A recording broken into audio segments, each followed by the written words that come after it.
बलस्फटिकाकृतिम् आधारं सर्वविद्यानां हयग्रीवमुपास्महे कूजन्तं राम रामेति मधुरं मधुराक्षरम् आरुह्य कविता शाखां वन्दे वाल्मीकिकोकिलं वाल्मीकेर्मृसिंहस्य कवितावनचारिणः शृण्वन् रामकथानादं को न याति पराङ्गतिं यः पिबन् सततं रामचरितामृतसागरम् अतृप्तस्तं मुनिं वन्दे प्राचेतसमकल्मषं गोष्पदीकृतवाराशं वशकीकृतराक्षसं रामायणमहामाला रत्नं वन्दे निलात्मजं मञ्जनानन्दनं वीरं जानकीशोकनाशनं कपीशमक्षहन्तारं वन्दे लङ्काभयङ्करं मांशीकृतमार्ताण्डं गोष्पदीकृतसागरं तृणीकृतदशग्रीवं आञ्जनेयं नमाम्यहं मनोजवं मारुततुल्यवेगं जितेन्द्रियं बुद्धिमतां वरिष्ठं वातात्मजं मादरयूथमुख्यं श्रीरामदूतं शिरसा नमामि उल्लङ्घ्य सिन्धोः सलिलं सलीलं यशोकवह्निं जनकात्मजायाः आदाय तेनैव ददाह लङ्कां नमामि तं प्राञ्जलिराञ्जनेयम् आञ्जनेयमुचपाटलाननं काञ्चनाद्रिकमनीयविग्रहं पारिजाततरुमूलवासिनं भावयामि पवमाननन्दनं यत्र यत्र गुणातिकीर्तनं तत्र तत्र कृतमस्तकाञ्जलिं बाष्पवारि परिपूर्णलोचनं मारुतिं नमत राक्षसान्तकं वेदवेद्ये परे पुंसि जाते दशरथात्मजे वेदप्राचेरसादासीत् साक्षात् रामायणात्मना चरितं रघुनाथस्य शतकोटिप्रविस्तरम् एकैकमक्षरं प्रोक्तं महापातकनाशनं शृण्वन् रामायणं भक्त्या यः पादं पदमेव वासयाति ब्रह्मणस्थानं ब्रह्मणा पूज्यते सदा वाल्मीकिगिरिसम्भूता रामसागरगामिनी पुनातिभुवनं पुण्या रामायणमहानदी श्लोकसारसमाकीर्णं सर्गकल्लोलसङ्कुलं काण्डग्राहमहामीनं वन्दे रामायणार्णवं यः कर्णाञ्जलिसम्पुटैरहरः सम्यक् पिबत्यादरात् वाल्मीकेर्वदनारविन्दगलितं रामायणाख्यं मधु जन्मव्याधिजराविपत्यसंहरत्यन्तसौभद्रवम् संसारं सविहाय गच्छति पुमान् विष्णोः पदं शाश्वतं तदुपगतसमाससन्धियोगं सममधुरोपनतार्थवाक्यबद्धं रघुवरचरितं मुनिप्रणीतं दशशरशश्च निशामयध्वं श्रीराघवं दशरथात्मजमप्रमेयं सीतापतिं रघुकुलान्वयरत्नदीपम् आजानुबाहुमरविन्ददलायताक्षं रामं निशाचरविनाशकरं नमामि वैदेही सेतुं सुरद्रमतले हैमे महामण्डपे मध्ये पुष्पकमासने मणिमये वीरासने सुस्थितम् अग्रे वाचयति प्रभञ्जनसुते तत्त्वं मुनिभ्यः परं व्याख्यान्तं भरतादिभिः परिवृतं रामं भजे श्यामलं श्रीरामाय नमः ॐ श्रीरामचन्द्रपरब्रह्मणे नमः ॐ तपस्वाध्यायनिरतं तपस्वी वाग्विदां वरं नारदं परिपप्रच्छ वाल्मीकिर्मुनिपुङ्गवं तपस्वाध्यायनिरतं तपस्वी वाग्विदां वरं नारदं परिपप्रच्छ वाल्मीकिर्मुनिपुङ्गवं श्रीरामाय नमः ॐ श्रीरघुनन्दनपरब्रह्मणे नमः ॐ अस्मद्गुरुभ्यो नमः अस्मत्परमगुरुभ्यो नमः अस्मत्सर्वगुरुभ्यो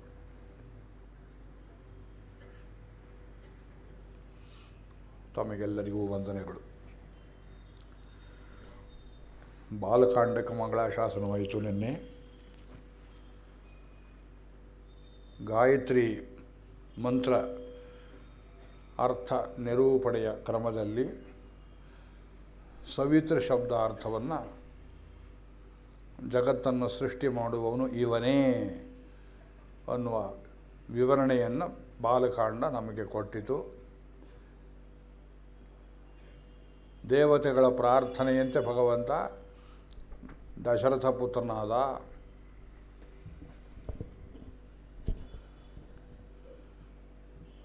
ರಕ್ಷಕನಾಗಿ ಅವತಾರ ಮಾಡಿದ. ಜಗತ್ತು ಅವನ ಹೊಣೆ. ದುಷ್ಟರನ್ನು ಶಿಕ್ಷೆ ಮಾಡುವುದು, ಶಿಷ್ಟರನ್ನು ಪರಿಪಾಲನೆ ಮಾಡುವುದು, ಪತಿತರನ್ನು ಪಾವನ ಮಾಡುವುದು, ಅಹಲ್ಯೋದ್ಧಾರ, ಶಿವಧನುರ್ಭಂಗ, ತಾಟಕಾ ಸಂಹಾರ, ಇವೆಲ್ಲದರಲ್ಲಿ ಸವಿತ್ರ ಶಬ್ದಾರ್ಥವನ್ನು ಕಾಣ್ತೀರಿ. ದ್ವಯಮಂತ್ರ ಕ್ರಮದಲ್ಲಿ ಶ್ರೀಮತ್ ಶಬ್ದಾರ್ಥ ಸೀತಾದೇವಿಯ ಕಲ್ಯಾಣ. ಇನ್ನು ಮುಂದೆ ಅಯೋಧ್ಯಾಕಾಂಡದಲ್ಲಿ ನಾರಾಯಣ ಶಬ್ದಾರ್ಥ. ಜಗತ್ತನ್ನು ಬಿಟ್ಟು ಭಗವಂತ ಇಲ್ಲ, ಭಗವಂತನನ್ನು ಬಿಟ್ಟು ಜಗತ್ತು ಇಲ್ಲ. ಈ ಅನ್ಯೋನ್ಯ ಸಂಬಂಧವನ್ನು ಹೇಳುವುದು ನಾರಾಯಣ ಶಬ್ದ. ಅದರ ಅರ್ಥವನ್ನು ಹೇಳ್ತೆ. ವರೇಣ್ಯಂ, ಗಾಯತ್ರಿಯಲ್ಲಿ ವರೇಣ್ಯ ಶಬ್ದ, ತುಂಬ ಶ್ರೇಷ್ಠವಾದ ಗುಣಗಳನ್ನು ಉಳ್ಳವನು ಭಗವಂತ. ಅದನ್ನು ನಿರೂಪಣೆ ಮಾಡತಕ್ಕ ಕಾಂಡ ಅಯೋಧ್ಯಾಕಾಂಡ.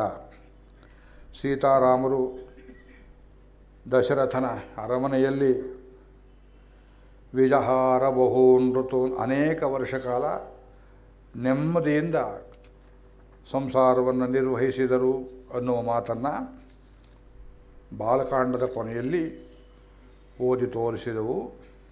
ಇವತ್ತು ಅಯೋಧ್ಯಾಕಾಂಡಕ್ಕೆ ಪ್ರಾರಂಭ ಮಾಡ್ತಿದ್ದೇವೆ. ಇದರ ರುಚಿಯೇ ಬೇರೆ. ಒಂದೊಂದು ಕಾಂಡದ ರುಚಿ ಒಂದೊಂದು ರೀತಿ. ಅದನ್ನು ಅನುಭವಿಸೋದಕ್ಕೆ ಬೇಕಾದ ಮನಸ್ಸಿನ ಭಿನ್ನ ಭೂಮಿಕೆಗಳನ್ನು ನೀವು ಮಾಡಿಕೊಳ್ಳಬೇಕು. ಹೇಳುವುದಕ್ಕೆ ಬೇಕಾದ ಮನೋಭೂಮಿಕೆಯನ್ನು ನಾನು ಮಾಡಿಕೊಳ್ಳಬೇಕು. ಆ ಕಾಂಡ ಇದ್ದಾಗಿದೆಯಲ್ವಲ್ಲ ಅಂತ ಕೇಳಬಾರದು. ಇದರಲ್ಲಿ ಸ್ವಲ್ಪ ರಾಜಕಾರಣದ ಹಿನ್ನೆಲೆಯನ್ನು ಹೇಳಬೇಕು ತಮಗೆ. ಶ್ರೀಮದ್ ರಾಮಾಯಣವನ್ನು ಬರೀ ಮೋಕ್ಷದ ಕಥೆ, ಅಂತರಾರ್ಥ, ಇದು ಭಕ್ತ ಭಗವಂತರ ಸಂಬಂಧ ಅನ್ನುವ ರೀತಿಯಲ್ಲಿ ನಮ್ಮ ಪೂರ್ವಜರು ಅನೇಕ ಕಾಲದಿಂದ ನಿರೂಪಿಸಿದ್ದು. ಅದು ಒಂದು ದೃಷ್ಟಿ. ರಾಮಾಯಣದಲ್ಲಿ ಅದು ಒಂದೇ ದೃಷ್ಟಿ ಇಲ್ಲ, ಅದು ಇದೆ. ನಮಗದು ಬೇಕು, ನಾವು ತಗೊಳ್ತೇವೆ. ರಾಜಕಾರಣ ನಮಗೆ ಯಾಕೆ ಬೇಕು ಅಂತ ನಾವು ಕೇಳಬಾರ್ದು. ರಾಜಕಾರಣದಲ್ಲಿಯೂ ಅದು ಭಗವಂತನ ಅವತಾರ ಯಾತಕ ಭೂಮಿಗೆ ಬೇಕಾಯಿತು ಅನ್ನೋದನ್ನು ನೀವು ಬಿಟ್ಟುಬಿಟ್ರೆ ಈ ರಾಮಾಯಣದ ಅರ್ಥ ತಪ್ಪಿ ಹೋಗುತ್ತೆ. ಶ್ರೀಮದ್ ಭಾಗವತದಲ್ಲಿ ಅಡಿಗಡಿಗೆ ನಿಮಗೆ ರಾಜಕಾರಣ. ಪ್ರಾರಂಭದಲ್ಲಿಯೇ ಪೂತನೆ, ಶಕಟ, ಬಕ, ಅರಿಷ್ಟ, ವ್ಯೋಮ, ಅಘ, ಅಸುರ ಸಂಹಾರಗಳು ಕಂಸನವರೆಗೆ, ಕಂಸನಿಂದ ಮುಂದಕ್ಕೆ ಜರಾಸಂಧ, ಅದು ಇದು, ಪೌಂಡ್ರಕ, ಶಿಶುಪಾಲ, ಈ ಜಗತ್ತನ್ನು ಸ್ವಚ್ಛ ಮಾಡಿ ಅತ್ಯಂತ ಶ್ರೇಷ್ಠವಾದ ಒಂದು ಸಾಮಾಜಿಕ ರಾಜಕೀಯ ಚೌಕಟ್ಟನ್ನು ಕೊಟ್ಟ ಹೊರತು ಸಾತ್ವಿಕರು ಸಾತ್ವಿಕ ಕೆಲಸಗಳನ್ನು ಮಾಡಲಾರರು. ಇದು ಭಾಗವತ ಮತ್ತು ಮಹಾಭಾರತದ ತಾತ್ಪರ್ಯ. ಅದೇ ತಾತ್ಪರ್ಯ ಇಲ್ಲಿಯೂ ಇದೆ. ಭಾರತೀಯರು ಅರಿಯಬೇಕಾದ ಅನೇಕ ಜೀವನದ ಉಪಯುಕ್ತ ಅಂಶಗಳು ರಾಜಕೀಯ, ಸಾಮಾಜಿಕ, ಕೌಟುಂಬಿಕ, ನೈತಿಕ, ಈ ಮೌಲ್ಯಾತ್ಮಕ ಎಲ್ಲ ಮುಖಗಳು ರಾಮಾಯಣದಲ್ಲಿವೆ ಅಂತ ತೋರಿಸೋದಕ್ಕೆ ಒಂದು ಉಪನ್ಯಾಸ ಮಾಲಿಕೆ ಸಾಕಾಗೋದಿಲ್ಲ. ಆದರೆ ಸ್ವಲ್ಪ ಅಲ್ಲಲ್ಲಿ ರುಚಿ ತೋರಿಸ್ತೇನೆ. ಎಲ್ಲ ಈ ಪೂರ್ವಾಚಾರ್ಯರು ಹೇಳಿರುವುದೇ. ಇದೇನೋ ಒಂದು ಬೇರೆ ರೀತಿ ಇದೆಯಲ್ಲ ಅಂತ ನಿಮಗೆ ಕಾಣಿಸುತ್ತೆ, ಆ್ಯಂಗಲ್ ಬೇರೆಯಾಗಿ ಕಾಣಿಸುತ್ತೆ. ಆ ಎಂಫಸಿಸ್ ಸ್ವಲ್ಪ ಭಿನ್ನವಾಗಿ ಕೊಡ್ತೇನೆ. ಇಲ್ಲಿ 3-4 ಪ್ರಮೇಯಗಳನ್ನು ಅಯೋಧ್ಯಾಕಾಂಡದಲ್ಲಿ ನಿರೂಪಿಸಬೇಕು. ಮೊದಲನೇದು ಭರತನ ಚಾರಿತ್ರ್ಯ, ಎರಡನೇದು ರಾಮಚಂದ್ರ ಸ್ವಾಮಿ ಭರತನಿಗೆ ಸ್ಪಂದನೆ ಮಾಡಿದ ರೀತಿ. ಈ ಜೋಡಿ ಜಗತ್ತಲ್ಲಿಯೇ ಇನ್ನೊಂದಿಲ್ಲ. ಭರತನಂಥ ತಮ್ಮ, ರಾಮನಂಥ ಅಣ್ಣ, ಘಟಾನುಘಟಿಗಳು, ಒಬ್ಬೊಬ್ಬರೇ ರಾಜ್ಯವನ್ನು ನಿರ್ವಹಣೆ ಮಾಡತಕ್ಕ ಶಕ್ತಿ ಉಳ್ಳವರು, ಆದರೆ ತ್ಯಾಗಮೂರ್ತಿಗಳು. ಅವರ ಜೀವನದಲ್ಲಿ ಬಹಳ ದೊಡ್ಡ ಮೌಲ್ಯ ಅಂದರೆ ತ್ಯಾಗ.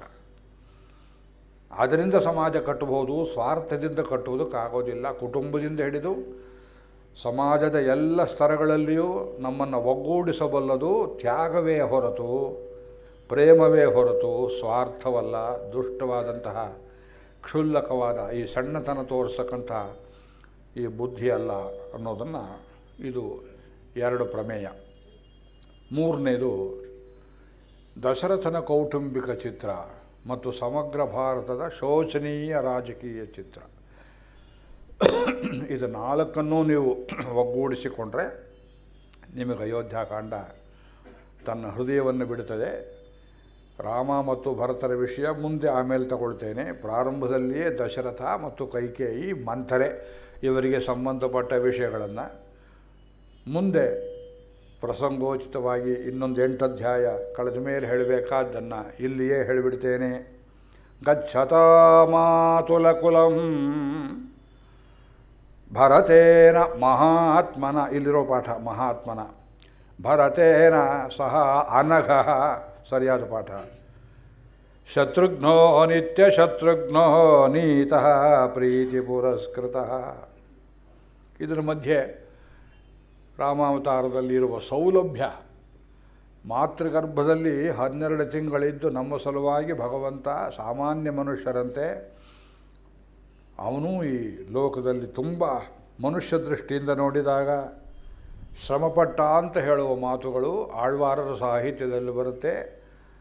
ಅದನ್ನು ಇಟ್ಟುಕೊಂಡು ಶ್ರೀಮತ್ ಪರಾಶರ ಭಟ್ಟರು ಕಾಲಕ್ಷೇಪ ಗೋಷ್ಠಿಯಲ್ಲಿ ಪಾಶುರಗಳನ್ನು ಹೇಳುವಾಗ, ರಾಮಾಯಣವನ್ನು ಹೇಳುವಾಗ ಹೇಗೆ ಅನುಭವಿಸಿದರೂ ಅದು ಬಹಳ ದೊಡ್ಡ ಪ್ರಮೇಯ, ಪರಮಾತ್ಮನ ಸೌಲಭ್ಯ.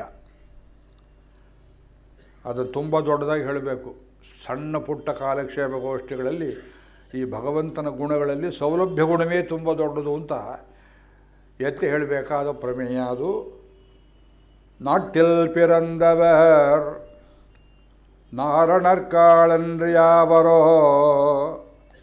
நாட்டில் பிறந்து படாதனப்பட்டு மனுஷர்க்கா நாட்டை நலியும் அறக்கரை நாடி தடிந்திட்டு நாட்டை அழித்து உய்யச் செய்து நடந்தமை கேட்டுமே கற்பாரி ராமப்பிரானையல்லால் மத்தும் கற்பரோ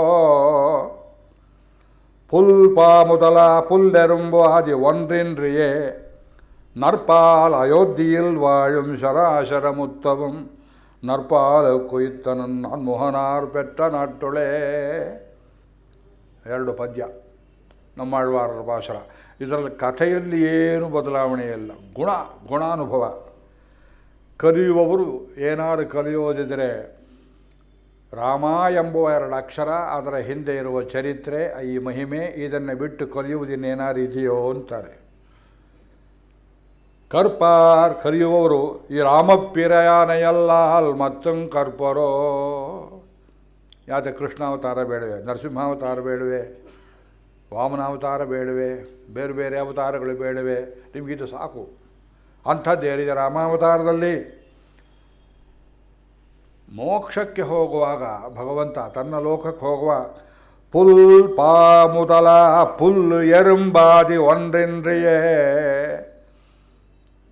ಅವನ ಕಾಲಿಗೆ ಎಲ್ಲೆಲ್ಲಿ ದಂಡಕಾರಣ್ಯದಲ್ಲಿ ಮೊದಲುಗೊಂಡು ಹುಲ್ಲು ಕಡ್ಡಿ ಸಿಕ್ಕಿತ್ತೋ, ಅವನ ಸ್ಪರ್ಶಕ್ಕೆ ಇರುವೆಗಳು ಎಲ್ಲಿ ಬಂದಿದ್ದವೋ, ಒಂಡ್ರಿನ್ರಿ ಒಂದು ಬಿಡದಂತೆ ಎಲ್ಲವನ್ನೂ ಕರೆದು ನರ್ಪಾಲ್ ಅಯೋಧ್ಯೆಯಲ್ ವಾಳುಂ ಶರಾಶರ ಮುತ್ತವಂ, ಅಯೋಧ್ಯೆಯಲ್ಲಿ ಬಾಳುವ ಚರಾಚರ ವಸ್ತುಗಳು, ಗಿಡಮರಗಳು, ಕಾಗೆ, ನರಿ, ಕೋತಿ,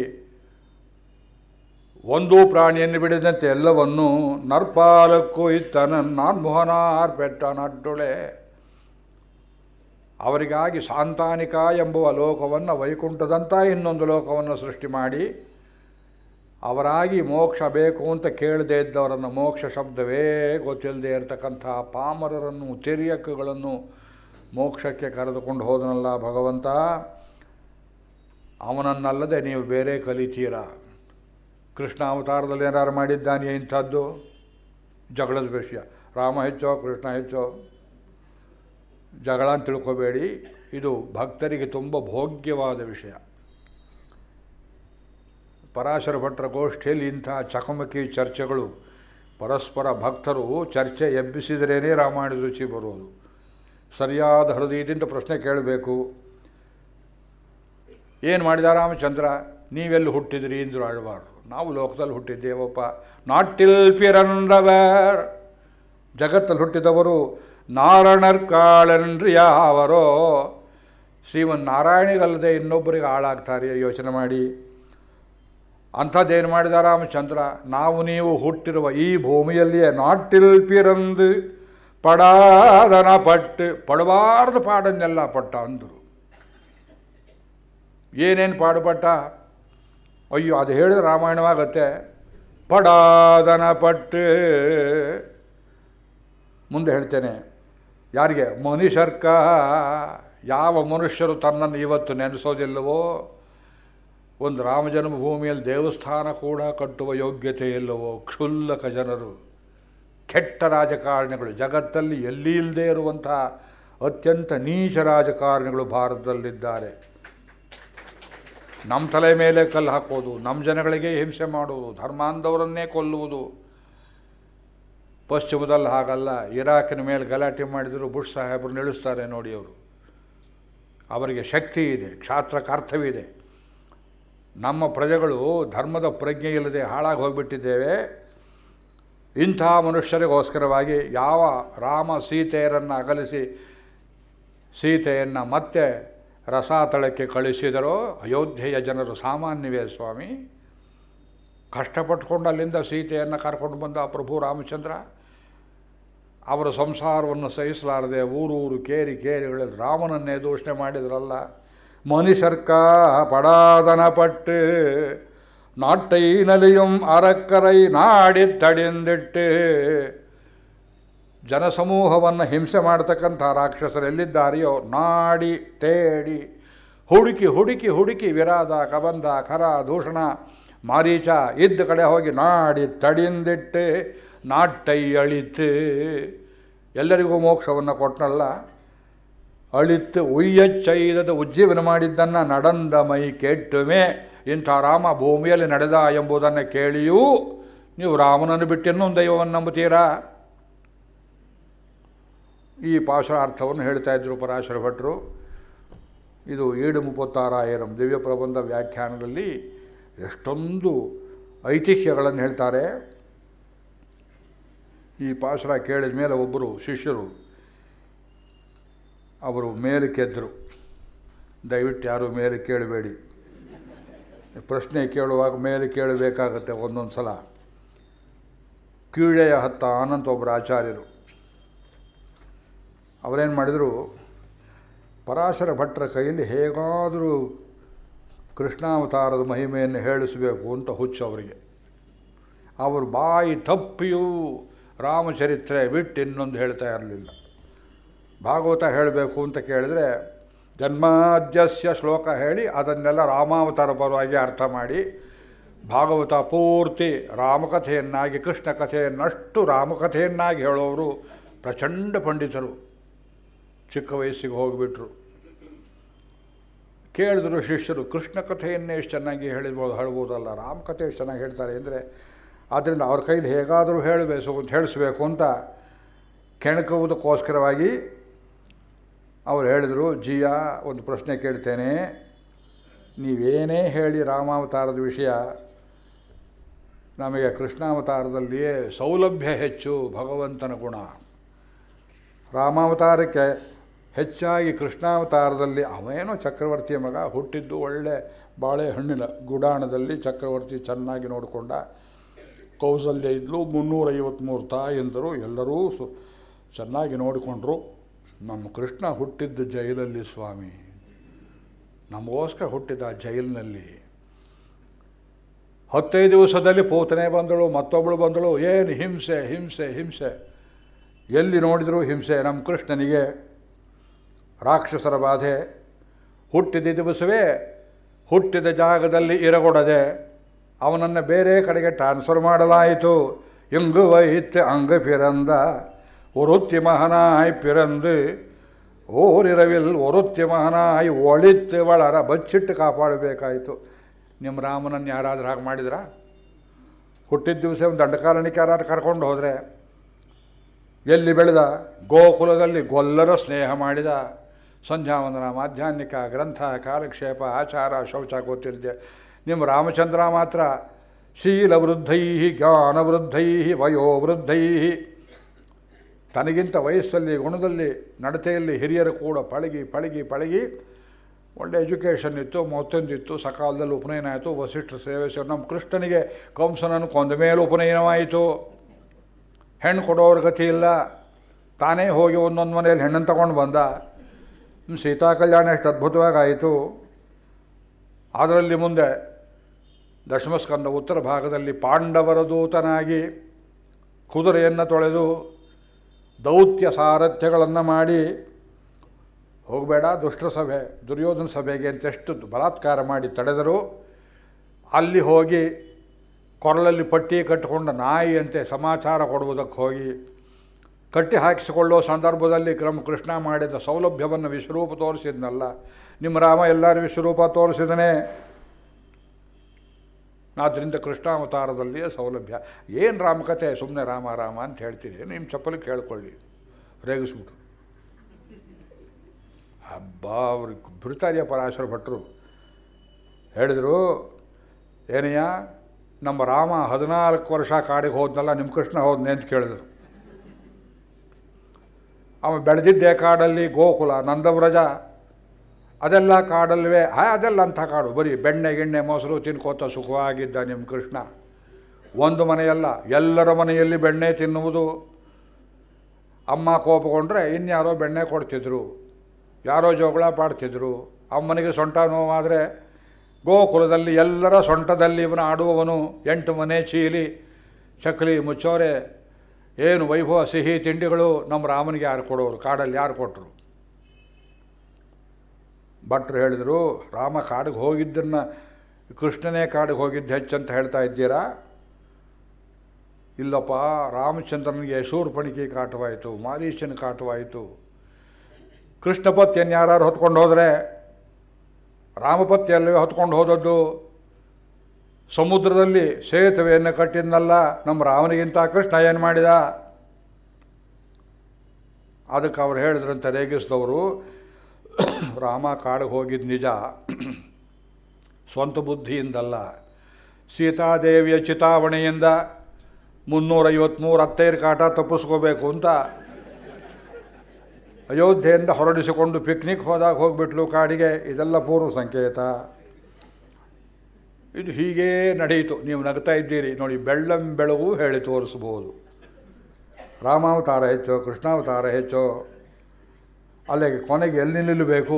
ಪರಾಶರ ಭಟ್ಟರು ತಲೆ ಕರ್ಕೊಂಡು ಹೇಳಿದ್ರು, ನಿಮ್ಮ ಕೃಷ್ಣನೇ ನಮ್ಮ ರಾಮ, ಸುಮ್ಮನೆ ಇರಿ ಇದ್ರು ಅವರಿಗೆ. ನಿಮ್ಮ ಕೃಷ್ಣನಿಗೆ ಪಾಂಡವರಿಗೆ ದೂತನಾಗಿ ಹೋಗಬೇಕು ಅಂತ ಬುದ್ಧಿ ಬಂತಲ್ಲ, ಯಾರಿಂದ ಬಂತು? ರಾಮದೂತನಿಂದ ಬಂತು. ರಾಮ ಇಲ್ಲದೇ ಇದ್ರೆ ಕೃಷ್ಣಾವತಾರಕ್ಕೆ ಸ್ಫೂರ್ತಿ ಇಲ್ಲ. ಮುನ್ನೋರ್ತುವುದು ವಾಹನರತ್ತಿನ್ ವಾಯಲ್ ಮೊழிಂದು ತಿರುಮಂಗಿ ಆಳ್ವಾರರು. ಹನುಮಂತ ಬಂದು ಹೇಳಿದ, ಸ್ವಾಮಿ ಲಂಕೆಯಲ್ಲಿ ನಾಮ ವಿಶ್ರಾವಿತಮ್ಮಮ, ನನ್ನ ಹೆಸರು ಎಲ್ಲರಿಗೆ ಜೋರಾಗಿ ಕೇಳುವಂತೆ ಮಾಡಿದ್ದೇನೆ. ಹನುಮಂತ ಅಂದರೆ ನಿಂತ ಕಡೆ ಅವರು ಮೂತ್ರ ವಿಸರ್ಜನೆ ಮಾಡಬೇಕು, ಅಷ್ಟು ಪ್ರಸಿದ್ಧಿಯಾಗಿ ಹೋಯಿತು ನಮ್ಮ ಹೆಸರು. ಅದನ್ನು ಕೇಳಿದ ರಾಮಚಂದ್ರ, ಇಲ್ಲಿ ಜಾಗ ಇದೆ, ವಿಶೇಷ ಅನುಗ್ರಹ, ನಮ್ಮನ್ನು ನೋಡ್ತಾ ಇದ್ದಾರೆ, ಒಳ್ಳೆ ಭಕ್ತರು, ಅದರಿಂದ ಸ್ಫೂರ್ತಿ ಬರ್ತದೆ ನಮಗೆ. ಹನುಮಂತನ ಕಥೆಯನ್ನು ಕೇಳಿದ, ಲಂಕೆಯಲ್ಲವನು ಮಾಡಿದ ಚರಿತ್ರೆ ಎಲ್ಲ ಕೇಳಿದ ರಾಮಚಂದ್ರ. ಎಲೆಯಲ, ನಾನು ಯಾರಿಗಾರು ದೂತ ಆಗಿದ್ದರೆ ಚೆನ್ನಾಗಿತ್ತು, ಚಕ್ರವರ್ತಿ ಮಗನಾಗಿ ಹುಟ್ಟುಬಿಟ್ಟೆ, ಇನ್ನೇನು ಮಾಡೋಕ್ಕೆ ಬರೋದಿಲ್ಲ. ಮುಂದಿನ ಅವತಾರದಲ್ಲಿ ನಾನು ದೂತನಾಗಬೇಕು ಅಂತ ಕೃಷ್ಣನಿಗೆ ಪಾಂಡವ ದೂತ ಆಗೋದಕ್ಕೆ ಸ್ಫೂರ್ತಿ ಬಂದದ್ದು ನಮ್ಮ ರಾಮಾವತಾರದ ಕಥೆಯಿಂದ. ಮುನ್ನೂರ್ ತನ್ನೈ ವಾಡಿനാൽ ಮಾಳ ಮುನಿಂದು ಅವನೇ ಪಿನ್ನೋರ್ ತೂದು ஆதிமன்னவர்க்காய் பெருநிலத்தார் இன்னார் தூதனன நின்றான் ಯವ್ವುಳ್ ಕೆಡಂದಾನೆ. ತಿರುವಳ್ಳೂರು ವೀರರಾಘವಸ್ವಾಮಿ ವಿಷಯದ ಪದ್ಯ ಇದು. ಯವ್ವುಳ್ ಕೆಡಂದಾನೆ, ಹಿಂದೆ ಎಲ್ಲ ಮುಂದೆ ಎಲ್ಲ ವೀರರಾಘವ. ಅಲ್ಲಿ ಲಂಕೆಯಿಂದ ಬಂದವನಿಗೆ ಆಯಾಸವಾಯಿತಂತೆ, ಅಲ್ಲಿ ಕೊಂಚ ಹೊತ್ತು ಮಲಗಿದ. ಅದು ವೀರರಾಘವಸ್ವಾಮಿ. ತಮ್ಮನ್ಯೇ ರಾಘವಂ ವೀರಂ ನಾರಾಯಣ ಮನಾಮಯಂ. ರಾವಣನ ಮಾತು ವೀರರಾಘವ, ಈ ಶಬ್ದ ರಾವಣನ ಬಾಯಲ್ಲೂ ಬಂತು ಅಂತ ಹೀಗೆಲ್ಲ ಸಮನ್ವಯ ಮಾಡಿದ್ದು ಹೇಳ್ತಾರೆ. ನಾಟ್ಟಿಲ್ ಪಿರಂದು ಪಡಾದನಪಟ್ಟು, ಭೂಮಿಯಲ್ಲಿ ಮನುಷ್ಯರಂತೆ ಅವತರಿಸಿ ಪಡಬಾರದ ಕಷ್ಟಗಳನ್ನೆಲ್ಲ ನಮ್ಮ ರಾಮಚಂದ್ರ ಪಟ್ಟನಲ್ಲ. ಇದನ್ನು ಯಾರು ಹೇಳಬೇಕು? ಗುರುವರ್ಥೇ ತ್ಯಕ್ತ ರಾಜ್ಯ.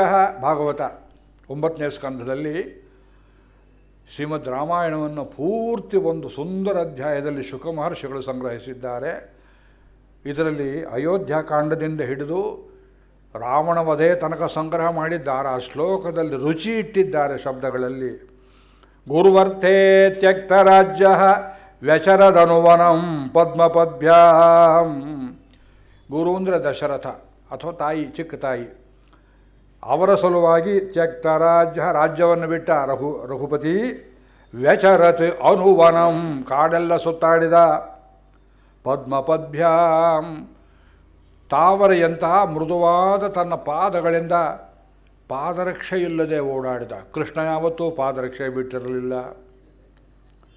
ರಾಮನಿಗೆ ಪಾದರಕ್ಷೆ ಹಾಕ್ಕೊಂಡೇ ಚಿತ್ರಕೂಟ ತನಕ ಬಂದದ್ದುಂಟು. ರಾಮಾಯಣದಲ್ಲಿ ಕೇಳ್ತೇವೆ, ಕೈಕೇಯಿ ಹುಟ್ಟದ್ದು ಪೀತಾಂಬರವನ್ನು ಕೆಳಗಿಡು, ಅರಣ್ಯಕ್ಕೆ ಹೊರಟವನು ನಾರುಮಡಿ ಉಟ್ಕೋಬೇಕು ಅಂತ ಹೇಳಿದಳು. ಉಟ್ಟ ಪೀತಾಂಬರವನ್ನೇ ಸಹನೆ ಮಾಡದೇ ಇದ್ದವಳು ರಾಮಚಂದ್ರನ ಕಾಲಲ್ಲಿ ಇದ್ದಂತಹ ಬಂಗಾರದ ಪಾದುಕೆ ನವರತ್ನ ಖಚಿತವಾದದ್ದು, ಅದನ್ನು ಮೆಟ್ಟಿಕೊಂಡು ಹೋಗುವುದಕ್ಕೆ ಬಿಟ್ಟಳೆ ಅಂತ ಒಂದು ಪ್ರಶ್ನೆ. ಆಗ ರಾಮ ಮೆಟ್ಕೊಂಡು ಬಂದಿದ್ದ, ಇಲ್ಲದೆ ಚಿತ್ರಕೂಟದಿಂದ ವಾಪಸ್ ಹೋಗೋದಕ್ಕೆ ಕಾರಣ ಮೆಟ್ಕೊಂಡು ಬಂದಿದ್ದ. ಕೈ ದೃಷ್ಟಿ ಅದಕ್ಕೆ ಯಾತಕ್ಕೆ ಹೋಗಲಿಲ್ಲ? ಅವರ ಅಪ್ಪನಾಸ್ತಿ ಅಲ್ಲ, ಅದು ಜನಕರಾಜ ಕೊಟ್ಟಿದ್ದು. ಮದುವೆ ಕಾಲದಲ್ಲಿ, ಕಾಶಿ ಯಾತ್ರೆ ಕಾಲದಲ್ಲಿ ಮಾವ ಅಳಿನಿಗೆ ಚಪ್ಪಲಿ ತೊಡಿಸ್ತಾನೆ, ಛತ್ರಿ ಹಿಡಿಸ್ತಾನೆ. ಅದರ ಮೇಲೆ ಗಂಡಿನ ತಂದೆ ತಾಯಿಗೋ ಮಾವನಿಗೋ ಅತ್ತೆಗೋ ಅಧಿಕಾರವಿಲ್ಲ. ಕೈಕೇಯಿ ಸರಿಯಾದ ಮಗ ಭರತ. ಕೈಕೇಯಿ ರಾಜ್ಯದಿಂದ ಓಡಿಸಿದಳು, ಉಟ್ಟು ಬಟ್ಟೆ ಕಿತ್ಕೊಂಡ್ಳು. ಭರತ ಬಂದ, ಪಾದಕೆಯನ್ನು ಕಿತ್ಕೊಂಡು ಹೋಗಿಬಿಟ್ಟ. ಬರೀ ಕಾಲಲ್ಲಿ ಹೋಗು ಎಂಬುದಾಗಿ. ವ್ಯಚರದನುವನಂ ಪದ್ಮಪದ್ಭ್ಯಾಂ ಅಳ್ತಾರೆ ಶುಕಾಚಾರ್ಯರು. ಆ ರಾಮನ ಪಾದ ಎಂಥದ್ದು? ಪ್ರಿಯಾಯ ಪಾಣಿಸ್ಪರ್ಶಾಕ್ಷಮಾಭ್ಯಾಂ. ರಾತ್ರಿ ಹೊತ್ತು ಸೀತಾದೇವಿಯೇ ರಾಮನಿಗೆ, ಪ್ರಭು ಕಾಲೆಲ್ಲ ಮುಳ್ಳು ಕಲ್ಲು ಹೊಕ್ಕಿದೆಯಲ್ಲ, ನಾನು ತಡೆಯಲಾರೆ ಅಂತ ತೀರ್ಥವನ್ನು ತಂದು ಪಾದ ತೊಳೆದು ಕೈಯಿಂದ ಮುಟ್ಟಿದರೆ, ಸೀತಾದೇವಿ ಕೈಯಿಂದ ಮುಟ್ಟಿದರೆ ಬಾಡಿ ಹೋಗ್ತಾಯಿತ್ತು ರಾಮನ ಪಾದಗಳು. ಅಮ್ಮನವರ ಕೈಯೇ ತುಂಬ ಕೋಮಲ ಅಂತೇವೆ. ಆ ಕೋಮಲ ಹಸ್ತದಿಂದ ಮುಟ್ಟಿದರೂ ಬಾಡಿ ಹೋಗುವಂಥ ಜಾಜಿ ಪುಷ್ಪದಂಥ ಪಾದಗಳು, ಕಮಲ ಪಾದಗಳು. ಪಾಣಿಸ್ಪರ್ಶ ಅಕ್ಷಮಾಭ್ಯಾಂ. ಕೈಯಿಂದ ಮುಟ್ಟಿದರೆ ಸಹನೆ ಮಾಡ್ತಾ ಇರಲಿಲ್ಲ ರಾಮನ ಪಾದಗಳು, ಬಾಡಿ ಹೋಗ್ತಿದ್ವು. ಅದರಲ್ಲಿ ಮೃಜಿತ ಪಥರುಜೋ, ತಾನೇ ಕಲ್ಲು ಮುಳ್ಳು ತುಳ್ಕೊಂಡು ಹೋಗ್ತಿದ್ದ. ರಸ್ತೆ ಏನು ಮಾಡಿದರೆ ಸೈನ್ಯ ಹೋಗೋ ದಾರಿ ಇತ್ತೆ. ಜೊತೆಗೆ ಬಂದವರು ಯಾರು? ಯೋ ಹರೀಂದ್ರಾನುಜಾಭ್ಯಾಂ. ಒಬ್ಬ ಕಪಿವೀರ ಸುಗ್ರೀವ ಅಥವಾ ಆಂಜನೇಯ, ಅನುಜ ಅಂದರೆ ಒಬ್ಬ ತಮ್ಮ ಲಕ್ಷ್ಮಣ. ಇವರ ಜೊತೆ ಬಿಟ್ಟು ಯಾರೂ ಬೇರೆ ಇಲ್ಲ. ಮುಂದೆ ಬಂತು ಒಂದು ದೊಡ್ಡ ಕಂಠಾಂತರ. ವೈರೋಪ್ಯ ಶೂರ್ಪಣಖ್ಯಾ. ಪಂಚವಟಿಯಲ್ಲಿ ಆ ಶೂರ್ಪಣಿಕೆ ಬಂದು ಮೇಲೆ ಬಿದ್ದಳು. ಅಯ್ಯೋ ಏನು ಕತೆ ಹೇಳ್ತೀರಿ? ಅವಳನ್ನು ಇನ್ನೊಬ್ಬರು ಮುಂದೆ ಈ ರೀತಿ ಅವಳು ಹಿಂಸೆ ಮಾಡದೇ ಇರಲಿ ಅಂತ ಅವಳಿಗೆ ಮೂಗನ್ನು ಕೊಯ್ದದ್ದು ತಪ್ಪಾಗಿ ಹೋಯಿತು. ವೈರೋಪ್ಯ ಶೂರ್ಪಣಖ್ಯಾ ಪ್ರಿಯ ವಿರಹರುಷ. ಪ್ರಿಯೆಯನ್ನು ಕಳೆದುಕೊಳ್ಳಬೇಕಾಯಿತು. 10 ತಿಂಗಳಾಗಲು ಬಿಟ್ಟ. ಕೋಪ ಉಂಟಾಯಿತು. ಆರೋಪಿತ ಭ್ರೂ ವಿಜೃಂಭ. ಹುಬ್ಬನ್ನ ಗಂಟಿಕ್ಕಿ ತ್ರಸ್ತಾಬ್ಧಿ ಬದ್ಧ ಸೇತು. ಸಮುದ್ರದ ಮೇಲೆ ಕೋಪವಾಯಿತು. ಸೀತೆಯನ್ನು ಕದ್ದವನು ರಾವಣ. ಕದಿಯುವುದಕ್ಕೆ ಪ್ರೇರಣೆ ಇತ್ತವಳು ಶೂರ್ಪಣಿಕೆ. ರಾಮನಿಗೆ ಕೋಪ ಬಂತು ಯಾರ ಮೇಲೆ? ಸಮುದ್ರದ ಮೇಲೆ. ಯಾವನೋ ತಪ್ಪು ಮಾಡ್ತಾನೆ, ಯಾವನಿಗೋ ಬಂಧನವಾಗತ್ತೆ. ಬದ್ಧ ಸೇತು ಖಲದವ ದಹನ. ಕೆಟ್ಟವರನ್ನೆಲ್ಲ ಒಂದು ಕಾಡನ್ನು ಸುಟ್ಟಂತೆ ಸುಟ್ಟು ಬಿಟ್ಟನಲ್ಲ ನಮ್ಮ ರಾಮಚಂದ್ರ. ಕೋಸಲೇಂದ್ರೋ ಅವತಾನ್ನ, ಅವನು ನಮ್ಮನ್ನು ಕಾಪಾಡಲಿ ಅಂತ ಒಂದು ಶ್ಲೋಕ. ಅಲ್ಲಿಗೆ ಮುಗಿಲಿಲ್ಲ ರಾಮಾವತಾರ ಸೊಗಸು. ನಾಟಿಲ್ ಪಿರಂದು ಪಡಾದನಪಟ್ಟು, ಅದಕ್ಕೆ ಮೂಲವಾದದ್ದು ಸ್ಮರತಾಂ ಹೃದಯ ವಿನ್ಯಸ್ಯ ವಿದ್ಧಂ ದಂಡಕ ಕಂಟಕೈ ಸ್ವಪಾದ ಪಲ್ಲವಂ ರಾಮ ಆತ್ಮಜ್ಯೋತಿರಗಾತ್ ಪ್ರಭು. ಅಶ್ವಮೇಧ ಎಲ್ಲ ಮುಗಿಸಿ ಸೀತಾ ವಿಯೋಗವೂ ನಡೆದು ಸ್ವಾಮಿ ರಾಮಚಂದ್ರ ಸರಯೂ ಪ್ರವೇಶ ಮಾಡುವಾಗ ಏನಾಯಿತು? ಲೋಕವನ್ನು ನೋಡಿದ. ಎಷ್ಟೋ ಜನ ತನ್ನ ಜೊತೆಯಲ್ಲಿ ಮೋಕ್ಷಕ್ಕೆ ಬಂದರು. ಬರದೇ ಇದ್ದವರು ಬಹಳ ಜನ ಇದ್ದರಲ್ಲ. ಮುಂದೆ ಬರುವ ನಮ್ಮ ನಿಮ್ಮಂತಹ ಜನ ಪೀಳಿಗೆಯವರು. ಇವರಿಗೇನು ಮಾಡಿದ ಅಂದರೆ, ಅಯ್ಯ ನನ್ನನ್ನು ನೆನೆಸಿಕೊಳ್ಳಿ ಅಂತ ಒಂದು ಜ್ಞಾಪಕ ಪದಾರ್ಥವನ್ನು ಬಿಟ್ಟು ಹೋದ ರಾಮಚಂದ್ರ. ಅಯೋಧ್ಯ ರಾಮಚಂದ್ರ ಇವತ್ತು ನಮಗೆ ಬಿಟ್ಟು ಹೋಗಿರುವುದೇನು? ಸೇತುವೆ ಅಂತ ಕೆಲವರು ಹೇಳ್ತಾರೆ, ಅಯೋಧ್ಯೆ ಅಂತ ಕೆಲವರು ಹೇಳ್ತಾರೆ. ಅದಲ್ಲ. ಸ್ಮರತಾಂ ಹೃದಯ ವಿನ್ಯಸ್ಯ ವಿದ್ಧಂ ದಂಡಕ ಕಂಟಕೈ. ದಂಡಕಾರಣ್ಯದಲ್ಲಿ ಅಂದರೆ ಬಿಹಾರದ ದಕ್ಷಿಣ ಪ್ರಾಂತ್ಯದಿಂದ ಹಿಡಿದು ನಿಮ್ಮ ಮಧ್ಯಪ್ರದೇಶ ಎಲ್ಲ ಮುಗಿದು ನಮ್ಮ ಕಿಷ್ಕಿಂದೆ ಆರಂಭ ಆಗೋ ತನಕ ಇದಕ್ಕೆ ದಂಡಕಾರಣ್ಯ ಅಂತ ಹೆಸರು. ದಂಡಕ ಅಂತ ಒಬ್ಬ ಇಕ್ಷ್ವಾಕು ವಂಶದ ದೊರೆ ಗುರುಗಳಿಗೆ ಸರಿಯಾಗಿ ನಡೆದುಕೊಳ್ಳದೆ ವಸಿಷ್ಠರ ಶಾಪದಿಂದ ರಾಕ್ಷಸನಾಗಿ ಹೋದ. ಅವನಿದ್ದ ಜಾಗ ದಂಡಕಾರಣ್ಯ. ಆಮೇಲೆ ಲಾಲು ಪ್ರಸಾದ್, ಮುಲಾಯಂ ಸಿಂಗ್ ಅವರೆಲ್ಲ ಒಬ್ಬೊಬ್ಬರಾಗಿ ಅದೇ ದಂಡಕಾರಣ್ಯದಲ್ಲಿ ಬರ್ತಾರೆ. ಒರಿಸ್ಸಾ ಪೂರ್ತಿ, ಬಿಹಾರದ ಅನೇಕ ಪ್ರಾಂತಗಳು ಇವತ್ತಿಗೂ ಮೋಸ್ಟ್ ಬ್ಯಾಕ್ವರ್ಡ್. ಯಾತಕ್ಕೆ ಅಂದರೆ ಅವರು ಭಗವಂತನಿಗೆ ಅಪಚಾರ ಮಾಡಿದ ಆ ಜಾಗಗಳೆಲ್ಲ ಹೀಗೆ. ಅಯೋಧ್ಯೆಗೂ ಒಳ್ಳೆಯದಾಗ್ತಾ ಇಲ್ಲ. ಯಾತಕ್ಕೆ ಅಂದರೆ ರಾಮನನ್ನೇ ದೂಷಣೆ ಮಾಡಿದವರು. ರಾಮಾವತಾರ ಕ್ಷೇತ್ರ ಅಂತ ನಾವು ಹೇಳ್ತೇವೆ. ರಾಮನನ್ನೇ ದೂಷಣೆ ಮಾಡಿದವರು ಯಾವ ಪಾಪಕ್ಕೆ ಹೋಗ್ತಾರೆ ಯೋಚನೆ ಮಾಡಿಕೊಳ್ಳಿ. ತ್ರೇತಾಯುಗದಲ್ಲಿ ಮಾಡಿದ ಅಪಚಾರ ಇನ್ನೂ ತೀರಿಲ್ಲ. ಇದು ಅಪಚಾರ, ಶಾಪ, ಇದು ಸಾಮಾನ್ಯ ವಿಷಯವಲ್ಲ. ಹಾಗೆ ಅಂಥ ದಂಡಕಾರಣ್ಯದ ತುಂಬ ಬರಿಗಾಲಲ್ಲಿ ಓಡಾಡಿದ್ನಲ್ಲ ರಾಮಚಂದ್ರ. ಅವನ ಕಾಲಲ್ಲಿ ಎಷ್ಟೊಂದು ಮುಳ್ಳು ಕಲ್ಲುಗಳು ಹೊಕ್ಕಿದ್ದು. ವಿದ್ಧಂ ದಂಡಕ ಕಂಟಕೈ, ರಕ್ತ ಸುರಿತಿತ್ತ ಪಾದಗಳಲ್ಲಿ. ಎಷ್ಟು ನೀವು ಅದಕ್ಕೆ ಆಯಿಂಟ್ಮೆಂಟ್ ಹಚ್ಚಿದ್ರು, ಇವತ್ತು ಚುಚ್ಚಿತ್ತು, ನಾಳೆ ಆಯಿಂಟ್ಮೆಂಟ್ ಹಚ್ಚಿದ್ರೆ ನಾಳೆ ತಿರುಗಿ ನಡೆದ. 14 ವರ್ಷ ಈಗ ನಡೆದಿದ್ದಾನು, ಒಂದಲ್ಲ. ತಿರುಗಿ ಚುಚ್ಚಿದ ಜಾಗವೇ ಚುಚ್ಚಿ ಅಯೋಧ್ಯೆಗೆ ಬಂದ ಮೇಲೆಯೂ ಅದು ಗುಣವಾಗದೆ ವಾಪಸ್ಸು ಭೂಮಿಯನ್ನು ಬಿಟ್ಟು ಹೋಗುವಾಗ ತನ್ನ ಭಕ್ತರ ಹೃದಯದಲ್ಲಿ ಮುಳ್ಳು ಕಲ್ಲು ಚುಚ್ಚಿದ ರಕ್ತಮಯವಾದ ಪಾದಗಳನ್ನು ಬಿಟ್ಟು ಹೋಗಿಬಿಟ್ಟ ನಮ್ಮ ಪ್ರಭು. ಸ್ವಪಾದ ಪಲ್ಲವಂ ರಾಮ ಆತ್ಮಜ್ಯೋತಿರಗಾತ್ ಪ್ರಭು. ನಮೋ ಬ್ರಹ್ಮಣ್ಯ ದೇವಾಯ ರಾಮಾಯ ಕುಂಠಮೇಧಸೆ ಉತ್ತಮ ಶ್ಲೋಕ ಧುರ್ಯಾಯ ನ್ಯಸ್ತ ದಂಡಾರ್ಪಿತಾಂಗ್ರಯೇ. ಅಲ್ಲಿ ಅದೇ ಬ್ರಹ್ಮಣ್ಯ ದೇವಾಯ. ಬ್ರಾಹ್ಮಣ್ಯ ಅಂದರೆ ವ್ಯಾಲ್ಯೂಸ್ ಅಂತ ಇಟ್ಕೊಳ್ಳಿ, ಬ್ರಾಹ್ಮಣರು ಅಲ್ಲ ಇಲ್ಲಿ ಮುಖ್ಯ. The values for which Brahminhood stands. ಲೋಕ ಸಮಸ್ತ ಸುಖಿನೋ ಭವಂತು, ಎಲ್ಲರೂ ಚೆನ್ನಾಗಿ ಬಾಳಬೇಕು. ಮಾ ಕಶ್ಚಿತ್ ದುಃಖಮಾಪ, ಇದನ್ನು ಹೇಳೋರೆಲ್ಲ ಬ್ರಾಹ್ಮಣರು. ಅಂಥವರನ್ನು ಉಸಿರನ್ನಾಗಿ ಹಿಡ್ಕೊಂಡ ಅವನ ಮೇಧಾಶಕ್ತಿ, ಅವನ ತೇಜಸ್ಸು ಏನು ಅತ್ಯಪೂರ್ವವಾದದ್ದು. ಉತ್ತಮ ಶ್ಲೋಕ ಧುರ್ಯಾಯ. ಯಾವನನ್ನು ನೆನೆಸಿದರೆ ಮನಸ್ಸು ತಂಪಾಗ್ತದೆ, ಪಾಪಗಳು ಬಿಟ್ಟು ಹೋಗ್ತವೆ. ಅವನೀಗ ಉತ್ತಮ ಶ್ಲೋಕ, ಪುಣ್ಯ ಶ್ಲೋಕಾಯ ಮಂಗಳಂ ಹೇಳ್ತೇವಲ್ಲ, ಅಂಥ ರಾಮಚಂದ್ರ ಯಾರು? ನ್ಯಸ್ತ ದಂಡ ಅರ್ಪಿತಾಂಗ್ರಯೇ. ದಂಡ ಅಂದರೆ ಶಿಕ್ಷಣೆ. ನಮ್ಮನ್ನು ಕಾಪಾಡಿಕೊಳ್ಳೋಕೆ ನಾವೆಲ್ಲ ಒಂದೊಂದು ಸೈನ್ಯ ಇಟ್ಟಿದ್ದೇವೆ ನೋಡಿ. ನ್ಯಸ್ತ ದಂಡರು. ನ್ಯಸ್ತ ದಂಡ ವಯಂ ರಾಜನ್, ರಾಮಾಯಣದ ವಾಕ್ಯ. ಶರಮಂಗ, ಸುತೀಕ್ಷ್ಣ, ತ್ರಿ, ಅಗಸ್ತ್ಯ ಇವರೆಲ್ಲ ರಾಮನಿಗೆ ಹೇಳ್ತಾರೆ, ನಾವು ನಮ್ಮ ರಕ್ಷಣೆಯ ಭಾರವನ್ನು ನಿಮಗೆ ನ್ಯಾಸ ಮಾಡಿಬಿಟ್ಟಿದ್ದೇವೆ ಚಕ್ರವರ್ತಿಯ ಮಗನೇ, ನೀ ನಮ್ಮನ್ನು ಕಾಪಾಡಬೇಕು. ಇಲ್ಲ I can't protect you anymore, you protect yourself. ಇದು ಬೇಕು ಸರ್ಕಾರಗಳು ಹೇಳುವ ಮಾತು. ನಿಮಗೆ ಎಲೆಕ್ಟ್ರಿಸಿಟಿ ಕೊಡೋಕೆ ನಮಗಾಗೋದಿಲ್ಲ, ಮೇಕ್ ಯುವರ್ ಓನ್ ಅರೇಂಜ್ಮೆಂಟ್. ನಿಮಗೆ ನೀರಿನ ಸಪ್ಲೈ ನಾವು ಮಾಡೋಕ್ಕಾಗೋದಿಲ್ಲ, ಮೇಕ್ ಯುವರ್ ಓನ್ ಅರೇಂಜ್ಮೆಂಟ್. ನೀವು ಬೀದಿಯಲ್ಲಿ ಹೋದರೆ ಪ್ರೊಟೆಕ್ಷನ್ ಕೊಡ್ಲಿಕ್ಕೆ ಬರೋದಿಲ್ಲ, have your own police protection force. ಇದು ಮೂರ್ಖ ಸರ್ಕಾರ ಮಾಡೋ ಕೆಲಸ. ನಮ್ಮ ಕೆಲಸ ಎಲ್ಲ ನಾವೇ ಮಾಡೋದಾಗಿದೆ, ಸರ್ಕಾರ ಯಾತಿರ್ಬೇಕು ನಮಗೆ? ನಮ್ಮ ಸ್ವಾತಂತ್ರ್ಯವನ್ನು ಅವರು ಕೊಟ್ಟಿದ್ದೇವೆ, ಅವರು ನಮ್ಮನ್ನು ರಕ್ಷಿಸಬೇಕು. ನ್ಯಸ್ತ ದಂಡ. ಋಷಿಗಳು, ಮುನಿಗಳು, ಸಾಮಾನ್ಯ ಜನರು, ವೃತ್ತಿಪರರು ಇವರಿಗೇನು ಕೊಟ್ಟ? ಅರ್ಪಿತ ಅಂಗ್ರಯೇ. ಪಾದಸ್ಪರ್ಶವನ್ನು ಮಾಡಿದ. ನಾನಿದ್ದೇನೆ, ಹೆದರಬೇಡಿ ಅಂತ ಅಭಯವನ್ನು ಕೊಟ್ಟ. ಪಾದುಕೆಯನ್ನು ಅನುಗ್ರಹ ಮಾಡಿದ ಭಗವಂತ. ಇಂಥ ರಾಮನಿಗೆ ನಮಸ್ಕಾರವಿರಲಿ ಅಂತ ಪ್ರಾರ್ಥನೆ ಮಾಡ್ತಾರೆ. ಇಂಥ ರಾಮಚಂದ್ರ ಸ್ವಾಮಿಯ ಕಥೆ. ದೇವತೆಗಳೆಲ್ಲ ಸಹಿ ದೇವೈರುದೀರ್ಣಸ್ಯ ರಾವಣಸ್ಯ ವಧಾರ್ತಿಭಿ. ಉದೀರ್ಣ, ಉದ್ದಂಡ, ಯಾರಿಗೂ ವರ ಯಾರು ಕೊಟ್ಟರೋ ಅವರನ್ನೂ ಬಿಡದೆ ಪೀಡಿಸಿದವನು ರಾವಣ. ಎಂಥ ದೊಡ್ಡ ಟೆರರಿಸ್ಟ್ ಇರ್ಬೋದು ನೋಡಿ, ಯೋಚನೆ ಮಾಡಿಕೊಳ್ಳಿ. ದಕ್ಷಿಣದಲ್ಲಿ ರಾವಣ, ವಾಯುವ್ಯದಲ್ಲಿ ಶಂಬರಾಸುರ. ಇವತ್ತು ಅದು ಸ್ವಲ್ಪ ಹೇಳ್ತೇನೆ, ಒಂದು 5-10 ನಿಮಿಷ. ಶಂಬರಾಸುರ ಎಲ್ಲಿದ್ದ? ಯಾರೂ ಕಣ್ಣಿಂದ ನೋಡಿರಲಿಲ್ಲ ಅವನನ್ನು. ಮಹಾಮಾಯಾವಿ, ಥೇಟ್ ಬಿನ್ ಲ್ಯಾಡನ್, ಅದೇ ದೇಶ.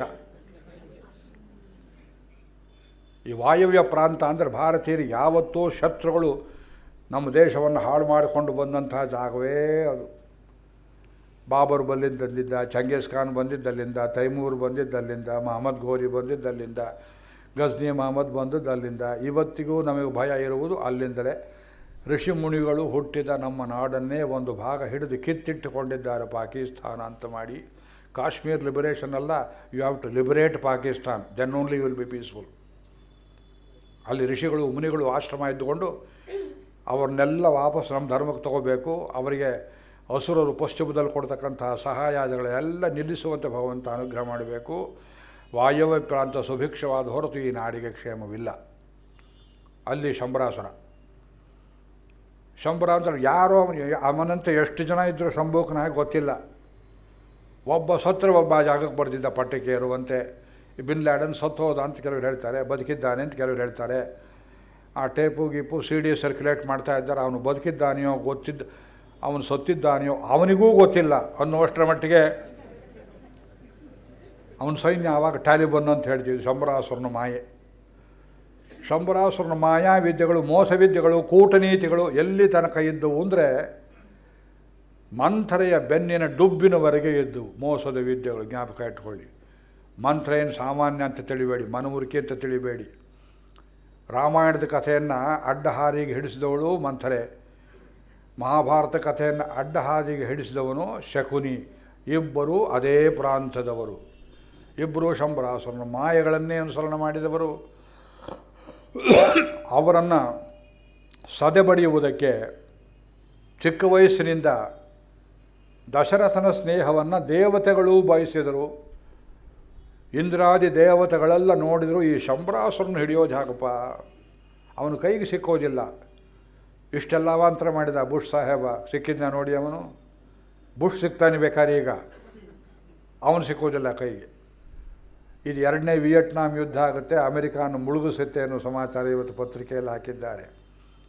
ಯಾತಕ್ಕೆ ಹೇಳ್ತೇವೆ ಅಂದರೆ, ಮಾಯೆಯಿಂದ ಅಡಗಿಕೊಂಡು ತಾವಿರೋ ಬಚ್ಚಿಟ್ಟುಕೊಂಡಿರೋ ಜಾಗ ಶತ್ರುಗಳಿಗೆ ಗೊತ್ತಿಲ್ಲದಂತೆ ಹಿಂಸೆ ಮಾಡ್ತಕ್ಕಂತಹ ಜನರ ರೀತಿ ನೀತಿ ಏನಿದೆ ಅದು ಬರೀ ಬೆಟ್ಟಗಾಡು ಗುಡ್ಡಗಾಡು. ಆಫ್ಘಾನಿಸ್ತಾನದಲ್ಲಿ ಏನೂ ಬೆಳೆಯೋದಿಲ್ಲ, ಪಾಕಿಸ್ತಾನದಲ್ಲೂ ಪಂಜಾಬ್ ಬಿಟ್ಟರೆ ಏನೂ ಬೆಳೆಯೋದಿಲ್ಲ, ಬೆಲೂಚಿಸ್ತಾನದಲ್ಲಿ ಆ ಕಡೆ ವಾಯುವ್ಯ ಗಡಿನಾಡಿನಲ್ಲಿ ಏನು ಬೆಳೆಯೋದಿಲ್ಲ. ಅವರು ಬಲ ಇದ್ದದ್ದು ಪೂರ್ವ ಪಾಕಿಸ್ತಾನ ಬಾಂಗ್ಲಾದೇಶದಲ್ಲಿ. ಇದು ಕಿತ್ತು ಹೋದ ಮೇಲೆ ಅವರು ಹಾಳಾದರು. ಇದು ವಿಚಿತ್ರ. ಯಾಕೆ ಹೇಳ್ತೇವೆ ಅಂದರೆ ಅದೇ ಕಥೆ ನಡೀತಿದೆ. ಇಂದ್ರಾದಿ ದೇವತೆಗಳು ನೋಡಿದರು, ದಶರಥ ಮಹಾರಾಯ ನೀನು ಬಾರೋ ಅಂಥೇಳಿ.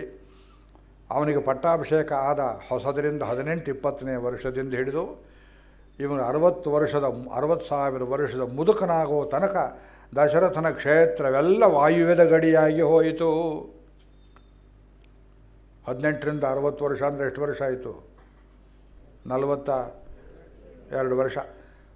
A majority of his best years of life he spent only there.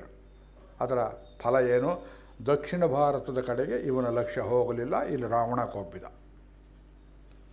Ravana ಕೊಬ್ಬಿದ್ದು ಮಾತ್ರವಲ್ಲ, ಅತ್ಯಂತ ತುದಿಯಲ್ಲಿ ಲಂಕೆಯಲ್ಲಿ ರಾವಣ, ಮಧ್ಯದಲ್ಲಿ ಅವರ ಅಪ್ಪನಂತಿದ್ದಂತಹ ವಾಲಿ, ಈ ಕಡೆ ಈಗಿನ ಮಹಾರಾಷ್ಟ್ರ ಪಂಚವಟಿ ಪ್ರಾಂತದಲ್ಲಿ ಬ್ರಾಹ್ಮಣರಾಗಿದ್ದು ರಾಕ್ಷಸ ದೀಕ್ಷೆಯನ್ನು ಪಡೆದಂತಹ ಖರದೂಷಣ ತ್ರಿಶಿರಸ್ಸು, 14,000 ರಾಕ್ಷಸರು, ದೊಡ್ಡ ಕಂಟೋನ್ಮೆಂಟು ತುಕಡಿ. ಇನ್ನು ಈ ಕಡೆಯಲ್ಲಿ ವಿರಾಧ ಕಬಂಧ ಮೊದಲಾದವರು, ಅಯೋಧ್ಯೆಯ ಔಟ್ ಪೋಸ್ಟ್ ಚೆಕ್ ಪೋಸ್ಟ್ ತನಕ ತಾಟಕೆ ಮಾರೀಚ ಮೊದಲಾದವರು. ಇಡೀ the whole country was full of terrorist as U see them today now. ವ್ಯತ್ಯಾಸ, ಇವತ್ತು ರಾಮಾವತಾರ ಇಲ್ಲ, ಇವತ್ತು ರಾಮಾಯಣ ಇದೆ. ಅವತ್ತು ರಾಮಾವತಾರವೇ ಬೇಕಾಯಿತು. ನಮ್ಮ ಏರ್ಪೋರ್ಟ್ಸ್ಗೆಲ್ಲ ಅಲರ್ಟ್ ಮಾಡಿದ್ದಾರೆ, ಯಾವಾಗ ಎಲ್ಲಿ ಬಾಂಬ್ ಹೊಡಿತಾರೋ ಗೊತ್ತಿಲ್ಲ, ನೋಡ್ಕೊಳ್ಳಿ ಅಂತ. ಯಾರಿಗಾರು ಧೈರ್ಯವಾಗಿ ಏರೋಪ್ಲೇನಲ್ಲಿ ಹೋಗಿ ಕೂತ್ಕೊಳ್ಳೋದಕ್ಕೆ ಮನಸ್ಸು ಬರುತ್ತೆ ಯೋಚನೆ ಮಾಡಿ. ಇಲ್ಲದೆ ಬಾಂಬ್ ಹಾಕೋದಿಲ್ಲ ಅಂತ ಏನು ಗ್ಯಾರಂಟಿ ನಿಮಗೆ? ಇವರು ರಾಮಾಯಣ ಅಂತಾರೆ, ಪಾಕಿಸ್ತಾನ ಅಂತಾರೆ, ಇವರಿಗೆ ಒಂದು ಹಾಕಿಬಿಡೋಣ, ಬಂದರೂ ಬರ್ಬೋದು, ಯಾರಿಗೆ ಗೊತ್ತು. ಗಟ್ಟಿಯಾಗಿ ಹೇಳಬೇಡ್ರಿ ನೀವು ನನಗಂತಾರೆ. ಗಟ್ಟಿಯಾಗಿ ಹೇಳೋಕೆ ಇರೋದಿಲ್ಲ ನಾನಿಲ್ಲಿ. ಅವ್ರು ಹೇಳ್ತಾರೆ ಅಂತ ಹೆದರೋದಲ್ಲ. ರಾಮ ಗಟ್ಟಿಯಾಗಿ ಹೇಳಿದ್ರೆ ಟೆರರಿಸ್ಟ್ ಕಾಟ ತಪ್ಪೋಗುತ್ತೆ. The whole country was infested with terrorist and among them Brahmins. ಬ್ರಾಹ್ಮಣರ ಕೆಲಸ ಏನು? ವೇದಗಳನ್ನು ಅರ್ಥವನ್ನು ತಿರುಗಿಸಿ ಟ್ವಿಸ್ಟ್ ಮಾಡಿ ವೇದಾರ್ಥಗಳನ್ನು ಇಲ್ಲ ಅಂತ ಮಾಡುವುದು. ವಿದ್ವಾಂಸೋ ಬ್ರಹ್ಮರಾಕ್ಷಸ ಛಿದ್ರಂ ಹಿಮೃಗಯಂತೆ ಹತ್ರ. ಯಾರೋ ನನ್ನ ಮಗ ಹೇಳಿದ ಅಂತ ಕಾಣುತ್ತೆ. ಮೊನ್ನೆ NDTV ನ್ಯಾಷನಲ್ ಚಾನಲ್ನಲ್ಲಿ ನಮ್ಮ ಕರ್ನಾಟಕದ ಶಂಕರ ಮೂರ್ತಿಗಳು, ಅಲ್ಲೊಬ್ಬಳು ಬುರ್ಕಾ ದತ್ ಅಂತಿದ್ದಾಳೆ, ಆ್ಯಂಟಿ ಹಿಂದೂ. ಅಂಥ ದುಷ್ಟ ಹೆಣ್ಣುಮಗಳು ತಾಟಕೆ ನಾನು ಬೇರೆ ಕಡೆ ನೋಡಿಲ್ಲ. ಅವಳು ಡಿಬೇಟ್ ಕಂಡಕ್ಟ್ ಮಾಡ್ತಾಳೆ, ಅದು ಕೊನೆ result it should be anti India, anti Hindu, ಇಂಥದೇ ತೀರ್ಮಾನ ಮಾಡುವ ಮೊದಲೇ ಕುಕ್ಕಡ. ಅಲ್ಲಿ ಹುಡುಗರನ್ನೆಲ್ಲ ಕೂರಿಸಿರ್ತಾರೆ ಮೊದಲೇ ಬೇಕಂತ ಅಂತ ಅವ್ನು ಹುಡುಕಿ ಅಲ್ಲಿ ಒಬ್ಬ ಹೇಳಿದ್ನಂತೆ, ನಾನು ಅವತ್ತಿಲ್ಲೆಲ್ಲೋ ಇದ್ದೆ ಅಥವಾ ಮನೆಯಲ್ಲಿ ವಿಶ್ರಾಂತಿ ತಗೊಳ್ತಿದ್ದೆ, ವೇದದಲ್ಲಿಯೇ ಮಾಂಸವನ್ನು ಗೋಮಾಂಸ ತಿಂತಿದ್ದರು ಬ್ರಾಹ್ಮಣರು ಅಂತ ಹೇಳಿದೆ. ಒಬ್ಬ ಹುಡುಗ, Shankaramurthy is A very mild minister. ಅವ್ರು ಕೇಳಿದ್ರಂತಲೇ ವೇದದಲ್ಲಿ ಎಲ್ಲಿದೆ ಹೇಳಿ ನೀನು, ನಂಗೆ ಗೊತ್ತಿಲ್ಲ. Let shut up your mouth. It went on the national. ಯಾಕೆ ಹೇಳ್ತೇವೆ ಅಂದರೆ ಹುಡುಗ ಹೇಳ್ತಾರೆ, ನಾ ಬ್ರಾಹ್ಮಣ ಆದರೆ ನಾ ಹೇಳ್ತೇನೆ ವೇದದಲ್ಲಿಯೇ ಬ್ರಾಹ್ಮಣರು ಗೋಮಾಂಸ ತಿಂತಿದ್ರು ಅಂತ ಹೇಳ್ತೀವಿ. ಯಾವನೋ ಹೇಳಿದ್ದನ್ನು ಹೇಳ್ತಾನೆ ಪೋಲಿ ಹುಡುಗ, ಓದಿಲ್ಲ. ಇದೇ ಬ್ರಹ್ಮರಾಕ್ಷಸ. ಜಾತಿಯಲ್ಲಿ ಬ್ರಾಹ್ಮಣ, ಆ ಜಾತಿಯನ್ನು ಮುಂದೆ ಮಾಡಿಕೊಂಡು ತನ್ನವರನ್ನೇ ತನ್ನ ಹಳಿಯುವಂತೆ ಈ ಬುದ್ಧಿಜೀವಿಗಳು, ಭ್ರಷ್ಟಜೀವಿಗಳು ಕರ್ನಾಟಕ ತುಂಬ ಇದ್ದಾರೆ ನೋಡಿ. ಇವರಿಗೆ ವೇದವಿದ್ಯೆ ಇದೆ, ವೇದದಲ್ಲಿ ಅರ್ಥ ಇಲ್ಲ ಅಂತ ಹೇಳೋಕೆ ಎಷ್ಟು ಬೇಕೋ ಅಷ್ಟಿದೆ. ಅದು ದಶರಥನ ಅಶ್ವಮೇಧ ನಡೆಯುವಾಗ ವಸಿಷ್ಠರು ಹೇಳ್ತಾನೆ, ನಮ್ಮೂರಲ್ಲಿಯೂ ಬ್ರಹ್ಮರಾಕ್ಷಸರು ಬಂದು ಸೇರಿಕೊಂಡಿದ್ದಾರೆ, ರಾವಣನ ಕಡೆಯವರು ವೇದಾರ್ಥಗಳನ್ನು ಹೀಗಳಿತಾರೆ, ಅಂಥವ್ರು ಉಸಿರೆತ್ತಿರಬಾರ್ದು, ಹಾಗೆ ಯಜ್ಞ ನಡೆಯಬೇಕು. ಇವರಿಗೆಲ್ಲ ಟ್ರೈನಿಂಗ್ ಕ್ಯಾಂಪು ಮದ್ರಸಾಯಲ್ಲಿ, ಲಂಕೆಯಲ್ಲಿ. ರಾವಣನೇ ಸ್ವಯಂ ಬ್ರಾಹ್ಮಣ, ಮಾರೀಚ ಬ್ರಾಹ್ಮಣ, ಮರೀಚಿ ಮಹರ್ಷಿಯ ಮೊಮ್ಮಗ ಅವನು. ಬ್ರಾಹ್ಮಣರೇ ವೇದಾರ್ಥಗಳನ್ನು ಅಪಲಾಪ ಮಾಡ್ತಿದ್ದು. ಇದು ಒಂದು. ಎರಡನೇದು, ಋಷಿ ಮುನಿಗಳೆಲ್ಲಿದ್ದಾರೆ ಅವರ ಹೆಂಡತಿಯರನ್ನು ಕೆಡಿಸೋದು, ಮಕ್ಕಳನ್ನು ಹೊತ್ಕೊಂಡು ಹೋಗೋದು, ಕಿಡ್ನ್ಯಾಪ್ ಮಾಡೋದು, ಋಷ್ಯಾಶ್ರಮಕ್ಕೆ ಬೆಂಕಿ ಹಚ್ಚುವುದು. ನಾವು ಚಿತ್ರಕೂಟಕ್ಕೆ ಹೋಗಿದ್ದೆವು, 2 ಸಲ ಹೋಗಿದ್ದೇವೆ. ಅತ್ರಿ ಮಹರ್ಷಿ ಆಶ್ರಮವನ್ನು ನೋಡಿದೆವು. ಅಲ್ಲಿ ದೂರದಲ್ಲಿ ಶರಭಂಗಾಶ್ರಮ ಅಂತ ಒಂದಿದೆ, 70 ಕಿಲೋಮೀಟರ್ ಹೋಗಬೇಕು ಅಂತ ಆಸೆ. ಅಲ್ಲಿ ಹೇಳ್ತಾರೆ, ಶರಭಂಗರ ಕಾಲದಲ್ಲಿ ಆಶ್ರಮ ಕಟ್ಟಿದ ಕಲ್ಲುಗಳೇನಿವೆಯೋ ಆ ಕಲ್ಲುಗಳು ಇನ್ನೂ ಇವೆ, ಅದನ್ನು ನೀವು ನೋಡ್ಬೋದು ಅಂತ. ಆದರೆ ಜೀಪ್ ಡ್ರೈವರ್ಸು ನಮಗಲ್ಲಿ ಕರ್ಕೊಂಡು ಹೋಗೋ ಧೈರ್ಯ ಇಲ್ಲ ಸ್ವಾಮಿ. ಇನ್ನೂ ರಾಕ್ಷಸರ ಕಾಟ ಇದೆಯಂತೆ ಆ ಜಾಗದಲ್ಲಿ. ಅದರ ಆ ಕಡೆ ಚಂಬಲ್ ವ್ಯಾಲಿ ಮುಂದೆ ಮಧ್ಯಪ್ರದೇಶ ಉತ್ತರ ಪ್ರದೇಶ ಸೇರುವಂಥ ಜಾಗ ಅದು. ಯಾತಕ್ಕೆ ಹೇಳ್ತೇವೆ ಅಂದರೆ, ರಾಮಾಯಣದಲ್ಲಿ ಚಿತ್ರ ಏನು ಕೊಟ್ಟಿದ್ದಾರೆ ನೋಡಿ, ಇವತ್ತು ನಡೆಯುವಂತಹ ಚಿತ್ರ. ಈ ಮೌಲ್ಯಗಳೆಲ್ಲಿರ್ತವೆ ಅಲ್ಲಿಯೇ ಹಿಂಸೆ. ಪತಂಗದ ಹುಳು ಬೆಳಕಿಗೇ ಬರ್ತದೆ, ಕತ್ಲೆಗೆ ಹೋಗೋದಿಲ್ಲ. ಅದು ಸಾಹಿತ್ಯದ ಬೇರೆ ವಿಷಯ, ಅದರ ಉಪದ್ರವ ಮಾಡುತ್ತೆ. ಉಪನ್ಯಾಸ ಮಾಡುವಷ್ಟು ಕಾಲ ತಲೆ ಮೇಲೆ ಕೊಡುವುದು, ಹುಬ್ಬಿನ ಮೇಲೆ ಕೊಡುವುದು, ಪುಸ್ತಕದ ಮೇಲೆ ಕೊಡುವುದು, ಚಿಟ್ಟು ಹಿಂಸೆ ಮಾಡಿದ ಹಾಗೆ ಈ ರಾಕ್ಷಸರು ಉಪದ್ರವ ಕೊಟ್ಟಿದ್ದೇ. ಆದ್ದರಿಂದ ಸಹಿದೇವೈರುದೀರ್ಣಸ್ಯ ರಾವಣಸ್ಯ ವಧಾರ್ಥಿಭಿ, ರಾವಣನ ವಧೆ ಮಾಡು ಪ್ರಭು ಎಂಬುದಾಗಿ ದಶರಥ ಯಜ್ಞದಲ್ಲಿ ಕೇಳಿದರು. ಅರ್ಥಿತೋ ಮಾನುಷೇ ಲೋಕೆ, ಅವರೇನು ಉಪಾಸನೆ ಮಾಡಲಿಲ್ಲ ದೇವತೆಗಳು, ಋಷಿಮುನಿಗಳು ಉಪಾಸನೆ ಮಾಡಿದರು. ಇವರು ಬರೀ ಕೇಳಿಬಿಟ್ರು. ಜಜ್ಞೆ ವಿಷ್ಣು ಸನಾತನಃ, ಜಜ್ಞೆ ಎನ್ನುವ ಶಬ್ದವನ್ನು ಕಂಡು ಮಂಬೂರಾಚಾರ್ಯರು ಕಣ್ಣೀರು ಹಾಕಿದ್ದಾರೆ. ಆವಿರ್ಭಾವವಲ್ಲ. ನರಸಿಂಹಾವತಾರದಲ್ಲಿ ಗರ್ಭವಾಸ, ಮಣ್ಣಿನ ಹೆಂಟೆ ಒಳಗಡೆ ಇದ್ದುಕೊಂಡು ಅಲ್ಲಿ ನರಸಿಂಹ ಕಷ್ಟಪಡಲಿಲ್ಲ. ದಿಢೀರಂತ ಬಂದುಬಿಟ್ಟ. 12 ತಿಂಗಳ ಕಂಬ ನರಸಿಂಹನನ್ನು ಹೊರಲಿಲ್ಲ. ಇಲ್ಲಿ ಜಜ್ಞೆ ಸಾಕ್ಷಾತ್ತಾಗಿ ಹುಟ್ಟಿದ ಕೌಸಲ್ಯ ಗರ್ಭದಲ್ಲಿ ನಮ್ಮ ಗರ್ಭವಾಸ ತಪ್ಪಿಸೋದಕ್ಕೆ ಅವನು ಗರ್ಭವಾಸವನ್ನು ಅನುಭವಿಸೋದನ್ನಲ್ಲ, ಭಗವಂತನ ಸೌಲಭ್ಯ ಎಂಥದ್ದು ಎಂಬುದಾಗಿ ಇಲ್ಲಿ ಹೀಗೆಲ್ಲ ಕೊಂಡಾಡ್ತಾರೆ. ಈ ಕಡೆ ಮೊದಲನೇ ಶ್ಲೋಕವನ್ನು ಮತ್ತೆ ತಗೊಳ್ತೇನೆ, ಇನ್ನಷ್ಟು ರಾಜಕೀಯವನ್ನು ಹೇಳ್ತೇನೆ. ರಾಮ ಸೀತೆಯರು 12 ವರ್ಷ ಸುಖವಾಗಿದ್ದ ಕಾಲಕ್ಕೆ ಭರತ ಎಲ್ಲಿ ಹೋಗಿದ್ದ? ಅಯೋಧ್ಯೆಗೆ ಬಂದರು, ವಿವಾಹವಾಯಿತು. ಒಂದು 4 ದಿವಸ 5 ದಿವಸ ಆಯಿತು. ಯುಧಾಜಿತ್ ಎಂಬುವನು ಭರತನ ಸೋದರ ಮಾವ, ಕೈಕೇಯಿಯ ಅಣ್ಣ. ಅವನು ಹೇಳಿದ, ಮಹಾರಾಜರೇ, ದಶರಥ ಮಹಾರಾಜರೇ, ನಮ್ಮ ಸೋದರಳಿನ ನಾನು ಮತ್ತೆ ಕರ್ಕೊಂಡು ಹೋಗ್ತೇನೆ ಅಂತ. ಹುಟ್ಟಿದಾಗಲೇ ಅಲ್ಲಿ ಕರ್ಕೊಂಡು ಹೋಗಿಬಿಟ್ಟಿದ್ದ. ಅವತ್ತು ಹೇಳಿದೆ ದಶರಥನಿಗೆ, ಕರ್ಕೊಂಡು ಹೋಗ್ತೀಯಾ, ಕರ್ಕೊಂಡು ಹೋಗು ಅಂತ ಹೇಳುವಷ್ಟು ಮನಸ್ಸು ಯಾಕೆ ಬಂತು ಅಂದ್ರೆ, ಒಳಗಡೆ ತಳಮಳ. ಇವನು ಅಲ್ಲಿ ಬೇರು ಬಿಡಲಿ, ಇಲ್ಲಿ ಬಿಟ್ಟರೆ ನಮಗೆ ರಾಮ ಪಟ್ಟಾಭಿಷೇಕಕ್ಕೆ ತೊಂದರೆ ಆದೀತು ಅಂತ ಹೇಳಿ. ಭರತ ಎಷ್ಟೇ ಒಳ್ಳೆಯವನಾಗಿದ್ದರೂ ಈ ರಾಜಕಾರಣ ಹೇಳೋಕೆ ಬರೋದಿಲ್ಲ. ಯಾರ ತಲೆ ಎಲ್ಲಿ ಕೆಡುತ್ತೋ, ಯಾರು ಪುಸಲಾವಣೆ ಮಾಡಿದ್ರೇನೋ, ಕರ್ಕೊಂಡು ಹೋಗಪ್ಪ ಅಂದುಬಿಟ್ಟ. ಅವನ ಜೊತೆಯಲ್ಲಿ ಶತ್ರುಘ್ನೂ ಹೋಗಿಬಿಟ್ಟ, ಸಣ್ಣ ಮಗು. ನೆನ್ನೆ ಹೇಳಿದೆ, ಅದು ಆಕರ್ಷಣೆ ಯಾತಕ್ಕೆ ಅಂತ ಗೊತ್ತಾಗೋದಿಲ್ಲ. ಭಗವಂತನಿಗೆ ಭಕ್ತರು ಹೆಚ್ಚರು ಎಂಬುದಾಗಿ ಇಲ್ಲಿ ಹೇಳ್ತಾರೆ. ಮತ್ತೆ ಮದುವೆ ಆದ ಮೇಲೆ ಶತ್ರು ಗಚ್ಚತ ಮಾತುಲ ಕುಲಂ, ಸೋದರ ಮಾವನ ಮನೆಗೆ ಅವನು ಹೋದರೆ, ಅಳಿಯನ ಜೊತೆಯಲ್ಲಿ ಗಿಳಿಯಾಗಿ ಹೋದಾಗ ಇವನು ಹೋದನಲ್ಲ. ಭರತೇನ ಸಹ ಅನಘಃ, ಇದು ವ್ಯಾಖ್ಯಾನ ಪಾಠ. ಪಾಪರಹಿತನಾದವನು ಶತ್ರುಘ್ನ. ಅಜ್ಞಾ ಕೇಳಿದ್ರೆ ಇಲ್ಲಿ ಏನೋ ಪಾಪ ಇದ್ದು ಅದು ಇಲ್ಲ ಅನ್ನೋ ಅರ್ಥದಲ್ಲಿ ಅನಘಃ ಅದಕ್ಕೆ ವ್ಯಾಖ್ಯಾನ ಮಾಡ್ತಾರೆ. ಭರತನಲ್ಲಿ ಎಷ್ಟು ಭಕ್ತಿ ಶತ್ರುಘ್ನಿಗೆ ಅಂದರೆ, ಅದಕ್ಕೆ ಕಳಂಕ ಹಚ್ಚುವಂತೆ ಒಂದು ವೇಳೆ ರಾಮಭಕ್ತಿ ಎನ್ನುವುದಿದ್ದರೂ ಅದನ್ನು ತೊಡ್ಕೊಂಡವನು ಅಂತ. ಅವನು ಭರತನನ್ನೆಷ್ಟು ಪ್ರೀತಿ ಮಾಡಿದ, ಅದಕ್ಕೆ ರಾಮಭಕ್ತಿಯು ಅಡ್ಡಿ ಬರುವಂತಿದ್ದರೆ ರಾಮನನ್ನೂ ಬಿಟ್ಟು ಬಿಡುವವನು ಇವನೇ ಸಾಕು ಭರತ ಅನ್ನುವುದು. ನಿಮಗೆ ಅರ್ಥ ಆಗಲಿಲ್ಲ, ಸಂಸ್ಕಾರ ಇದ್ದರೆ ಅರ್ಥವಾಗುತ್ತೆ. ಅನೇಕ ನಿಮ್ಮ ಸಂಸ್ಕಾರ ಇಲ್ಲ ಅಂದ್ಬಿಟ್ಟು ಏನು ಬೈಕೋಬೇಡಿ. ಅಲ್ಲ, ಇದಕ್ಕೆ ಇನ್ನೂ ತೀಡಬೇಕು, ಹದ ಮಾಡಬೇಕು. ಎಲ್ಲ ದೇವರ ಭಕ್ತಿ, ಭಗವದ್ಭಕ್ತಿ, ಭಾಗವತರ ಭಕ್ತಿಗೆ ಹೇಗೆ ಅಡ್ಡಲಾದೀತು ಇದು ಅಧಿಕ ಇರಬೇಕು, ಯಾರೋ ಅತಿಶಯೋಕ್ತಿ ಹೇಳಿದ್ದಾರೆ. ಹಾಗಲ್ಲ. ಇದಕ್ಕೆ ನಾನು ಪದೇ ಪದೇ ಉದಾಹರಣೆ ಕೊಡ್ತೇನೆ, ನೀವು ಕೇಳಿದ್ದೀರಿ. ಒಂದು ಉದಾಹರಣೆ ಕೊಡ್ತೇನೆ. ನೀವು ಮೇಲುಕೋಟೆಯಲ್ಲೋ ತಿರುಪತಿಯಲ್ಲೋ ಕಾಂಚೀಪುರದಲ್ಲೋ ಇದ್ದೀರಿ ಅಂತ ತಿಳ್ಕೊಳ್ಳಿ. ವೈರಮುಡಿ ಉತ್ಸವ ಸಾಯಂಕಾಲ 9 ಗಂಟೆ 10 ಗಂಟೆಗೆ ಏನು ವಜ್ರದ ಕಿರೀಟವನ್ನು ಹಾಕಿಕೊಂಡು ಸ್ವಾಮಿ ಏನು 4 set 5 set nagaswara shed lights ಎಲ್ಲ ಹಾಕಿ ಉತ್ಸವ ಬರ್ತಾ ಇದೆ ಬೀದಿಯಲ್ಲಿ. ನಿಮಗೆ ಉತ್ಸವ ನೋಡಬೇಕು ಅಂತ ಆಸೆ. ನಿಮ್ಮ ಮನೆಯಲ್ಲಿ ವಯಸ್ಸಾದ ಮುದುಕಿ ತಾಯಿ ಅಥವಾ ತಂದೆ ಇನ್ನೇನು ಪ್ರಾಣ ಹೋಗ್ತದೆ ಅನ್ನೋ ಅವಸ್ಥೆಯಲ್ಲಿ ಅವತ್ತು ಒಳಗಡೆ ಮಲಗಿದ್ದಾರೆ. ಮಗು ನನ್ನ ಹತ್ರನೇ ಇರೋ, ಯಾವಾಗ ಗೊಟ್ಟಕ್ಕಂತೇನಿಯಪ್ಪ, ಒಂದು ಉದ್ಧರಣಿ ಗಂಗಾ ತೀರ್ಥ ಬಾಯಲ್ಲಿ ಹಾಕೋ, ನನ್ನ ಬಿಟ್ಟು ಹೋಗಬೇಡ ಅಂತ ಕೈ ಹಿಡ್ಕೊಂಡು ಕೂತಿರ್ತಾಳೆ ತಾಯಿ ಹಾಸಿಗೆಯಲ್ಲಿ. ಆ ಹೊತ್ತಿಗೆ ಚಲುವರಾಯ ಸ್ವಾಮಿ ಸರ್ವಾಲಂಕಾರ ಮಾಡಿಕೊಂಡು ಬೀದಿಗೆ ಬರ್ತಾನೆ. ನೀವು ತಾಯಿ ಸೇವೆ ಮಾಡ್ತೀರಾ, ನೀವು ಚಲುವರಾಯನ ಸೇವೆ ಮಾಡ್ತೀರಾ? ತಾಯಿ ಸೇವೆಗೆ ಆಗ ಚಲುವರಾಯನ ಭಕ್ತಿ ಅನ್ನೋದು ವಿಘ್ನ ಆಗೋದಿಲ್ವೇ ನೋಡಿ.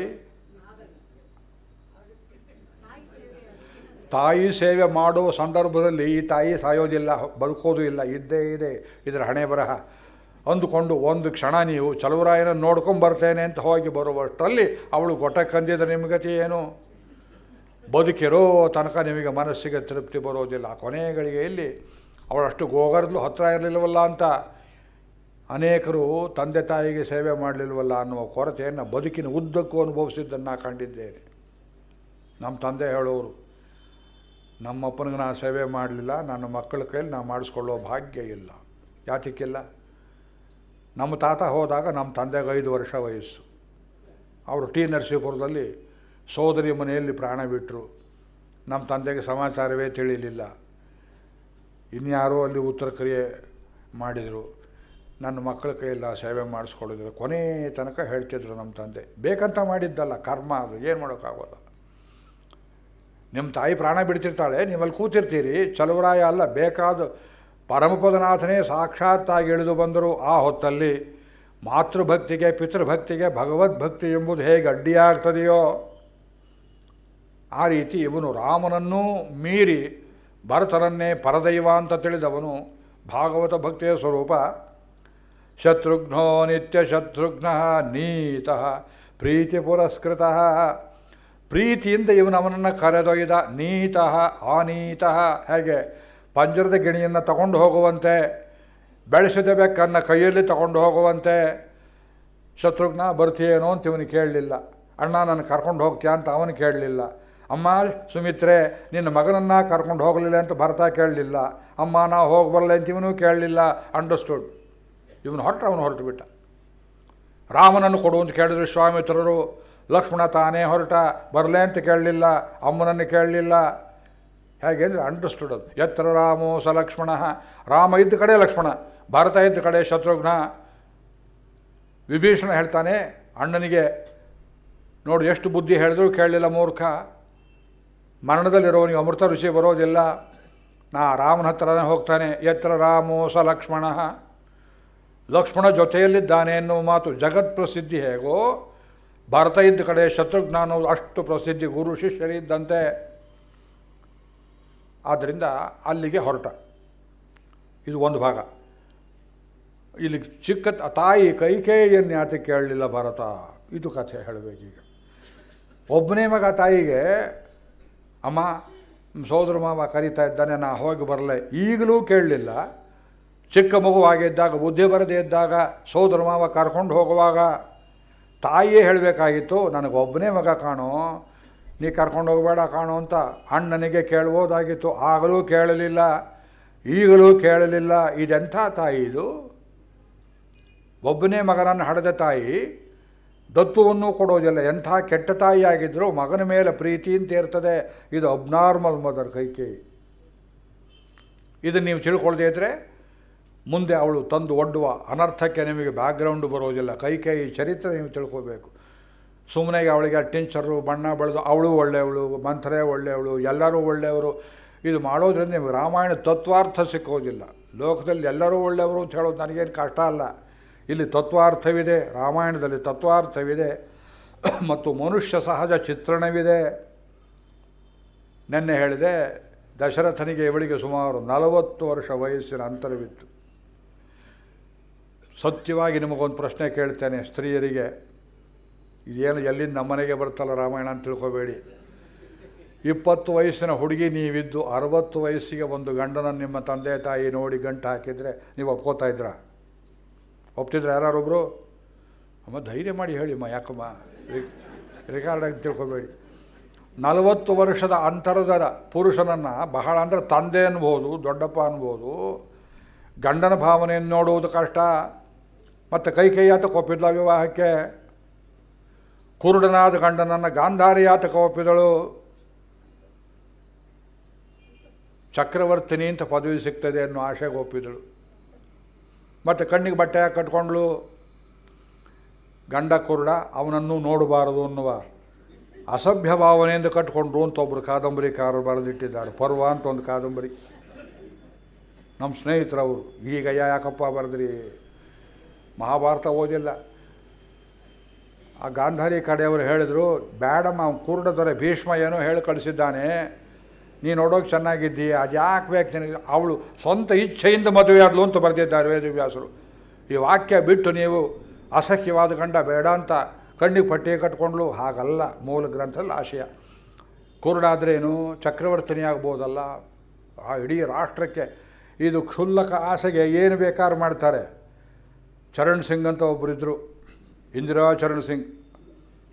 2 ತಿಂಗಳು ಪ್ರೈಮ್ ಮಿನಿಸ್ಟರ್ ಆಗುವ ಕ್ಷುಲ್ಲಕವಾದ ಆಸೆಗೆ ಜಯಪ್ರಕಾಶ್ ನಾರಾಯಣವರು ಕಷ್ಟಪಟ್ಟು ಕೂಡಿಸಿ ಒಂದು ಮಾಡಿದ್ದ ಆ ಜನತಾ ಪಕ್ಷ, ಅದರ ಸರ್ಕಾರವನ್ನು ಒಳಗಿಂದೊಳಗೆ ಇಂದಿರಾ ಗಾಂಧಿಯವರ ಪುಸಲಾವಣೆಯಿಂದ ಹೇಗೆ ಭೇದ ಮಾಡಿದರು.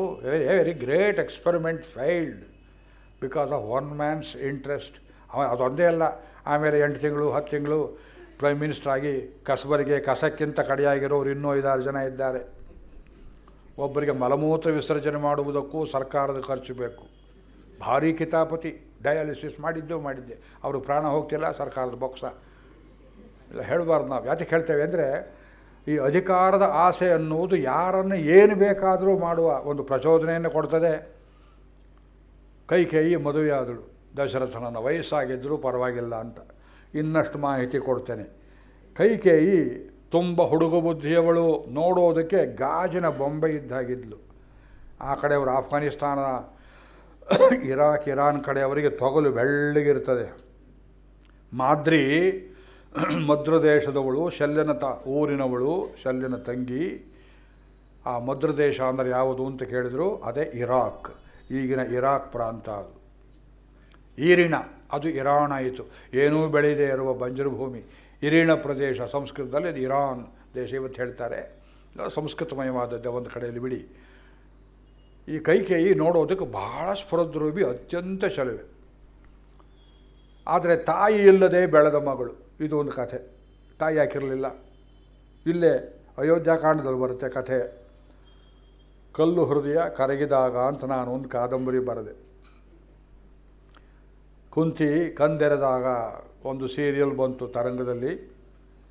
ಅದು ಮುಕ್ತ 21 ಕಂತು ಬೇಕು ಅಂತ ಸರಿಯಾಗಿ 21 ಕಂತು ಬರೆದು ಕೊಟ್ಟೆ. ಆಮೇಲೆ ಇನ್ನೂ 4 ಬೇಕು ಅಂದರು. ಇಲ್ಲ, ಮೊದಲು ನೀವು ಹೇಳಲಿಲ್ಲ, ಮುಗಿಸ್ಬಿಟ್ಟೆ.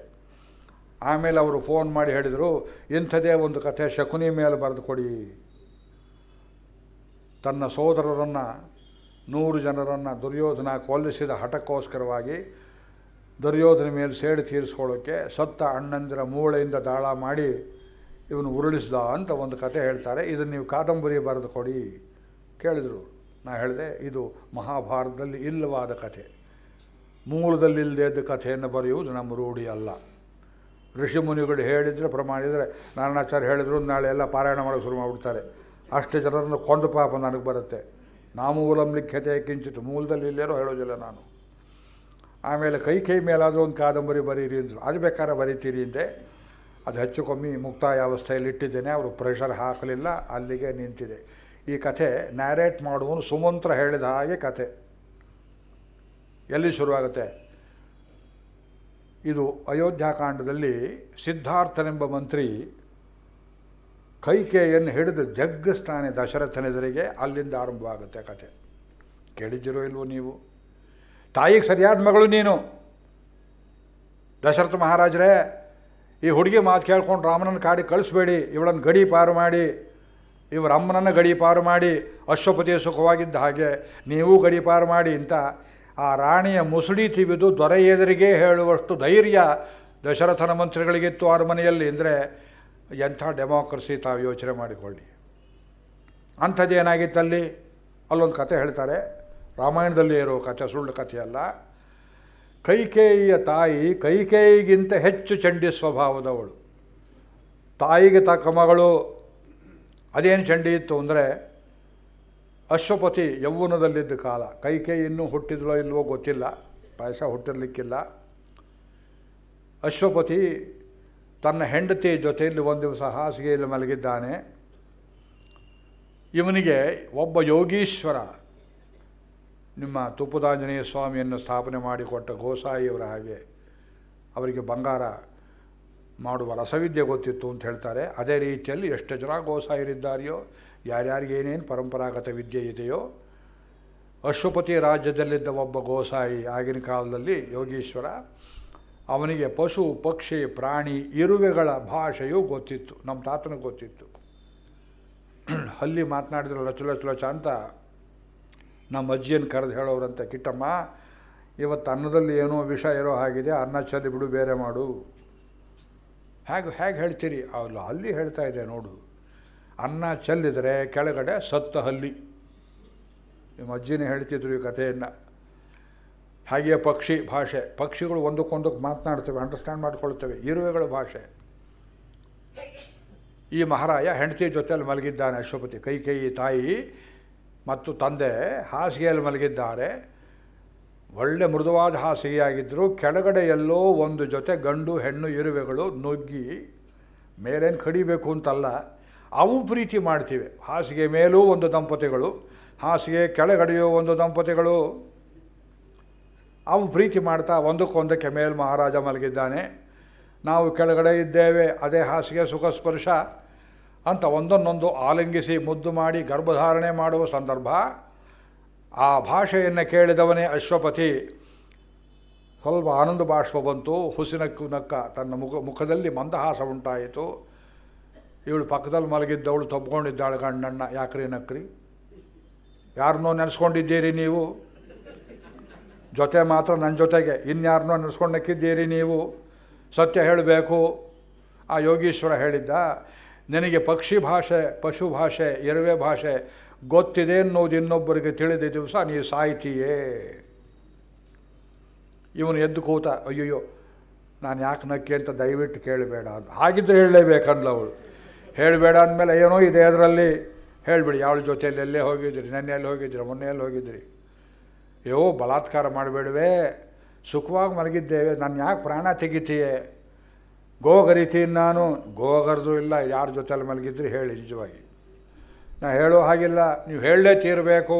ಹಾಗಿದ್ರೆ ತಾಳು ಅಂದ. ಮಳೆ ಬರ್ತಿತ್ತು. ಅರ್ಧರಾತ್ರಿಯಲ್ಲಿ ಎದ್ದು ಜೊತೆಯಲ್ಲಿ ಯಾರೋ ಅರಮನೆಯವರು ಬಂದು ಛತ್ರಿ ಹಿಡ್ಕೊಂಡು ಊರ ಆಚೆಗೆ ಕಲ್ಲು ಮಂಟಪದಲ್ಲಿ ತಂಗಿದ್ದ ಗೋಸಾಯಿ ಹತ್ರ ಹೋಗಿ, ಅಪ್ಪ ನನ್ನ ಹೆಂಡತಿ ಪ್ರಾಣ ತೆಗೀತಿದ್ದಾಳೆ, ಇವತ್ತೊಂದೇ ರಾತ್ರಿ ಇನ್ನೆಂದೆಂದೂ ಅವಳ ಜೊತೆಯಲ್ಲಿರೋ ಹಾಗಿಲ್ಲ ನಾನು. ಆ ಗುಟ್ಟನ್ನು ಹೇಳಿಬಿಡಲೆ, ನಾನು ಒಂದು ಪಕ್ಷಿ ಜೊತೆಯಲ್ಲಿ ಮಾತನಾಡ್ತಿದ್ದೆ, ಇರುವೆ ಜೊತೆಯಲ್ಲಿ ಮಾತನಾಡ್ತಿದ್ದೆ, ಹೇಳಿಬಿಡಲೆ. ಅವ ಗೋಸಾಯಿ ಹೇಳ್ದ, ಅದು ಹೇಳಿದ್ರೆ ನಿನ್ನ ಪ್ರಾಣ ಹೋಗ್ತದೆ, ದಯಮಾಡಿ ಹೇಳಬೇಡ. ಮತ್ತೇನು ಮಾಡಬೇಕು? ಆ ಹೆಂಡತಿಯನ್ನು ಪರಿತ್ಯಾಗ ಮಾಡಿ ಗಡೀಪಾರು ಮಾಡಿ ನೀವು ಸುಖವಾಗಿರುವಂತ ಬೋಧೆ ಕೊಟ್ಟ ಅವನು. ಇಷ್ಟು ಮೂಲದಲ್ಲಿದೆ, ಮುಂದಿನ ಕಥೆ ಗೊತ್ತಿಲ್ಲ. ನಾನು ಅದನ್ನು ಬೆಳೆಸಿದ್ದೇನೆ. ಹೇಗೆ ಅಂದರೆ, ಅವಳನ್ನು ಊರಾಚೆಗೆ ಎಲ್ಲೋ ಒಂದು ಕಡೆ 4 ಜನ ಊರಿನವರು ಯಾರೂ ನೋಡದೇ ಇರೋ ಕಡೆ ಅವಳನ್ನು ಸುಖವಾಗಿಟ್ಟು, ಅದಕ್ಕೆ ಬೇಕಾದ ಕಾವಲು ಗೀವಲು ಎಲ್ಲ ಹಾಕಿ ಅರಮನೆ ಏರ್ಪಾಡೆಲ್ಲ ಮಾಡಿ, ಅಲ್ಲಿ ಒಂದು ಪ್ರಾಣಿಯು ಪಶುವು ಹೋಗದಂತೆ ಅವಳನ್ನು ಸುರಕ್ಷಿತ ಮಾಡಿಟ್ಟು, ಅಷ್ಟೊತ್ತಿಗೆ ಸಣ್ಣ ಮಗುವಾಗಿದ್ದ ಈ ಕೂಸು ಕೈಕೇಯಿಗೆ ತನಗೆ ತಾಯಿ ಇಂಥವಳು ಅಂತ ಗುರುತೂ ಗೊತ್ತಿಲ್ಲದಂತೆ ಆ ಹುಡುಗಿಯನ್ನು ಬೆಳೆಸಿದ್ದ ದೊರೆ ಅವಳನ್ನು ಗಂಡಸು ವೇಷ ಹಾಕಿ, ತಲೆಗೆ ರುಮಾಲು ಹಾಕಿ, ಮುಂಡಾಸು ಹಾಕಿ ರಥ ನಡೆಸುವುದು, ಕುಸ್ತಿ, ಕತ್ತಿ, ಗುರಾಣಿ ಈ ವಿದ್ಯೆಗಳನ್ನೆಲ್ಲ ಕಲಿಸಿ, ಅದು ಅವಳು ಪ್ರಾಯಕ್ಕೆ ಬಂದ ಮೇಲೆ ದಶರಥ ಅದೇ ವಾಯುವ್ಯ ದಿಕ್ಕಿನಲ್ಲಿ ದೇವಾಸುರ ಯುದ್ಧಕ್ಕೆ ಹೋದಾಗ ಅಲ್ಲಿ ಇಳ್ಕೊಂಡಾಗ ಎಷ್ಟೋ ದಿವಸ ಕೈಕೇಯಿ ಅವನ ರಥವನ್ನು ನಡೆಸ್ತಾ ಇದ್ದಳು. ಈ ಕಥೆ ಇದೆ ರಾಮಾಯಣದಲ್ಲಿ. ಮತ್ತೆ ಅದು 2 ಲಿಂಕ್ ಕೊಟ್ಟಿದ್ದಾರೆ ವಾಲ್ಮೀಕಿ. ಆಮೇಲೆ ಇವರು ಪರಸ್ಪರ ಮದುವೆಯಾದ ಮೇಲೆಯೂ ಕೂಡ ಅದೇ ವಾಯವ್ಯಕ್ಕೆ ಮತ್ತೆ ಯುದ್ಧಕ್ಕೆ ಹೋಗಬೇಕಾದಾಗ ದಶರಥ ಈ ಪತ್ನಿಯನ್ನು ಕರ್ಕೊಂಡು ಹೋಗ್ತಿದ್ದ. ಅಂಥದ್ದೊಂದು ಸಂದರ್ಭದಲ್ಲಿ ರಾತ್ರಿ ನಿದ್ದೆ ಬಂದಿದೆ, ಆಯಾಸವಾಗಿದೆ, ಶತ್ರುಗಳನ್ನೆಲ್ಲ ಹೊಡೆದೋಡಿಸಿದ್ದಾನೆ. ಒಂದು ದೊಡ್ಡ ಕಾಡು, ನಿರ್ಜನ ಪ್ರದೇಶ, ಅಲ್ಲೆಲ್ಲೋ ಒಂದು ಕಡೆ ವಿಶ್ರಾಂತಿ ತಗೊಳ್ಳುವಾಗ ರಾತ್ರೋರಾತ್ರಿ ಶಂಬರಾಸುರನ ಕಡೆಯವರು ಬಂದು ದಶರಥನ ಸೈನ್ಯವನ್ನೆಲ್ಲ ಚಿನ್ನ ಭಿನ್ನ ಮಾಡಿ ಚಕ್ರವರ್ತಿಯನ್ನು ಕೊಲ್ಲೋದಕ್ಕೆ ಬಂದಾಗ ಕೈಕೇಯಿ ವೀರಾವೇಶದಿಂದ ಕತ್ತಿ ತಗೊಂಡು ಹೋರಾಡಿ ಶತ್ರುಗಳನ್ನೆಲ್ಲ ಸಡದು ಬಡಿದರಾಗಿ ದಶರಥನಿಗೆ ಎಚ್ಚರಾಗಿ ಆಮೇಲೆ ಹೇಳಿದ, ನಾನು ಪ್ರಾಣ ಉಳಿಸಿದ್ದೀಯೇ, 2 ವರವನ್ನು ಕೊಡ್ತೇನೆ. ನೋಡಿ, ಇದೆ ರಾಮಾಯಣದಲ್ಲಿದೆ ಆ 2 ವರ. ಅಂದರೆ ಇವಳಲ್ಲಿ ರೂಪ ಇತ್ತು, ತಾಯಿ ಸಹವಾಸವಿಲ್ಲ, ತಾಯಿಯ ಆರೈಕೆ ಇಲ್ಲದೆ ಬೆಳೆದ ಹುಡುಗಿ.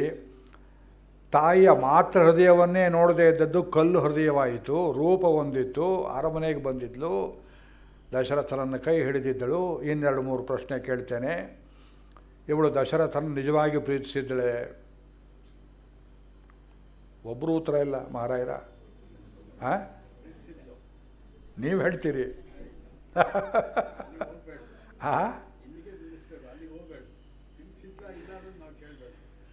ಕ್ವಶನ್ ಮಾರ್ಕ್ ಹಾಕ್ಬಿಡ್ತೀನಿ, ನಿಮಗೂ ಬೇಡ ನಮಗೂ ಬೇಡ. ತಾಳಿ ಇದಕ್ಕೆ ನಿಮಗೆ ಉತ್ತರ ಕೊಡ್ತೀನಿ, ಪ್ಲಾಸ್ಟರ್ ಹಾಕ್ತೀನಿ ನೋಡಿ, ಈಗ ಎಂಥ ಕೊಡ್ತೀನಿ. ಕಾಲಿಗೆ ಬಿದ್ದು ಕೇಳ್ಕೊಳ್ತಾನೆ, ರಾಮನನ್ನು ನೀನು ಅಗಲಿಸಿದರೆ ನಾನು ಪ್ರಾಣ ಹೋಗ್ತದೆ ಅಂತನ್ನುವಾಗ ನೀ ಸತ್ರೂ ಪರವಾಗಿಲ್ಲ ಅಂತ ಹೇಳ್ತಾಳಲ್ಲ. ಇವಳು ದಶರಥನ ಪ್ರೇಮ ಮಾಡಿದ್ದಳೆ. ನೀವು ಪ್ಲಾಸ್ಟರ್ ಬೇರೆ ಬಣ್ಣ ಪೂಸ್ತಾ ಇದ್ದೀರಿ. ನೀವು ಸತ್ರೂ ಪರವಾಗಿಲ್ಲ, ನನಗೆ ವರವನ್ನು ಕೊಡಿ ಅಂತ ಕೇಳುವಂಥ ಹೆಂಡತಿಗೆ ಗಂಡನ ಮೇಲೆ ಎಂಥ ಪ್ರೀತಿ ಇದ್ದಿತ್ತು. 1ನೇದು. 2ನೇದು, ಇವಳು ಅಯೋಧ್ಯ ಜನರನ್ನು ಕಣ್ಣು ಬಿಟ್ಟು ನೋಡಿದ್ದಳೆ, ಅಯೋಧ್ಯ ಜನರನ್ನು ಪ್ರೇಮ ಮಾಡಿದ್ದಳೆ. ನಮ್ಮಲ್ಲಿ ಒಬ್ಬರು ಬಂದಿದ್ದಾರೆ ಹೊರದೇಶದಿಂದ, ಈ ದೇಶದ ಜನರನ್ನು ಅವರು ಪ್ರೇಮ ಮಾಡಿದ್ದಾರೆಯೇ, ಒಂದು ಹಳ್ಳಿ ನೋಡಿದ್ದಾರೆಯೇ. ನಮ್ಮ ಚೀಫ್ ಮಿನಿಸ್ಟರ್ ವಾಸಿ ದಿವಸಕ್ಕೊಬ್ಬರು ಮನೆಯಲ್ಲಿ ಹೋಗಿ ಮಲ್ಕೊಳ್ತಾರೆ. ಅವರು ಯಾವ ಮನೆ ನೋಡಿದ್ರು, ಎಲ್ಲಿ ಹೋಗಿದ್ರು, this lady is terribly afraid of this country. ಹಳ್ಳಿಯೇ ನೋಡಿಲ್ಲ, ಜನ ನೋಡಿಲ್ಲ. ಇವರು ಬಡಿದಾಡಿ ಸಾಯ್ತಾರೆ ಕಾಂಗ್ರೆಸ್ನವರು ಅಂತ ಅವ್ರನ್ನ ಹಿಂಡು ಕಟ್ಟುವುದಕ್ಕೆ ಒಂದು ಹಗ್ಗ ಅಂತ ಕರ್ಕೊಂಬಂದಿಟ್ಟಿದ್ದಾರೆ. ಆಕೆಗೆ ಏನು ಕಲ್ಚರ್ ಇಲ್ಲ, ಈ ದೇಶದ ಬಗ್ಗೆ ಪ್ರೀತಿ ಇಲ್ಲ, ಈ ದೇಶದ ಹಿಸ್ಟ್ರಿ ಗೊತ್ತಿಲ್ಲ, ಈ ದೇಶದ ಪರಂಪರೆ ಗೊತ್ತಿಲ್ಲ. ಅದರ ಪೂರ್ವಾವತಾರ ಈ ಕೈಕೇಯಿ. ಅವಳ ಜೊತೆಯಲ್ಲಿ ಬಂದಿದ್ದಲ್ಲ ಮಂಥರೆ, ಅವಳಿಗೂ ಹಾಗೆ ಇತ್ತು. ಇಲ್ಲಿದ್ದಳು, ಆದೇಶವನ್ನು ಪ್ರೇಮ ಮಾಡ್ತಿದ್ಲು. ರಾಮನನ್ನು ಕಂಡರಾಗ್ತಾ ಇರಲಿಲ್ಲ. ಕಂಬರಾಮಾಯಣದಲ್ಲಿ ಒಂದು ರೀತಿ ಹೇಳಿದ್ದಾರೆ, ಎಲ್ಲೊಂದು ರೀತಿ ಹೇಳಿದ್ದಾರೆ. ಆಳ್ವಾರರು ಅದನ್ನು ಅನುಮೋದನೆ ಮಾಡಿದ್ದಾರೆ. ಬೆನ್ನಲ್ಲಿ ಡುಬ್ಬಿತ್ತು. ಕೆಲವರು ಬೇರೆ ದೇಶಕ್ಕೆ ಹೋಗ್ತಾರೆ, ಆ ದೇಶದಲ್ಲಿರೋ ತನಕ ನಮಗೆ ಅನ್ನ ಹಾಕಿದ ದೇಶ ಅಂತ ಅನ್ನವನ್ನು ಪ್ರೀತಿ ಮಾಡಬೇಕಾದ್ದು ನಮ್ಮ ಜನರ ಕರ್ತವ್ಯ. ಅಮೆರಿಕಾದಲ್ಲಿ 30 ವರ್ಷ ಇರ್ತೀರಿ, you must submit yourself to the laws of America. ನೀವು ಜರ್ಮನಿ ಇರ್ತೀರಿ, ಆಸ್ಟ್ರೇಲಿಯಾದಲ್ಲಿ ಇರ್ತೀರಿ. ನಮ್ಮ ದೇಶದಲ್ಲಿ ಮುಸಲ್ಮಾನರು ಮಾಡಿದ ಹಾಗೆ ನಿಮ್ಮ ದೇಶದಲ್ಲಿ ಇರ್ತೇವೆ. We are not going to be bound by your laws. ನಾವು ಪಾರ್ಲಿಮೆಂಟಲ್ಲಿ ಬಾಂಬ್ ಹಾಕ್ತೇವೆ, ಕ್ಷಮೆ ಮಾಡುವುದು ನಿಮ್ಮ ಕರ್ತವ್ಯ. ಹಾಂ, ನಮ್ಮ ರಾಷ್ಟ್ರಧ್ವಜ ಬೇಡ, ನಮ್ಮ ಕಾನ್ಸ್ಟಿಟ್ಯೂಷನ್ ಬೇಡ, ನಮ್ಮ ಕೋರ್ಟ್ ಬೇಡ. ಇದು ಕೈಕೇಯಿ ಸ್ವಭಾವ, ಇದು ಮಂತ್ರೆ ಸ್ವಭಾವ. ಹೊರಟು ಮತ್ತೇನು ಮಾಡ್ತಾ ಇದ್ಲಿ ಇವಳು? ದಶರಥ ಬರ್ತಿದ್ದ, ಬೇಕಾದಾಗ ಅನುಭವಿಸ್ತಾ ಇದ್ದ. ಸರ್ವದಾ ನಮ್ಮ ಬೇಲೂರಿನ ಶಿಲಾಬಾಲಿಕೆ ಹಾಗೆ ಕನ್ನಡಿ ಹಿಡ್ಕೊಂಡು ನಿಂತಾ ಇರ್ತಿದ್ಲು ಯಾವಾಗಲೂ. ಚಲಂ ಹಿತವ ಸೌಭಾಗ್ಯಂ ಸೌಭಾಗ್ಯ ಎನವಿಕಥಸೆ. ಮಂತ್ರೆ ಬಂದು ಹೇಳ್ತಾಳೆ, ದಿವಸ ನೀನು ಕತೆ ಹೇಳ್ತಿದ್ದೆ ಕಾಣೆ. ನೆನ್ನೆ ನಮ್ಮ ಗಂಡ ನನ್ನ ಪಕ್ಕದಲ್ಲಿ ಮಲಗಿದ್ದ, ಏನೇನು ಮುದ್ದು ಮಾಡಿದ, ಏನೇನು ಮಾತನಾಡಿದ, ಅದನ್ನೆಲ್ಲ ಅವಳ ಜೊತೆಯಲ್ಲಿ ಹೇಳ್ತಿದ್ಲು. ಹೆಂಡತಿಯಾದವಳು ಗಂಡನ ಜೊತೆಯಲ್ಲಿ ಪಟ್ಟ ಸುಖವನ್ನು ಸಂಸ್ಕಾರಹೀನಿಯಾದ ಒಬ್ಬಳ ಜೊತೆಯಲ್ಲಿ ಹೇಳಿಕೊಂಡ್ರೆ ಕೊಳ್ಳಿ ತಗೊಂಡು ಕೆರ್ಕೊಂಡು ಹಾಗೆ ಅದನ್ನು ಮತ್ತೆ ಮುಂದೆ ಇನ್ನೊಂದು ಕಡೆಯಲ್ಲಿ ಉಪಯೋಗ ಮಾಡಿ ಅವನ ಕುಟುಂಬವನ್ನೇ ಹಾಳು ಮಾಡಿದಳಲ್ಲ. ಮಂಥರೆ ಈ ದೇಶವನ್ನು ಪ್ರೇಮ ಮಾಡಿದಳೆ. ಇದರ ಹಿಂದೆ ದೈವತಂತ್ರ ಇತ್ತು ಅನ್ನೋದು ಬೇರೆ ದೃಷ್ಟಿ. ವರ್ಷಕ್ಕೆ 2, 3, 4 ಸಲ ಹಬ್ಬ ಬಂದರೆ ಆ ಹಬ್ಬಗಳಲ್ಲಿ ದಶರಥ ಪಟ್ಟದ ರಾಣಿಯ ಜೊತೆಯಲ್ಲಿ ಊರ ಪ್ರಜೆಗಳೆಲ್ಲರ ಗೌರವವನ್ನು ಸ್ವೀಕಾರ ಮಾಡ್ತಿದ್ದ. ಇದು ನೇಪಾಳದ ನೆನ್ನೆ ಮೊನ್ನೆ ಮಹಾರಾಜರ ತನಕ, ಜ್ಞಾನೇಂದ್ರ ಬರೋದಕ್ಕೆ ಪೂರ್ವದಲ್ಲಿದ್ದರು ನೋಡಿ ಒಬ್ಬರು ಮಹಾರಾಜರು. ದೀಪಾವಳಿ, ಸಂಕ್ರಾಂತಿ, ಯುಗಾದಿ, ರಾಮನವಮಿ, ಕೃಷ್ಣ ಜಯಂತಿ ಹಬ್ಬಗಳನ್ನು ನಮಗಿಂತ ಚೆನ್ನಾಗಿ ಆಚರಣೆ ಮಾಡ್ತಿದ್ದರು ನೇಪಾಳ ದೇಶದಲ್ಲಿ. ಆ ಜನರಿಗೆ ರಾಜಭಕ್ತಿ ಅನ್ನೋದು ಎಷ್ಟರ ಮಟ್ಟಿಗಿತ್ತು. ಹಾಳು ಮಾವೋಯಿಸ್ಟ್ರು, ಚೈನಾದವರು, ಕಮ್ಯುನಿಸ್ಟು ಸೇರಿಕೊಂಡು ಜನರ ಮಧ್ಯದಲ್ಲಿ ಅವಾಂತರ ಎಬ್ಬಿಸಿ ಆ ದೊರೆಯನ್ನು ಕೊಂದರು. ಆ ಕಥೆ ಹೊರಗೆ ಸರಿಯಾಗಿ ಬರಲೇ ಇಲ್ಲ. ನೇಪಾಳದವ್ರು ಹೇಳ್ತಾರೆ ಆ ಕಥೆಯನ್ನು. ರಾಜಭಕ್ತಿ. ಆ ಹಬ್ಬ ಬಂದರೆ ದೊರೆಯೂ ದೊರೆಯ ಪತ್ನಿಯೂ ಜನರಿಗೆ ಕಾಣಿಸ್ಕೊಳ್ಬೇಕು. ಅರಮನೆಯ ಮಾಳಿಗೆಯಿಂದ ಜನರೆಲ್ಲ ಬಂದು ಪ್ರಭು ಪ್ರಭು ಪ್ರಭು ಎಂಬುದಾಗಿ ಹೇಳಿ ಕೈ ಮುಗಿಯಬೇಕು. ಈ ಪದ್ಧತಿ ಅಯೋಧ್ಯೆಯಲ್ಲಿತ್ತು, ನಮ್ಮ ಮೈಸೂರಲ್ಲಿತ್ತು. ಅಯೋಧ್ಯೆಯಲ್ಲಿ ಜನರ ಸಲ್ಯೂಟ್, ಪಬ್ಲಿಕ್ ಸಲ್ಯೂಟ್ ಇದ್ದ ಹಾಗೆ ಅದನ್ನು ಸ್ವೀಕಾರ ಮಾಡ್ತಿದ್ದವಳು ಯಾಳು? ಕೌಸಲ್ಯೆ. ರಾಮಾಯಣದಲ್ಲಿದೆ. ಯುಗಾದಿ ಹಬ್ಬ ಬಂತು. ದಶರಥ ಅರಮನೆ ಮಾಳಿಗೆ ಮೇಲೆ ನಿಂತ್ಕೊಳ್ಳೋವನು. ಕೈಗಿಲ್ಲದೆ ಇರುವಂಥ ಒಂದು ದೊಡ್ಡ ಭೋಗ ಕೌಸಲ್ಯಗಿತ್ತು. ಪಕ್ಕದಲ್ಲಿ ಬೇಕಾದಷ್ಟು ಪಾತ್ರೆಗಳಲ್ಲಿ, ಹೆಡಿಗೆಗಳಲ್ಲಿ ಬೆಳ್ಳಿ ಬಂಗಾರದ ಒಡವೆ ವಸ್ತ್ರಗಳನ್ನಿಟ್ಟುಕೊಂಡು ಜನರ ಮೇಲೆ ಎರಚ್ತಾ ಇದ್ದರು. ಜನ ಸುಖವಾಗಿರಲಿ ಸುಖವಾಗಿರಲಿ, ತಾಯಿ ನೀ ಚೆನ್ನಾಗಿರು ಅಂತ ಹೇಳ್ತಿದ್ರು. ರಾಮ ಹುಟ್ಟುವುದಕ್ಕೆ ಮುಂಚೆಯಿಂದಲೂ ಬಂದ ಪದ್ಧತಿ. ರಾಮ ಮೊದಲು ಅವಳು ಏನಿದ್ದರೂ ದಶರಥನ ಪತ್ನಿ, ಪಟ್ಟದ ರಾಣಿ. ರಾಮ ಹುಟ್ಟಿದ ಮೇಲೆ ಎರಡರಷ್ಟು ಗೌರವವಾಯಿತು. ರಾಜಮಾತೆ, ರಾಮಮಾತೆ ಅನ್ನೋ ಕಾರಣದಿಂದ. ಇನ್ನು ರಾಮನಿಗೆ ಪಟ್ಟಾಭಿಷೇಕ ಬೇರೆ ನಡೆದರೆ ನನ್ನ ಗತಿ ಏನಾಗುತ್ತೆ ಅಂತ ಇವಳು ಹೆದರಿಕೊಂಡು ಮಂತ್ರೆ ಹೇಳಿಕೊಟ್ಟ ಮಾತಿನಂತೆ ಇನ್ನೊಂದು ದಿವಸ ಪಬ್ಲಿಕ್ ಸಲ್ಯೂಟನ್ನು ಕೌಸಲ್ಯ ತಗೊಳ್ಳೋದನ್ನು ನೋಡಿದರೆ ಆತ್ಮಹತ್ಯೆ ಮಾಡಿಕೊಳ್ತೇನೆ ನಾನು ಅಂತ ಆ ಕೈಕೇಯಿ ಹೇಳುವ ಮಾತಿನಲ್ಲಿ ಅರಮನೆ ಚಿತ್ರವನ್ನು ಕೊಟ್ಟಿದ್ದಾರೆ ವಾಲ್ಮೀಕಿ. ಆದ್ದರಿಂದ ರಾಮಾಯಣವನ್ನು ಮುಟ್ಟಿ ಹೇಳ್ತಾರೆ, Kaikeyi never loved this country. Probably she never loved her husband. ಯಾಕೆ? ಭೋಗ ಇತ್ತು, ಐಶ್ವರ್ಯವಿತ್ತು, ಸೌಭಾಗ್ಯೇನ ತನ್ನ ರೂಪವನ್ನೇ ನೋಡಿಕೊಂಡು ಕನ್ನಡದಲ್ಲಿ ಯಾವಳು ಮೊರಳಾಗ್ತಾಳೆಯೋ ಅವಳಿಗೆ ತನ್ನಲ್ಲಿಯೇ ತಾನು ಪ್ರೀತಿ. ಇದಕ್ಕೆ ಕಾಂಪ್ಲೆಕ್ಸ್ ಅಂತ ಹೇಳ್ತಾರೆ ಸೈಕಾಲಜಿಯಲ್ಲಿ. ಹುಚ್ಚು ಯಾವುದೋ ಒಂದು ಕಾಂಪ್ಲೆಕ್ಸ್ ಅಂತ ಒಂದು ಪುಷ್ಪ. ಗ್ರೀಕರಲ್ಲಿ ಒಂದು ವ್ಯಕ್ತಿ ತನ್ನನ್ನೇ ತಾನು ನೋಡಿ ನೋಡಿ ನೋಡಿ ಹೇಗ್ತಾ ಇತ್ತಂತೆ, ನಾರ್ಸಿಸಸ್ ಕಾಂಪ್ಲೆಕ್ಸ್. ಅದನ್ನು ನೋಡಿ ದೇವತೆಗಳು ಕರುಣೆ ತಗೊಂಡು ಆ ಪುಷ್ಪವನ್ನು ತನ್ನನ್ನು ತಾನೇ ನೀರಲ್ಲಿ ನೋಡಿ ಬಿಂಬದಲ್ಲಿ ಸಂತೋಷಪಡಿಸಲಿ ಅಂತ ಒಂದು ಪುಷ್ಪವನ್ನಾಗಿ, ನಾರ್ಸಿಸಸ್ ಪುಷ್ಪವನ್ನಾಗಿ ಮಾಡಿದರು ಅಂತ ಹೇಳ್ತಾರೆ. ಇದೊಂದು ಮನಸ್ಸಿನ ವಿಕೃತಿ. ಯಾವಾಗಲೂ ತನ್ನ ಕನ್ನಡಿ ನೋಡ್ಕೊಳ್ಳೋದು, ತನ್ನ ಫೋಟೋನೇ ನೋಡೋದು. ನಮ್ಮೂರಲ್ಲಿ ನಮ್ಮ ಮನೇಲಿ ಒಬ್ಬರು ಬಾಡಿಗೆಗಿದ್ದರು. ಆ ಯಜಮಾನರ ಹೆಂಡತಿ ಅಂಥ ನೋಡೋಕ್ಕೇನು ಚೆನ್ನಾಗಿರಲಿಲ್ಲ, ಜಂಭ ಬಹಳ ಇತ್ತು. ಯಾರು ಬಂದರು, ಅಮ್ಮ ಎಷ್ಟು ಸುಂದರಿಯಾಗಿದ್ದೀರಮ್ಮ, ಎಲ್ಲಿ ಹುಡುಕ್ತಾ ನಿಮ್ಮ ಯಜಮಾನ ಅಂತ ಕೇಳಿದ್ರೆ, ಹಾಗೇನು ಸ್ವಾಮಿ ಸ್ವಲ್ಪ ಕನ್ನಡಿಗೆ ಬಂತು ನೋಡ್ಕೊಳ್ಳೋದು. ನಿಮ್ಗೆ ಯಾಕೆ ಗೊತ್ತಾಯ್ತಾ ಸುಂದರಿಯಾಗಿದ್ದೇನೆ? ಇದು ಹಗಲೆಲ್ಲ ಕೇಳೋಳು. ನನಗೆ ಆವಾಗ 8-10 ವರ್ಷ ವಯಸ್ಸು. ಇಂಥವ್ರು ನೋಡಿದ್ದೇನೆ ನಾನು. ಯಾರ ಕೇಂದ್ರ, ಜಗತ್ತಿನ ಕೇಂದ್ರ ತನ್ನನ್ನು ಬಿಟ್ಟು ಇನ್ನೊಂದು ವಸ್ತು ಇಲ್ಲ ಅನ್ನೋ ಸಣ್ಣದಾಗಿರ್ತದೆಯೋ ಅವರಿಗೆ ಇತರರನ್ನು ಪ್ರೇಮ ಮಾಡುವ ಶಕ್ತಿಯೇ ಹೋಗಿಬಿಡ್ತದೆ. You lose the capacity to love another if you are so extremely self centered. ದುಡ್ಡು ಪ್ರೇಮ ಮಾಡುವವನಿಗಷ್ಟೇ, ತನ್ನನ್ನೇ ತಾನು ಹೊಗಳಿಕೊಳ್ಳುವವನಿಗಷ್ಟೇ, ತನ್ನನ್ನು ಮರೆಯುವವನಿಗೆ ಜಗತ್ತನ್ನು ಪ್ರೀತಿ ಮಾಡುವ ಶಕ್ತಿ ಬರ್ತದೆ. ಇವಳೊಂದು ಕಾಂಪ್ಲೆಕ್ಸ್ ಹುಚ್ಚು. ಇಲ್ದರೆ ಮಗನನ್ನು ಕಳಿಸಿ ಸುಖವಾಗಿರ್ತಿಲ್ಲ. ಯೋಚನೆ ಮಾಡಿ, ಅಬ್ನಾರ್ಮಲ್ ಕ್ಯಾರೆಕ್ಟರ್. ಮಗ ಹೋದ್ರೇನು, ಗಂಡ ಇದ್ದಾನೆ, ಗಂಡ ಏನು ಸುಖ ಕೊಡ್ತಾನೆ, ಇವಳು ಬೇಕಾದ ಕೊಡ್ತಾನೆ. ಎರಡನೇದು, ಗಂಡನನ್ನು ಹಿಡಿದಿಟ್ಟುಕೊಂಡಿದ್ದಾಳೆ ತನ್ನ ಅರಮನೆಯಲ್ಲಿ, ದೊಡ್ಡ ರಾಣಿಯರ ಮನೆಗೆ ಹೋಗದೇ ಇರುವಂತೆ ಮಾಡಿದ್ದಾಳೆ. ಮತ್ತು ಇವಳು ಹೇಳಿದ್ದೆಲ್ಲ ಕೇಳೋದಕ್ಕೆ ಒಬ್ಬಳು ಚೇಟಿ ಇದ್ದಾಳೆ, ಮುದುಕಿ, ಆ ಮಂಥರೆ. ಆ ಮಂಥರೆಯು ಇದೇ ಜಾತಿಯವಳು. ಕೈಗೆ 10 ರಾತ್ರಿ ಅವಳು ಸತ್ತಿದ್ರೆ ಇವಳು 10 ದಿವಸ ರಾತ್ರಿ ಸೂತಕ ಇರಬೇಕು. ಜ್ಞಾತಿ ದಾಸಿ ಯಥೋ ಜಾತ. ಜ್ಞಾತಿಗಳು ದಾಯಾದರು ಸತ್ರು, ದಾಯಾದಿಗಳ ಮನೆಯಲ್ಲಿ ಊಳಿಗ ಮಾಡೋದಿಲ್ಲ. ಇನ್ನೊಬ್ಬರು ಮನೇಲಿ ಬೇಕಾದ್ರೆ ಸೇವೆ ಮಾಡ್ತಾರೆ, ದಾಯಾದ್ರ ಮನೇಲಿ ಮಾಡೋದಿಲ್ಲ. ಇವಳಿಗೆ ಈ ದುಸ್ಥಿತಿ ಯಾತಕ್ಕೆ ಬಂತಿತ್ತು ಮಂಥರೆಗೆ ಅಂದರೆ, ಕೆಲಸ ಕೊಡೋರು ಇರಲಿಲ್ಲ, ಹೊಟ್ಟೆ ಪಾಡಿಗೋಸ್ಕರ ದಾಯಾದ್ರನ್ನ ಆಶ್ರಯಿಸಬೇಕಾದ ಸ್ಥಿತಿ. ಇದು ಅಯೋಧ್ಯೆ ಚಿತ್ರ, ನಾವು ಜ್ಞಾಪಕ ಇಟ್ಕೊಂಡ್ಬಿಡಿ. ಆದ್ದರಿಂದ ಮಂಥರೆ ಮತ್ತು ಕೈಕೇಯಿ ಇವರಿಬ್ಬರು ಅಯೋಧ್ಯೆಯ ಮೇನ್ ಸ್ಟ್ರೀಮ್ ಜನಜಂಗುಳಿ. ಈ ಜೀವನದಲ್ಲಿ ಬೆರೆಯಲೇ ಇಲ್ಲ. ಆ ಬೆರೀದೇ ಇದ್ದವರು ಇಬ್ಬರೇ ಇದ್ದರು ಅಷ್ಟೇ, 10,000 ಜನ ಇದ್ದರು ಅಷ್ಟೇ, 10 ಕೋಟಿ ಜನ ಇದ್ದರು ಅಷ್ಟೇ.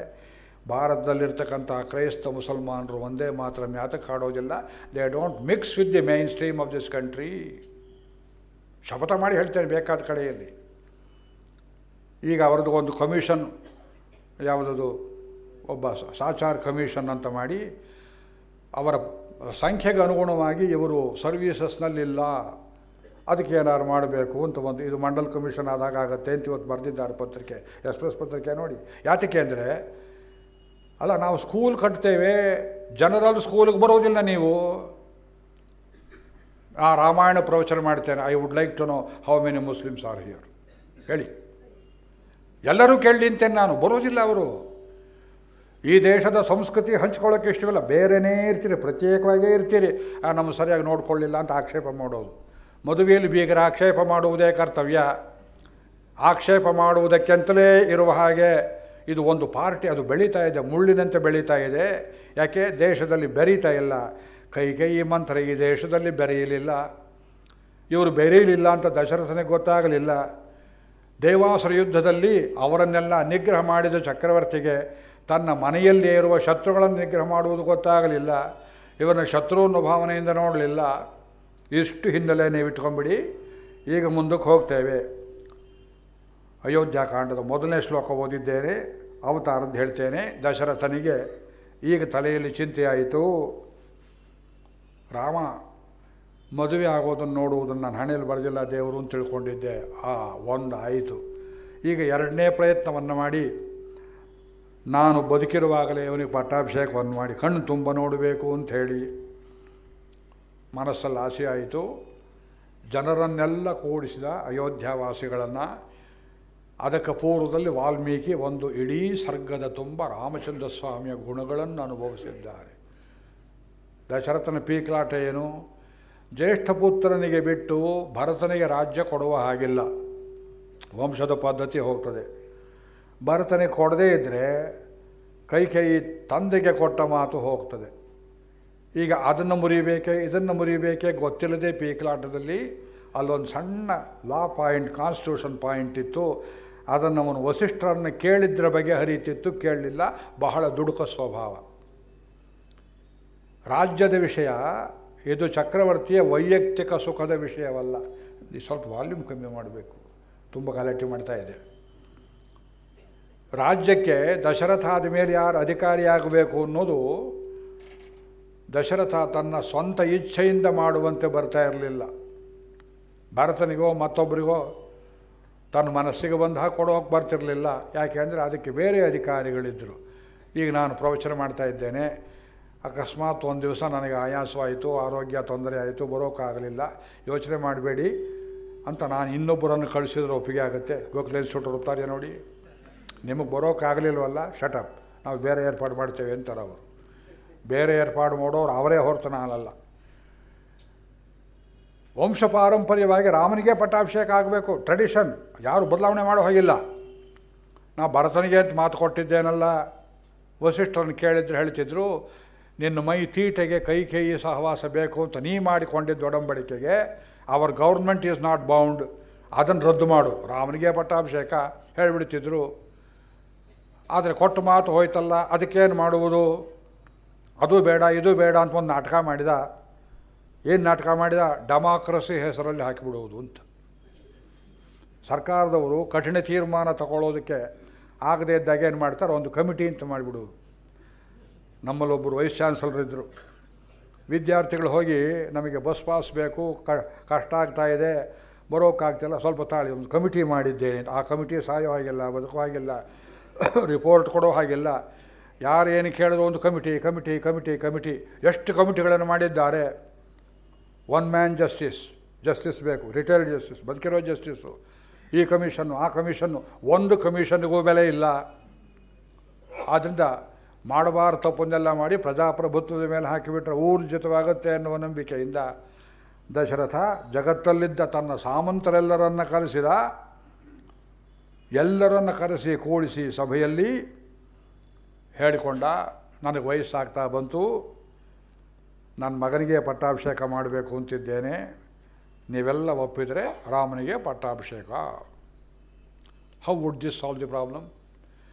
ನಾಳೆ ಅಶ್ವಪತಿ ಕೈಕೇಯಿ ತಂದೆ, ಏನಯ್ಯ ನನ್ನ ಮೊಮ್ಮಗನಿಗೆ ಕೈಕೇಯಿ ಮಗನಿಗೆ ಭರತನಿಗೆ ರಾಜ್ಯ ಕೊಡ್ತೇನೆ ಅಂತ ಹೇಳಿದ್ದೆಲ್ಲ ಈಗ ಮಾಡ್ಬೋದೇ ಅಂತ ಕೇಳಿದರೆ, ನಾನೇನೋ ಕೊಡಬೇಕು ಅಂತಿದ್ದರೆ ಜನ ಹೀಗೆ ಅಭಿಪ್ರಾಯ ಪಟ್ಟರು, ನಾನೇನು ಮಾಡಲಿ ಅಂತ ಅವ್ರ ತಲೆ ಮೇಲೆ ಹಾಕ್ಬಿಡು ಅಂತ ಮಾಡಿದ್ದ. ಅದು ಮೊದಲು ತಲೆ ಕ್ಷೌರ ಮಾಡಿ ಪರಿವೇಷ್ಟನವನ್ನು ಮಾಡಿ ಅವರು ಕೇಳಿದ್ದಾರೆ ನಾನೇನು ಮಾಡಲಿ ಅಂತ ತಪ್ಪಿಸ್ಕೋಬೇಕು ಅಂತ ಪ್ಲ್ಯಾನ್ ಮಾಡಿದ್ದ ದಶರಥ. ಹಾಗಲ್ಲದೆ ವಂಶ ಪರಂಪರೆಯಿಂದ ಎಲೆಕ್ಷನ್ ಮಾಡಿ ಇಕ್ಷ್ವಾಕುದುರೆಗಳನ್ನು ಚೂಸ್ ಮಾಡುವ ಪದ್ಧತಿ ಅಯೋಧ್ಯೆಯಲ್ಲಿರಲಿಲ್ಲ. ಇವರ ಅಪ್ಪನಿಗೆ ಹಾಗಾಗಿರಲಿಲ್ಲ, ಇವರ ತಾತನಿಗೆ ಹಾಗಾಗಿರಲಿಲ್ಲ. ಭಗೀರಥನಿಗೆ, ಅಜನಿಗೆ, ದಿಲೀಪನಿಗೆ, ರಘುವಿಗೆ, ಇಕ್ಷ್ವಾಕು ಒಬ್ರಿಗೂ ಆಗದೆ ಇದ್ದ ಪದ್ಧತಿ. ರಾಮನ ಪಟ್ಟಾಭಿಷೇಕ ಆಗಬೇಕೋ ಬೇಡವೋ, ರೆಫರೆಂಡಮ್ ಮಾಡ್ತೇನೆ ಅಲ್ಲ, ರೆಫರೆಂಡಮ್. ಪ್ರೀತಿರೇಷ ಕಥಂ ರಾಮೋ ರಾಜ ಸ್ಯಾತ್ ಮೈ ಜೀವತಿ, ಅದು ತಳಮಳ. ನಾ ಬದುಕಿರುವಾಗಲೇ ರಾಮನ ಪಟ್ಟಾಭಿಷೇಕ ನೋಡಬೇಕು. ಇನ್ನು ಸ್ವಲ್ಪ ವರ್ಷ ಆಗಿದ್ರೇನು ಗಂಟು ಹೋಗ್ತಿತ್ತು. ಮನ್ನನೇ ಅವನಿಯೈ ಮಹನಕ್ಕೀಂದು ಕಂಬರಾಮಾಯಣ. ನೀ ಪಲ್ನರುಂ ತವಂ ಪುರಿ ಪರ್ವಮೀದನ ಕನ್ನ ಮೂಲತ್ತಿನಿಲ್ ಕಳರವಂದನ ಮಿನ್ನನ ಕರುಮೈ ಪೋಯ್ ವೆಳುತ್ತದೋರ್ಮಯರ್ ತಂ ಕರ್ಣಮೂಲಮಾಗತ್ಯ. ಕಂಬರಾಮಾಯಣ ಇದು ಕಾಳಿದಾಸ, ಒಂದೇ ಅರ್ಥ ಶ್ಲೋಕಗಳು. ಕರ್ಣಮೂಲಮಾಗತ್ಯ ರಾಮೇ ಶ್ರೀರ್ನ್ಯಸ್ಯತಾಮಿತಿ ಕೈಕೇಯಿ ಶಂಕಯೇವ ಫಲಿತಚ್ಛದ್ಮನಾಜರ. ದಶರಥನಿಗೆ ಅಷ್ಟು ವಯಸ್ಸು ಆಗಿತ್ತು. ಕನ್ನಡಿ ಮುಂದೆ ದಿವಸ ನಿಂತ್ಕೊಂಡು ತಿರುಕ ಹಾಕ್ಕೊಂಡು ತಲೆ ಮೇಲೆ ಆ ಕಿರೀಟ ಧಾರಣೆ ಮಾಡಿಕೊಳ್ಳುವಾಗ ನೋಡಿಕೊಳ್ತಾ ಇದ್ದ. ರಾಮ ಹುಟ್ಟಿದ ಮೇಲೆ ಇವನಿಗೆ ವೃದ್ಧಾಪ್ಯ ಕಳೆದು ಮತ್ತೆ ಯೌವನ ಬರೋಕ್ಕೆ ಶುರುವಾಯಿತು. ರಾಮನನ್ನು ಮತ್ತು ದಶರಥನನ್ನು ಪಕ್ಕದಲ್ಲಿ ನಿಲ್ಲಿಸಿದರೆ ದಶರಥ ಯಾರು ರಾಮ ಯಾರು ಅಂತ ಗೊತ್ತಾಗ್ತಾ ಇರಲಿಲ್ಲವಂತೆ. ರಾಮ ಹುಟ್ಟಿದ ಮೇಲೆ ಚಕ್ರವರ್ತಿಗೆ ಯೌವನ ಬಂದುಬಿಡ್ತು. ಯಾರು ಹೇಳ್ತಾರೆ? ದಶರಥನೇ ಹೇಳ್ತಾನೆ. ಯಾರು ಹೇಳ್ತಾನೆ? ಹೆಂಡತಿಗೆ ಕೈಗೆ ಹೇಳ್ತಾನೆ, ಎಲ್ಲ ಹುಚ್ಚಿ, ರಾಮ ಹುಟ್ಟಿದ ಮೇಲೆ ಮಹಾರಾಜರೇ ನೀವು ಬರ್ತಾ ಬರ್ತಾ ಯುವಕರಾಗ್ತಿದ್ದೀರಿ, ಎಷ್ಟು ಚೆನ್ನಾಗಿದ್ದೀರಿ ಅಂತ ನೀನೇ ಎಷ್ಟು ಸಲ ಹೇಳಿದ್ದೀಯೇ. ನನಗೆ ಯೌವನ ಕೊಟ್ಟವನು ರಾಮ, ಈಗ ರಾಮನನ್ನು ಕಾಡಿಗೆ ಕಳಿಸಿ ನಾನು ಮತ್ತೆ ಮುದುಕ ಆಗುವಂತೆ ಮಾಡ್ತೀಯ. ಎಂಥ ಹೆಂಡತಿಯಾದರೂ ಗಂಡನಿಗೆ ತಲೆ ಬೆಳಗಾದರೆ ಪೇಂಟ್ ಮಾಡ್ತಾಳೆ, ಸುಕ್ಕು ಬಿದ್ದರೆ ಅದಕ್ಕೆಲ್ಲ ಮೆತ್ತಾಳೆ, ಗಂಡ ಚೆನ್ನಾಗಿರಲಿ ಅಂತ. ತನಗಲ್ಲ, ನೋಡಿದವರು ಮುದುಕ ಅಂತ ಹೇಳಬಾರದು ಅಂತ ಅವರ ಬಾಯಿ ಮುಚ್ಚಿಸುವುದಕ್ಕೆ ಗಂಡನಿಗೆ ಅಲಂಕಾರ ಮಾಡ್ತಾರೆ. ನಾ ಬದುಕಿರುವಾಗಲೇ ಆ ರಾಮ ಹತ್ತಿರಲ್ಲಿಲ್ಲದೆ ನಾ ಮುದುಕ ಆಗಬೇಕು, ಹಲ್ಲುದುರಬೇಕು ಅಂತ ಹೀಗೆಲ್ಲ ಮಾಡ್ತಿದ್ಯಾ ಅಂತ ಕೇಳುವಾಗ ರಾಮ ಹುಟ್ಟಿದ ಮೇಲೆ ತನಗೆ ಮತ್ತೆ ಯೌವನ ಬಂತು ಅನ್ನೋ ಮಾತನ್ನು ದಶರಥನೇ ಹೇಳ್ಕೊಳ್ತಾನೆ. ವಸುದೇವನಿಗೂ ಹೀಗೆ ಆಯಿತಂತೆ. ವಿಷ್ಣು ಪುರಾಣದಲ್ಲಿ ಹೇಳಿದ್ದಾರೆ, ಭಗವಂತನನ್ನು ನಿತ್ಯ ಪೂಜೆ ಮಾಡುವ ಭಕ್ತರಿಗೆ ರಾಮನ ಕೃಷ್ಣನ ವಿಗ್ರಹಗಳನ್ನು ನಿತ್ಯ ನೋಡ್ತಾ ನೋಡ್ತಾ ದರ್ಶನ ಮಾಡುವವರಿಗೆ ಮನಸ್ಸು ಪ್ರಸನ್ನ ಆಗೋದು ಮಾತ್ರವಲ್ಲ, ರಾಮನಂತೆ ಕೃಷ್ಣನಂತೆ ಭ್ರಮರಕೀಟ ನ್ಯಾಯದಂತೆ ಯೌವನ ಪ್ರಾಪ್ತವಾಗುತ್ತೆ. ನೃಸಿಂಹನನ್ನು ಉಪಾಸನೆ ಮಾಡಿದರೆ ನೃಸಿಂಹನಂತೆ ಮುಖ ಆಗುತ್ತೆ ಅಂತ ಅರ್ಥವಲ್ಲ, ಇದ್ದದ್ದನ್ನು ಹೇಳ್ತಾನೆ. ಅವನು ಸುಂದರವಾದವನೇ ನೃಸಿಂಹ, ಹಳೆಹಿಯ ಶೃಂಗ್ಯರ್. ನೃಸಿಂಹನ ಗುಣ ಉಂಟಾಗುತ್ತೆ, ಎಂಥ ಕೆಚ್ಚದೆ ಬರುತ್ತೆ, ಅದು ನಾವು ಸುಂದರವಾಗಿದ್ದ. ಆದರೆ ಈಗ ರಾಮಾಭಿಷೇಕಕ್ಕೆ ಮುಂಚೆ ಒಂದೇ ಒಂದು ದಿವಸ ಅಕಸ್ಮಾತ್ ನೋಡಿಕೊಂಡ. ಈ ಅಡ್ವರ್ಟೈಸ್ಮೆಂಟ್ ಬರುತ್ತೆ ನೋಡಿ, ತಲೆ ಬಿಳಿ ಕೂದಲಾಗೋದಕ್ಕೆ ಒಂದು ಕೂದಲು ಕಿವಿ ಹತ್ತಿರ ಸ್ವಲ್ಪ ಹೆಚ್ಚಾಗಿ ಬೆಳ್ಕೊಂಡಿತ್ತು, ಕ್ಷೌರದವನು ಸರಿಯಾಗಿ ಕತ್ತರಿಸಿರಲಿಲ್ಲ, ಅದು ಬೆಳ್ಳಗಾಗಿತ್ತು. ಅದು ಕಿವಿ ಹತ್ತಿರ ಇದ್ದು ಕೂದಲು ಕಿವಿ ಒಳಕ್ಕೆ ಬಂದು ಹೇಳಿತು, ದೊರೆಯೇ ನಿನಗೆ ವಯಸ್ಸಾಯಿತು, ರಾಮನ ಪಟ್ಟಾಭಿಷೇಕ ಕೊಟ್ಬಿಡು ಅಂತ. ಆ ಕಡೆ ನೋಡಿತು, ಸದ್ಯ ಕೈಯಲ್ವಲ್ಲ ಅಂತ ಹೇಳಿ ಬೆಳ್ಳಗಾಗಿ ಹೆದರಿಕೊಂಡು ಕಿವಿಯಲ್ಲಿ ಕೂತ್ಕೊಂಡ್ಬಿಡ್ತು ಎಂಬುದಾಗಿ. ಇದನ್ನು ಕಂಬರಾಮಾಯಣ, ತುಳಸಿ ರಾಮಾಯಣ ಹೀಗೇ ಮಾಡಿದ್ದಾರೆ. ಆದ್ದರಿಂದ ಜನಗಳಲ್ಲಿ ಇವನು ನಿವೇದನೆ ಮಾಡಿಕೊಂಡ. ಜನ ಹೇಳಿದರು, ಕರತಾಡನ ಮಾಡಿದರು, ಚಪ್ಪಾಳೆ ಹಾಕಿದರು, ಪ್ರಭು ಪ್ರಭು ಪ್ರಭು ಅಂದರು. ಏನು ತಿಳಿಲಿಲ್ವಲ್ಲ ನನಗೇಂದ ಅವನು. ಚಪ್ಪಾಳೆ ಯಾತಕ್ಕೆ ಹಾಕಿದ್ರಿ? ಎಷ್ಟು ಚೆನ್ನಾಗಿ ಪಾಠ ಮಾಡಿದ್ರು ಚಪ್ಪಾಳೆ ಹಾಕ್ತಾರೆ, ಏನೂ ತಿಳಿದೇ ಇದ್ದರೂ ಚಪ್ಪಾಳೆ ಹಾಕ್ತಾರೆ. ಇದು ಗೆಟೌಟ್ ಅಂತಲೋ ಇನ್ನಷ್ಟು ಹೇಳಿ ಅಂತಲೋ ತಿಳಿಲಿಲ್ವಲ್ಲ. ನನ್ನ ರಾಜ್ಯದಲ್ಲಿ ಏನಾದ್ರು ನಿಮಗೆ ಕೊರತೆ ಇದೆಯೇ ಅಂತ ಕೇಳಿದ ದಶರಥ. ರಾಮನಿಗೆ ರಾಜ್ಯ ಕೊಡ್ತಾನೆ ಅಂತ ಕೂಡಲೇ ನೀವು ಚಪ್ಪಾಳೆ ಹಾಕಿಬಿಟ್ರಲ್ಲ. ನನ್ನ ರಾಜ್ಯದಲ್ಲಿ ಏನಾದ್ರು ತಪ್ಪಿದೆಯೇ? ಇಷ್ಟು ಬೇಗ ಹೋಗ್ತೇನೆ ಅಂದರೆ ಬಾಯಿ ಮಾತಿಗೆ ಇನ್ನೂ 2 ದಿವಸ ನೀವೇ ಇದ್ದಾಳಬೇಕು ಅಂತ ಹೇಳೋದು ಬಿಟ್ಟು, ಅತಿಥಿಗಳು ಬರ್ತಾರೆ ಮನೆಗೆ, ನಾ ಹೋಗಿ ಬರ್ತೇನೆ ಅಂತಾರೆ ಅವರು. ಇನ್ನೂ 4 ದಿವಸ ಇರಲಿ ಅಂತ ನೀವು ಹೇಳಲಿ ಅಂತ ಅವ್ರ ಭಾವನೆ. ನೀವು ಹೇಳ್ತೀರಿ, ಅಯ್ಯೋ ನಾ ರಿಕ್ಷಾ ಆಗಲೇ ಆರ್ಡ್ರ್ ಮಾಡಿ ಆಯ್ತಲ್ಲ, ನಿಮ್ಮ ಸಾಮಾನೆಲ್ಲ ಹೊರಗಿಟ್ಟಿದ್ದೀನಲ್ಲ ಅಂತ ಹೇಳುವಂತೆ. ದಶರಥ ಕೇಳಿದ, ಏನು ನಮ್ಮ ರಾಜ್ಯದಲ್ಲಿ ಏನಾದ್ರು ತಪ್ಪಿದೆಯಾ? ನಾನೇನು ತಪ್ಪು ಮಾಡಿದ್ದೇನೆ? ಒಬ್ಬ ಎದ್ದು ನಿಂತು ಹೇಳಿದ, ಚಕ್ರವರ್ತಿಯೇ ನೀನು ಮಾಡಿದ ಒಂದೇ ಒಂದು ತಪ್ಪು ಅಂದರೆ ನಿನಗಿಂತ ಹೆಚ್ಚು ಗುಣನಿಧಿಯಾದ ರಾಮನನ್ನು ಪಡೆದಿದ್ದೀಯೇ ಮಗನನ್ನಾಗಿ. ನಿನ್ನ ರಾಜ್ಯ ನೋಡಿ ನೋಡಿ ಸಾಕಾಗಿದೆ, ಈಗ ರಾಮರಾಜ್ಯವನ್ನು ನೋಡಬೇಕು ನಾವು, ಆದ್ದರಿಂದ ಬೇಗ ಪಟ್ಟ ಕಟ್ಟು. ಮನಸ್ಸಿಗೆ ಹರ್ಷವಾಯಿತು, ಅಪ್ಪ ಒಂದು ವಿಘ್ನ ಕಳೆದು ಹೋಯಿತು. ಭರತನ ಕಡೆಯವರು ಯಾರು ಮಾತು ತೆಗೆಯೋ ಹಾಗಿಲ್ಲ, ಜನಕನ ಕಡೆಯವರು ಹೇಳೋ ಹಾಗಿಲ್ಲ, ಅವರಿಬ್ಬರನ್ನು ನಾನು ಕರೆದಿಲ್ಲ ಈ ಸಭೆಗೆ ಎಂಬುದಾಗಿ ವಿಘ್ನ ತೀರಿ ಹೋಯಿತು ಅಂತ ತಿಳ್ಕೊಂಡ. ಕಂಬದ ಮರೆಯಲ್ಲಿದ್ದವರೆಲ್ಲ ಗೂಢಚಾರರು ಕೌಸಲ್ಯ ಅಂತಃಪುರಕ್ಕೆ ಹೋದರು. ಅರಮನೆಯಲ್ಲಿ ಬಹಳಷ್ಟು ಗೂಢಚಾರರಿದ್ದರು, ಕೈ ಕಡೆಯವರು, ದೊಡ್ಡ ಪಡೆ. ಮಂತ್ರೆ ಅದಕ್ಕೆ ಹೆಡ್, CIA ಇದ್ದ ಹಾಗೆ ಅಥವಾ ISI ಇದ್ದ ಹಾಗೆ, ಸಿಮಿ ಇದ್ದ ಹಾಗೆ. ದಶರಥ ಯಾರ ಜೊತೆಯಲ್ಲಿ ಮಾತನಾಡ್ದೆ ಎಲ್ಲ ರಿಪೋರ್ಟ್ ಹೋಗಬೇಕು ಮಂತ್ರೆಗೆ. ಮಂತ್ರೆಯಿಂದ ಕೈ ಏನಿಲ್ಲ ಸುಮ್ಮನಿರು ಅಂತ, ನಿನಗೇನು ಗೊತ್ತಿಲ್ಲ ಸುಮ್ಮನಿರು, ನಿನ್ನ ಗಂಡ ತಿಂತ ಜೊತೆಯಲ್ಲಿ ಮಾತಾಡಿದ್ದಾನೆ, ಅವಳು ಸಲ ಶಂಕ ಊದಬೇಕು. ಬೇಡ ಅಂದರು. ಕೌಸಲ್ಯ ಕಡೆಯವರು ಗೂಢಚಾರ ಇದ್ದರು, ಸುಮಿತ್ರೆ ಕಡೆಯವರಿದ್ದರು, ವಸಿಷ್ಠರ ಕಡೆಯವರಿದ್ದರು. ಸಭೆಯಲ್ಲಿ ಕಂಬಗಳ ಮರೆಯಲ್ಲಿ ಅಡ್ಕೊಂಡಿದ್ದಾರೆ. ಕೆಲವರು ಹೋದರು, ಹೇಳಿದರು, ಅಮ್ಮ ಕೌಸಲ್ಯೆ, ಇವತ್ತು ನಿನ್ನ ಕಷ್ಟವೆಲ್ಲ ತೀರಿ ಹೋಯಿತು. ಏನು ತೀರಿತು ಅಂತ ಕೇಳಿದ್ಲು. ದಶರಥನಿಗೆ ಒಳ್ಳೆ ಬುದ್ಧಿ ಬಂತು, ರಾಮನಿಗೆ ಪಟ್ಟಾಭಿಷೇಕವಂತೆ. ನಿಜವೇ ಇದು? ಹೌದಮ್ಮ, ದಶರಥನೇ ಸಭೆಯಲ್ಲಿ ಹೇಳಿದ ಈ ಮಾತು. ತಕ್ಷಣ ಹೋಗಿ ದೇವರಿಗೆ ತುಪ್ಪು ದೀಪ ಹಚ್ಚಿದಳು. ಬಿಳಿ ರೇಷ್ಮೆ ಸೀರೆ ಉಟ್ಟುಕೊಂಡವಳು, ಮಡಿ ಮಾಡಿಕೊಂಡಳು, ಅವರಿಗೆಲ್ಲ ಬಹುಮಾನಗಳನ್ನು ಕೊಟ್ಟಳು. ಕುಲದೇವತೆ ರಂಗನಾಥನ ಪ್ರಾರ್ಥನೆ ಮಾಡಿದಳು, ಪ್ರಭು ನಮ್ಮ ಯಜಮಾನರಿಗೆ ಒಳ್ಳೆಯ ಬುದ್ಧಿ ಬಂತು, ಈ ಪಟ್ಟಾಭಿಷೇಕ ನಿರ್ವಿಘ್ನವಾಗಲಿ, ನನ್ನ ಮಗನಿಗೆ ಒಳ್ಳೆಯದಾಗಲಿ, ಒಳ್ಳೆಯ ನಕ್ಷತ್ರ ಹುಟ್ಟಿದ್ದಾನೆ ಅಂತ ಅವಳು ಜಪ ಮಾಡ್ತಾ ಕೂತಿದ್ದಾಳೆ ತನ್ನ ಮನೆಯ ದೇವರ ಮುಂದುಗಡೆಯಲ್ಲಿ. ಈ ಕಡೆಯಲ್ಲಿ ಲಕ್ಷ್ಮಣಸ್ವಾಮಿಗೆ ಈ ಸಮಾಚಾರ ತಿಳಿಯಿತು. ಅವನು ಸಭೆಯಲ್ಲಿರಲಿಲ್ಲ. ಸುಮಿತ್ರೆ ಮನೆಗೆ ಸಮಾಚಾರ ಹೋಯಿತು. ಸುಮಿತ್ರೆ ಮಗನನ್ನು ಕರೆದಳು, ಲಕ್ಷ್ಮಣ, ರಾಮನಿಗೆ ಪಟ್ಟಾಭಿಷೇಕ ಅಂತ ಕಾಣೋ, ಹೋಗೋ ಅಭಿನಂದನೆ ಮಾಡೋ. ಅವನು ಕೌಸಲ್ಯ ಅಂತಃಪುರಕ್ಕೆ ಬಂದ್ರ. ಎಲ್ಲಿ ನೋಡ್ತಾರೆ, ತತ್ರತಾಂ ಪ್ರವಣಾಮೇವ, ರಾಮನೂ ಅಲ್ಲಿಗೆ ಬಂದಿದ್ದಾನೆ ಲಕ್ಷ್ಮಣ ಬರೋ ಹೊತ್ತಿಗೆ. ಇಲ್ಲಿಂದ ಮುಂದಕ್ಕೆ ಹೃದಯ ಸ್ಪರ್ಶಿ ಚಿತ್ರ ಕೊಡ್ತಾರೆ. ಪ್ರವಣಾಮೇವ ಮಾತರಂ ಕ್ಷೌಮಮಾಸಿನೀಂ. ಕ್ಷೌಮ ಅಂದರೆ ರೇಷ್ಮೆ, ಬಿಳಿ ರೇಷ್ಮೆ. ಆ ಸೀರೆ ಬಣ್ಣ ಕೂಡ ಕೊಟ್ಟಿದ್ದಾರೆ ನೋಡಿ, ನಾ ಪ್ರಮಾಣ ಬಿಟ್ಟು ಹೇಳೋದಿಲ್ಲ. ಬಿಳಿ ಸೀರೆ ಯಾತ ಕೊಟ್ಟಿದ್ದಾಳೆ ಅಂದರೆ ಅವಳು ಹೆಚ್ಚು ಕಮ್ಮಿ ಸನ್ಯಾಸಿ ಅಂತ ಇದ್ದಾಳೆ. ಸ್ತ್ರೀಯರು ಬಣ್ಣ ಬಣ್ಣದ ಸೀರೆಗಳನ್ನು ಉಡಬೇಕು ಭಾರತೀಯರು. ಪುರುಷರು ಬಣ್ಣ ಬಣ್ಣದ ಪಂಚೆ ಉಡಬಾರದು, ಇದು ಭಾರತೀಯರು. ಈ ಕಾಳಿ ಪೂಜೆ ಮಾಡುವವರು, ಭೈರವ ಪೂಜೆ ಮಾಡುವವರು ಕೆಂಪು ಮೊಗಟವನ್ನು ಉಟ್ಟುಕೊಳ್ತಾರೆ. ಈ ಗೋವಾದಲ್ಲಿ ಮಾಡ್ತಾರೆ. ಅದರಲ್ಲಿ ಬ್ರಾಹ್ಮಣನಿಗೆ ಸರ್ವದಾ ಧಾರ್ಯವಾದದ್ದು ಬಿಳಿ ಬಟ್ಟೆ ಅಂತ ಹೇಳಿದ್ದಾರೆ.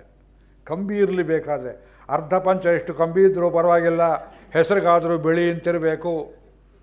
ಸ್ತ್ರೀಯರು ಮಾತ್ರ ಬಣ್ಣ ಬಣ್ಣದ ಸೀರೆಗಳನ್ನು ಉಡಬೇಕು. ಸ್ತ್ರೀಯರು ಬಿಳಿ ಬಟ್ಟೆ ಉಡುವುದು ಯಾವಾಗ? ಗಂಡ ಬಿಟ್ಟಾಗ, ಅಥವಾ ವಿಧವೆಯಾದಾಗ, ಅಥವಾ ವೈರಾಗ್ಯ ಬಂದು ಕಷ್ಟ ಕೋಟ್ಲೆ ಹೆಚ್ಚಾದಾಗ. ಕೌಸಲ್ಯ ಯಾವ ಸ್ಥಿತಿಯಲ್ಲಿದ್ದಾಳೆ ನೋಡಿ. ಕೈಕೇಯಿ ಅರಮನೆಗೆ ಬಂದ ದಿವಸವೇ ದಶರಥನಿಗೆ ಕೈ ಹಿಡಿದು ಪ್ರಮಾಣ ಮಾಡಿಸ್ಕೊಂಡ್ಲು, ನನ್ನ ಜೊತೆಯಲ್ಲೇ ಇರಬೇಕು, ನಿಮ್ಗೆ 60 ವಯಸ್ಸು, ನನಗೆ 20 ವಯಸ್ಸು, ಬೇಡ ಅಂದರೂ ನಾನು ಮದುವೆ ಆಗಿದ್ದೇನೆ, ಇದಕ್ಕೆ ನೀವು ಕೂಲಿ ಕೊಡಬೇಕು, ಇನ್ಮೇಲೆ ನನ್ನ ಜೊತೆಯಲ್ಲೇ ಇರಬೇಕು.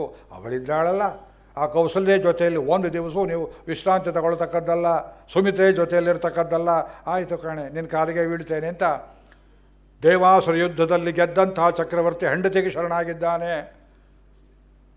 ಹಕ್ಕಕ್ಕೇಡು, ಮಾನಗೆಟ್ಟ ಈ ಸ್ಥಿತಿ ಏನಂತ ವರ್ಣನೆ ಮಾಡಲಿ ನಾನು. ಆದ್ದರಿಂದ ಇವಳು ಅಲ್ಲಿಂದ ಆಚೆಗೆ ಸನ್ಯಾಸಿನಿ ಅಂತ ಬಾಳ್ತಾ ಇದ್ದಾಳೆ. ಮುಂದೆ ಚಿತ್ರ ಕೊಡ್ತಾರೆ. ದಶರಥ ಈ ವರ್ಷಕ್ಕೊಂದು 2 ಹಬ್ಬದಲ್ಲಿ ಇವಳು ಜೊತೆಯಲ್ಲಿ ಮೇಲೆ ನಿಂತ್ಕೊಳ್ಳೋದು ಬಿಟ್ಟರೆ ಇವಳ ಕಡೆಗೆ ಬರ್ತಲೇ ಇರಲಿಲ್ಲ. ತಾನೇ ಅಡುಗೆ ಮಾಡಿಕೊಂಡು ಊಟ ಮಾಡುವಳು. ರಾಮ ಸೀತಾ ವಿವಾಹ ಆಗುವ ಪರ್ಯಂತ ರಾಮ ಮನೆಯಲ್ಲಿರ್ತಿದ್ದ. ತಾನು ಅಡುಗೆ ಮಾಡಿ ಚಪಾತಿ ಮಾಡಿ ರಾಮನಿಗೆ ಬಡಿಸ್ತಾ ಇದ್ಲು. ಅದೆಲ್ಲ ಆ ಜಾಗ ತೋರಿಸ್ತಾರೆ ಅಯೋಧ್ಯೆಯಲ್ಲಿ. ಕೌಸಲ್ಯ ಮಗನಿಗೆ ಅಡುಗೆ ಮಾಡಿ ಬಡಿಸ್ತಾ ಇದ್ದ ಜಾಗ. ರಾಮನಿಗೆ ಮದುವೆಯಾದ ಮೇಲೆ ಅವನು ಸೀತೆ ಜೊತೆಯಲ್ಲಿ ಅಂತಃಪುರದಲ್ಲಿರ್ತಿದ್ದ. ಯಥಾ ಪ್ರಕಾರ ಒಂಟು ಪಿಶಾಚಿ ಜೀವನ ಇವಳಿಗೆ. ಆದರೆ ಕಾಂಪೆನ್ಸೇಟ್ ಮಾಡಿದ್ದ ದಶರಥ. ವರ್ಷಕ್ಕೆ ಇವಳಿಗೆ ಆಗುವಷ್ಟು ಖರ್ಚನ್ನು ಮಾತ್ರ ಪಗದಿ ಅಂತ ಕೊಡ್ತಿದ್ರು. ಶಾನುಭಾಗರಿಗೆ ಟಿಪ್ಪು ಸುಲ್ತಾನ್ ಕಾಲದಲ್ಲಿ ವರ್ಷಕ್ಕೆ ಇಷ್ಟು ಅಂತ ಹಣ ಕೊಡ್ತಿದ್ರಲ್ಲ, ಪೋಟಿಗೆ ಅಂತ, ಆ ಪೋಟಿಗೆ ಪಗದಿ ಕೊಡ್ತಿದ್ರು. ಇವಳು ಆ ಹಣ ತಗೊಂಡು ನಾನೇನು ಒಳ್ಳೆ ಸೀರೆ ಉಟ್ಕೊಳ್ಳೋದು, ನನಗೇನು ಅಲಂಕಾರ ಬೇಕು ಈ ವಯಸ್ಸಲ್ಲಿ, ಮುದುಕಿ, ಯಜಮಾನನಿಗೆ ಬೇಡದೇ ಇದ್ದ ರೂಪ, ಅವಳು ಸುಂದರಿ, ಯಜಮಾನಿಗೆ ಬೇಡದೇ ಇದ್ದ ರೂಪ ನನಗೆ ಯಾತಕ್ಕೆ ಬೇಕು ಅಂತ ತಿಳ್ಕೊಂಡು ವಸಿಷ್ಠರಿಗೆ ಹೇಳಿದಳು, ಒಂದು ಗುರುಕುಲ ಮಾಡಿಬಿಡೋಣ. ಆ ಗುರುಕುಲದಲ್ಲಿ ಎಲ್ಲ ವೇದವನ್ನು ಶಾಸ್ತ್ರವನ್ನು ಕಲಿತಕ್ಕ ವಿದ್ಯಾರ್ಥಿಗಳಿಗೆ ನನಗೆ ದಶರಥ ಕೊಟ್ಟ ಹಣವನ್ನು ಖರ್ಚು ಮಾಡೋಣ ಅಂಥೇಳಿ ಕೌಸಲ್ಯೆ ತನ್ನ ಇಡೀ ಅಂತಃಪುರವನ್ನು ಪಾಠಶಾಲೆ ಮಾಡಿದ್ದಳು. ತೈತ್ರಿ ಶಾಖೆಯವರು, ಕಠಶಾಖೆಯವರು, ಕಾಲಾಭ ಶಾಖೆ, ಯಜುರ್ವೇದ ಲೆಟ್ ಶಾಖೆ, ಋಗ್ವೇದ ಲೆಟ್ ಶಾಖೆ ಅವರೆಲ್ಲ ಅಧ್ಯಯನ ಮಾಡ್ತಿದ್ರು. ಅಲ್ಲಿ ಬಂದವರಿಗೆ ಇದು ಬ್ರಹ್ಮಭವನ, ಚತುರ್ಮುಖ ಬ್ರಹ್ಮನ ಸ್ಥಾನ ಅಂತ ಅನ್ನಿಸುವ ಭ್ರಮೆಯುಂಟಾಗುವಂತಿತ್ತು. ವರ್ಣನೆ ಕೊಡ್ತಾರೆ. ರಾಮ ಕಾಡಿಗೆ ಹೋಗೋದಕ್ಕೆ ಮುಂಚೆ ಲಕ್ಷ್ಮಣ ಹೇಳ್ತಾನೆ, ನಮ್ಮ ತಾಯಿ ನಾವು 14 ವರ್ಷ ಆಗಿ ವಾಪಸ್ ಬರೋ ತನಕ ಮನಸ್ಸು ನೊಂದ್ಕೋಬಾರ್ದು ಕಾಣೋ. ಈ ಬ್ರಾಹ್ಮಣ ಹುಡುಗರು ಒಟುಗಳು ಇವರು ವೇದಾಧ್ಯಯನ ಮಾಡೋರು, ಒಳ್ಳೆ ಊಟ ಬಯಸ್ತಾರೆ ಪಾಪ. ಇನ್ನೊಂದು ವೇದವನ್ನು ತಿಳಿದೇ ಇದ್ದವರು. ನಾವು ಕಾಡಿಗೆ ಹೋಗಿದ್ದ ಕಷ್ಟನವ್ರಿಗೆ ಗೊತ್ತಾಗಬಾರ್ದು, ಸುಖವಾಗಿರಬೇಕು. ಅವರಿಗೆ 14 ವರ್ಷಕ್ಕೆ ಸಾಕಾಗುವಷ್ಟು ಏರ್ಪಾಡುಗಳನ್ನು ಭೂಮಿ, ಕಾಣಿ, ಭತ್ತ, ಗಿತ್ತ ಎಲ್ಲ ವ್ಯವಸ್ಥೆ ಮಾಡಿವ ಅಂತ ಲಕ್ಷ್ಮಣನಿಗೆ ಹೇಳಿ ಹೊರಡ್ತಾನೆ ಎನ್ನುವಾಗ ಆ ಬ್ರಾಹ್ಮಣರೆಲ್ಲ ರಾಜಾಶೀರ್ವಾದ ಮಾಡ್ತಾರೆ ರಾಮನಿಗೆ. ಎಷ್ಟು ವೇದಜ್ಞರು, 80,000 ಒಟುಗಳಿದ್ದರು ಅವಳ ಅರಮನೆಯಲ್ಲಿ. 80,000 ಚಿಲ್ಡ್ರನ್ ರಿಸೈಟಿಂಗ್ ವೇದ ಚಿತ್ರ ಕೊಡ್ತಾರೆ ರಾಮಾಯಣದಲ್ಲಿ. ನಿಮ್ಮ ಜೊತೆಯಲ್ಲಿ ನಾನು ಸುಳ್ಳು ಹೇಳಿ ನಾನು ಯಾವ ನರಕಕ್ಕೆ ಹೋಗಬೇಕು ರಾಮಾಯಣ, ನಾನು ಈ ವಯಸ್ಸಲ್ಲಿ ರಾಮಾಯಣ ಹೇಳುವುದೇ ಒಂದು ಭಾಗ್ಯ. ಕೇಳಿ ಸಂತೋಷಪಡಿ, ಚಿತ್ರ ಹೇಗಿದೆ ನೋಡಿ. ಅವಳೇ ಹೇಳ್ಕೊಳ್ತಾಳೆ ರಾಮನ ಜೊತೆಯಲ್ಲಿ, ಅಪ್ಪ ರಾಮ, ನಿಮ್ಮ ಯಜಮಾನರು ನಿಮ್ಮ ತಂದೆ ಕೈ ಹಿಡಿದ ದಿವಸದಿಂದ ನಾನು ಸುಖ ಪಡಲಿಲ್ಲ. ನಿನಗೆ ಪಟ್ಟಾಭಿಷೇಕ ಆಯಿತು ಅಂತ ನಾನು ಸುಖವಾಗಿರ್ಬೋದು ಅಂತ ಗಂಡನ ಕೋಟ್ಲೆ ಮರ್ಕೊಳ್ಳೋಣ ಅಂತಿದ್ರೆ ನೀನು ಕಾಡಿಗೆ ಹೊರಟು ಬಿಟ್ಟಿಯಾ, ನನ್ನೂ ಕರ್ಕೊಂಡು ಹೋಗು ಅಂತ ಅಳುವ ಸಂದರ್ಭದಲ್ಲಿ ತನ್ನ ಅರಮನೆಯ ಸ್ಥಿತಿಯನ್ನು ಹೇಳಿಕೊಳ್ತಾಳೆ.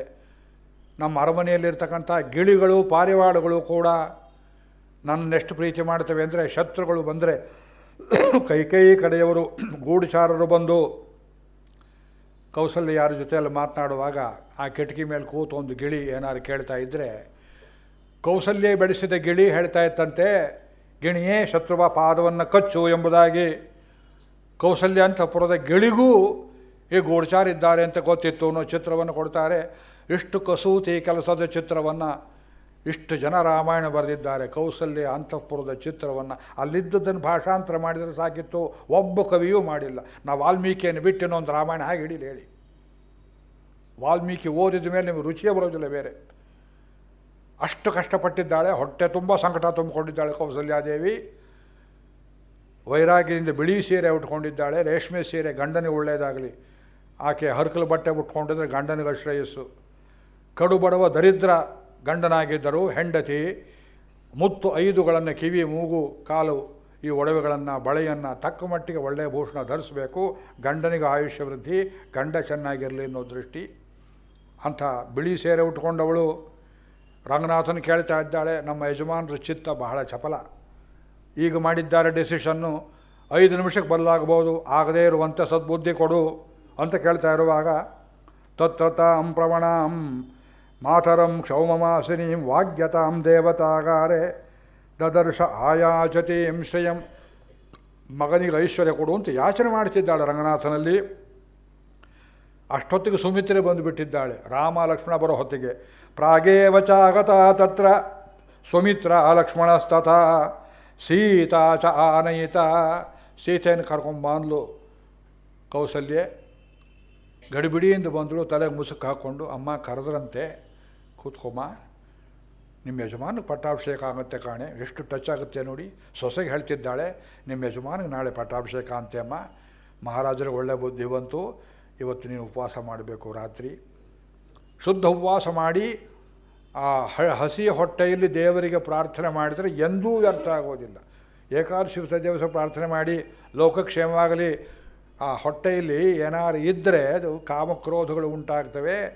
ತ್ರಿಗುಣಾತ್ಮಕವಾದ ಪ್ರಕೃತಿ ತನ್ನ ಕೆಲಸವನ್ನು ಮಾಡುತ್ತೆ. ಅದು ಆಗದೇ ಇರೋ ಅವಸ್ಥೆಯಲ್ಲಿ ನೀ ಶುದ್ಧವಾಗಿರಬೇಕು ಅಂತ ಹೇಳ್ತಾ ಇದ್ದಾಳೆ.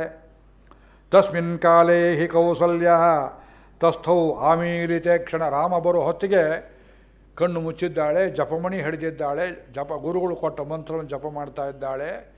ಪ್ರಸನ್ನವಾಗಿ ರಂಗನಾಥನ್ ನೋಡ್ತಾ ಇದ್ದಾಳೆ. ಸುಮಿತ್ರಾಯಾನ್ವಾಸ್ಯಮಾನ ಸೀತೆಯ ಲಕ್ಷ್ಮಣೇನ ಚ. ಈ ಕಡೆ ಸೀತೆ, ಆ ಕಡೆ ಲಕ್ಷ್ಮಣ, ಅವರೂ ಕೂತ್ಕೊಂಡು ರಂಗನಾಥನ್ ಧ್ಯಾನ ಮಾಡ್ತಾ ಇದ್ದಾರೆ. ಶುತ್ವಾತು ಪುಷ್ಯೇ ಪುತ್ರಸ್ಯ ಯೌವರಾಜ್ಯಾಭಿಷೇಚನಂ. ದಶರಥ ಸಭೆಯಲ್ಲಿ ಅನೌನ್ಸ್ ಮಾಡಿಬಿಟ್ಟಿದ್ದ, ಪುರೋಹಿತನ ಕೇಳಲಿಲ್ಲ. ಬರುವ ಪುಷ್ಯ ನಕ್ಷತ್ರದಲ್ಲಿ ಗುರು ಸಮೇತನಾದ ಗುರುಪುಷ್ಯ ಯೋಗ. ಗುರುಪುಷ್ಯ ಯೋಗದಲ್ಲಿ ರಾಮನಿಗೆ ಪಟ್ಟಾಭಿಷೇಕ. ಜನ ಒಂದು ಚಪ್ಪಾಳೆ ಹಾಕಿದರು. ಭೂಮವು ಕಂಪಯನ್ನಿವ, ಭೂಮಿ ನಡುಗಿ ಹೋಯಿತಂತೆ. ಭೂಮಿ ಯಾಕೆ ನಡಗಿತು? ನನಗಲ್ವೇ ದೊರೆ, ಭೂಪತಿ ದೊರೆ ಬಂದರೆ ನನಗಲ್ವೇ ಅವನು ಚಕ್ರವರ್ತಿ ಅಂತ. ಅಚೇತನ ಪದಾರ್ಥ ಭೂಮಿ ಚಪ್ಪಾಳೆ ಹಾಕಲಾರದೆ ಕಂಪಿಸಿದಂತೆ. ದಶರಥನಿಗೆ ಬಹಳ ಆನಂದವಾಯಿತು ಆ ಕಡೆಯಲ್ಲಿ. ಈಗ ರಾಮಚಂದ್ರ ಬಂದ. ಕಣ್ಣು ಮುಚ್ಚಿ ಕೋಚರತಕ್ಕ ತಾಯಿಯನ್ನು ಮೆಲ್ಲಗೆ ಹಿಂದಿನಿಂದ ಬಂದು ಮುಟ್ಟಿ ನಮಸ್ಕಾರ ಮಾಡ್ತಾನೆ. ಅಂಬ ಪಿತ್ರಾನಿಯುಕ್ತೋಸ್ಮಿ ಪ್ರಜಾಪಾಲನ ಕರ್ಮಣಿ.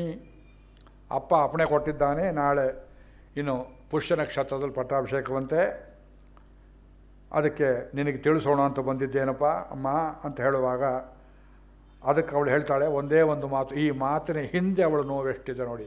ವತ್ಸರಾಮ ಚಿರಂಜೀವ ಹತಾಸ್ತೆ ಪರಿಪಂಥಿನಃ, 39ನೇ ಶ್ಲೋಕ. ರಾಮ ಚಿರಾಯುಷ್ಮಂತನಾಗಿ ಬಾಳಪ್ಪ, ನಿನ್ನ ಶತ್ರುಗಳು ಇವತ್ತಿಗೆ ಸತ್ತರು. ಆಶೀರ್ವಾದ ಮಾಡುವಾಗ ಈ ಮಾತನ್ನು ಯಾತಕ್ಕೆ ಸೇರಿಸಬೇಕು? ಪರಿಪಂಥಿನಃ, ನಿನ್ನ ಅಡ್ಡದಾರಿ ಹಿಡಿಸೋರು, ನಿನ್ನ ಶ್ರೇಯಸ್ಸನ್ನು ಸಹಿಸದೇ ಇರುವವರು ಇವತ್ತಿಗೆ ಸತ್ತರು. ಅಯೋಧ್ಯೆಯಲ್ಲಿ ರಾಮನಿಗೆ ಆಗದೇ ಇದ್ದವರಿದ್ದರೇನು? ಕೌಸಲ್ಯಗೆ ಆಗದೇ ಇದ್ದರೆ ರಾಮನ ಮೇಲೆಯೂ ಸೇಡು ತೀರಿಸ್ಕೊಳ್ಳೋರು ಕೈಕೇಯಿ ಕಡೆಯವರು ಇರ್ಬೋದು, ಮಂತ್ರೆ ಕಡೆಯವರು ಇರ್ಬೋದು. ಅವರು ಸತ್ತ ಹಾಗೆ. ಯಾಕೆ? ದಶರಥನೇ ಆರ್ಡರ್ ಮಾಡಿಬಿಟ್ಟಿದ್ದಾನೆ ಅಂತ ಹೇಳಿ ಮುಂದೆ 2 ಮಾತನ್ನು ಹೇಳ್ತಾಳೆ. ಜ್ಞಾತೀನ್ ಮೇ ತ್ವಂಶ್ರಿಯಾಯುಕ್ತ ಸುಮಿತ್ರಾಯಾಶ್ಚನಂದಯ. ನಿನ್ನ ಬಂಧುಗಳನ್ನು, ಜ್ಞಾತಿಗಳನ್ನು, ಸುಮಿತ್ರೆಯನ್ನು ಆನಂದಗೊಳಿಸೋ ಮಗು. ಜ್ಞಾತಿ ಅಂದರೆ ಯಾರು? ದಶರಥ, ಲಕ್ಷ್ಮಣನನ್ನು, ಮತ್ತು ಭರತ, ಶತ್ರುಘ್ನರನ್ನು, ನನ್ನನ್ನು, ಈ ಸುಮಿತ್ರೆಯನ್ನು, ನನ್ನ ನಂಬಿಕೊಂಡಿರತಕ್ಕಂಥ ದಶರಥನ ಇತರ ಪತ್ರಿಯರನ್ನು ಎಲ್ಲರಿಗೂ ಸೌಖ್ಯ ಉಂಟು ಮಾಡು. ಏನೇ ಕಾರಣದಿಂದ ಅಪ್ಪ ಪಟ್ಟಾಭಿಷೇಕ ಬೇಡ ಅಂತ ನಾಳೆ ಹೇಳಿದರು, ಮಾಡಿಕೊಂಡು ಸಂತೋಷವನ್ನುಂಟು ಮಾಡು. ಮಗನನ್ನು ತಬ್ಬಿಕೊಳ್ತಾಳೆ, ಮಡ್ಲಲ್ಲಿ ಕೂರಿಸ್ಕೊಳ್ತಾಳೆ. ಮಗು, ನಿನ್ನ ಪಟ್ಟಾಭಿಷೇಕ ಹೇಗೆ ತಪ್ಪೋ ಕಾರಣವೇ ಇಲ್ಲ ಅಂದರೆ ಮನಸ್ಸೇನೋ ಹೇಳ್ತಾ ಇದೆ ಅವಳಿಗೆ. ದಶರಥ ಇಟ್ಟಿದ್ದಾನೆ, ಇದು ನಡೆಯೋದಿಲ್ಲ ಅಂತ ಗೊತ್ತು. ಕಲ್ಯಾಣೇ ಪತ ನಕ್ಷತ್ರೇ ಮೈ ಜಾತೋಸಿ ಪುತ್ರಕ. ಒಳ್ಳೆ ನಕ್ಷತ್ರದಲ್ಲಿ ಹುಟ್ಟಿದ್ದೀಯೇ ಕಾಣೋ ನನ್ನ ಹೊಟ್ಟೆಯಲ್ಲಿ. ಅದ್ಯಾವುದು? ಪುನರ್ವಸು ನಕ್ಷತ್ರ, ಬಂಜತನ ನೀಗಿದ ನಕ್ಷತ್ರ. ಅವತ್ತೆಲ್ಲ ವೇದದ ಮರ್ಮಗಳನ್ನು ಹೇಳಿದ್ದೇನೆ. ದೇವತೆಗಳಿಗೆ ಐಶ್ವರ್ಯ ಪ್ರಾಪ್ತಿಯಾದದ್ದು, ಕೌಸಲ್ಯಗೆ ಸುಖ ಮತ್ತೆ ಪ್ರಾಪ್ತಿಯಾಗುವ ನಕ್ಷತ್ರ ಅದು ಪುಷ್ಯ ನಕ್ಷತ್ರ. ಇವತ್ತು ಬರುತ್ತೆ. ನೀವು ಹುಟ್ಟಿದ್ದು ಪುನರ್ವಸು. ಏನ ತ್ವಯಾ ದಶರಥೋ ಗುಣೈ ಆರಾಧಿತ ಪಿತ. ನಿನ್ನ ತಂದೆಯನ್ನೂ ನೀನಿಷ್ಟು ವರ್ಷ ಚೆನ್ನಾಗಿ ತೃಪ್ತಿಪಡಿಸಿದ್ದೀಯೇ. ನಾ ಮಾಡಿದ ತಪಸ್ಸು ಸಾರ್ಥಕವಾಯಿತು.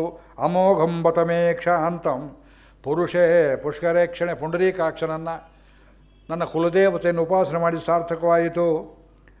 ಯಮಿಕ್ಷ್ವಾಕು ರಾಜ್ಯಶ್ರೀ ಪುತ್ರತ್ವಾಂ ಸಂಶ್ರಯಿಷ್ಯತಿ. ನನ್ನ ಕುಲದೇವರು ಕೈ ಬಿಡಲಿಲ್ಲ, ನಿನಗೆ ಐಶ್ವರ್ಯ ಬಂದು ಹೋಯಿತು ಅಂತ ಒಂದೇ ಸಮ ಪಟ್ಟಾಭಿಷೇಕ ನಡೆದೇ ಹೋಯಿತು ಎಂಬವಳಂತೆ ಹೇಳ್ತಾ ಇದ್ದಾಳೆ ಅವಳು.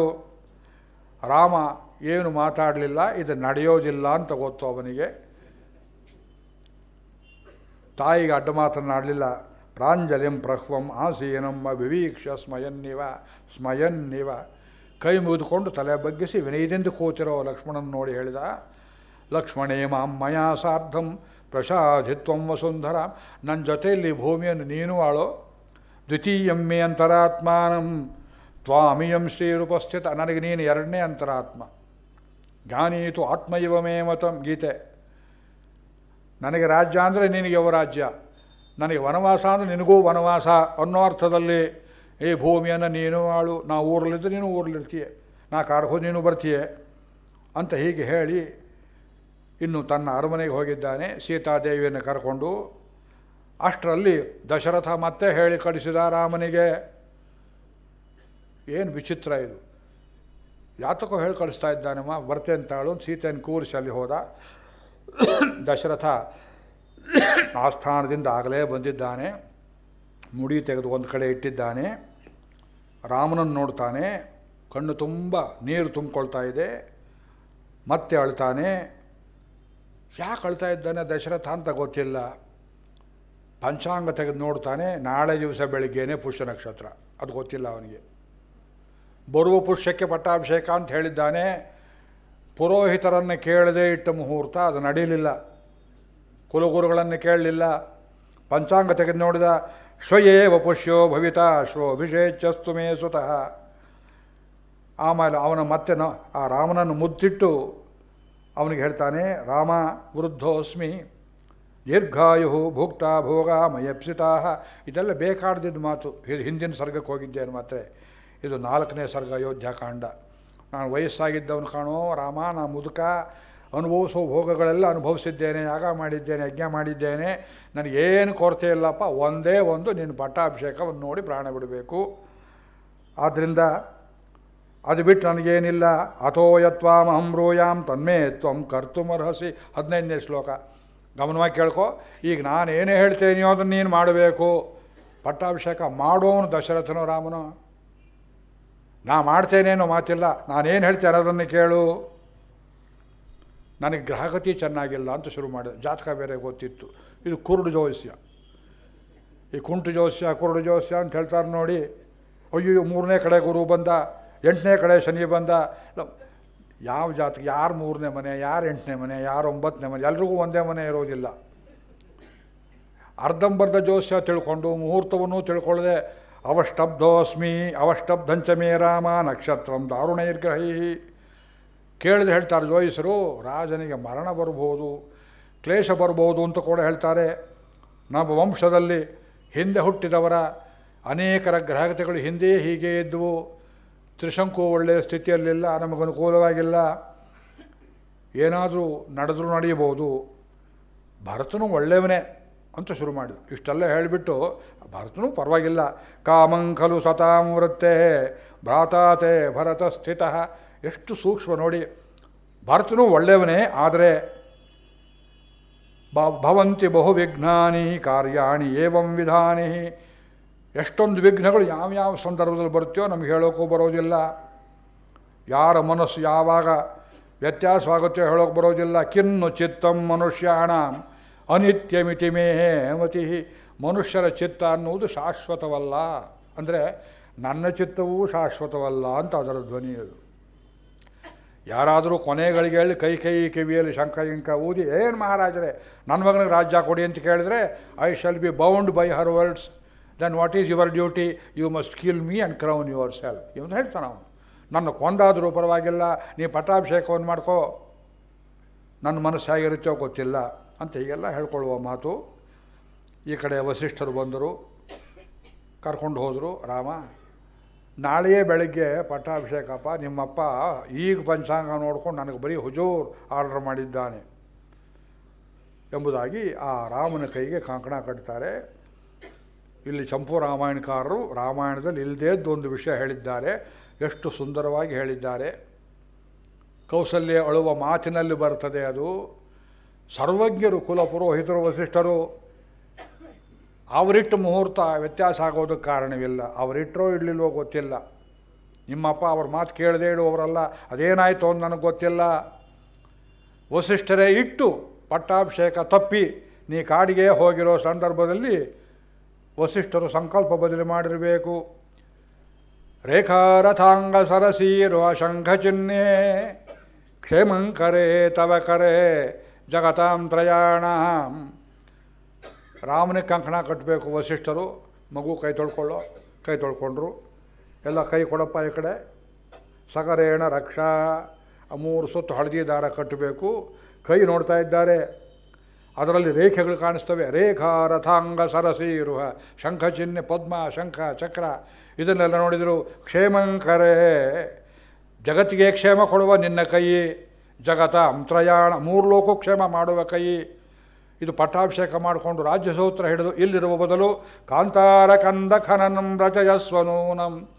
ಕಾಡಲ್ಲಿ ಗಿದ್ಲಿ ಸನಿಕೆ ತಗೊಂಡು ಗೆಡ್ಡೆ ಗೆಣಸನ್ನು ಅಗೀತಾ ಸ್ವಲ್ಪ ರಾಕ್ಷಸ ನಿಗ್ರಹವನ್ನು ಮಾಡ್ತಾ ಕಾಡಿಗೆ ಹೋಗಿ ಬಾ ಎಂಬುದಾಗಿ ಸಂಕಲ್ಪ ಬದಲಿಸಿ ಊರಲ್ಲಿ ಪಟ್ಟಾಭಿಷೇಕ ಅನ್ನೋ ಬದಲಾಗಿ ಕಾಂತಾರ ಕಂದ ಖನನಂ ರಚಯಸ್ವನೂನಂ ಇತ್ಯಾಬದ್ಧವಾನ್ ಪ್ರತಿಸರಂ ಭಗವಾನ್ ವಸಿಷ್ಠ. ವಸಿಷ್ಠರು ಮುಹೂರ್ತ ಬದಲು ಮುಹೂರ್ತ ಅದೇ ಇಟ್ಟರು, ಸಂಕಲ್ಪ ಬದಲು ಮಾಡಿದರು.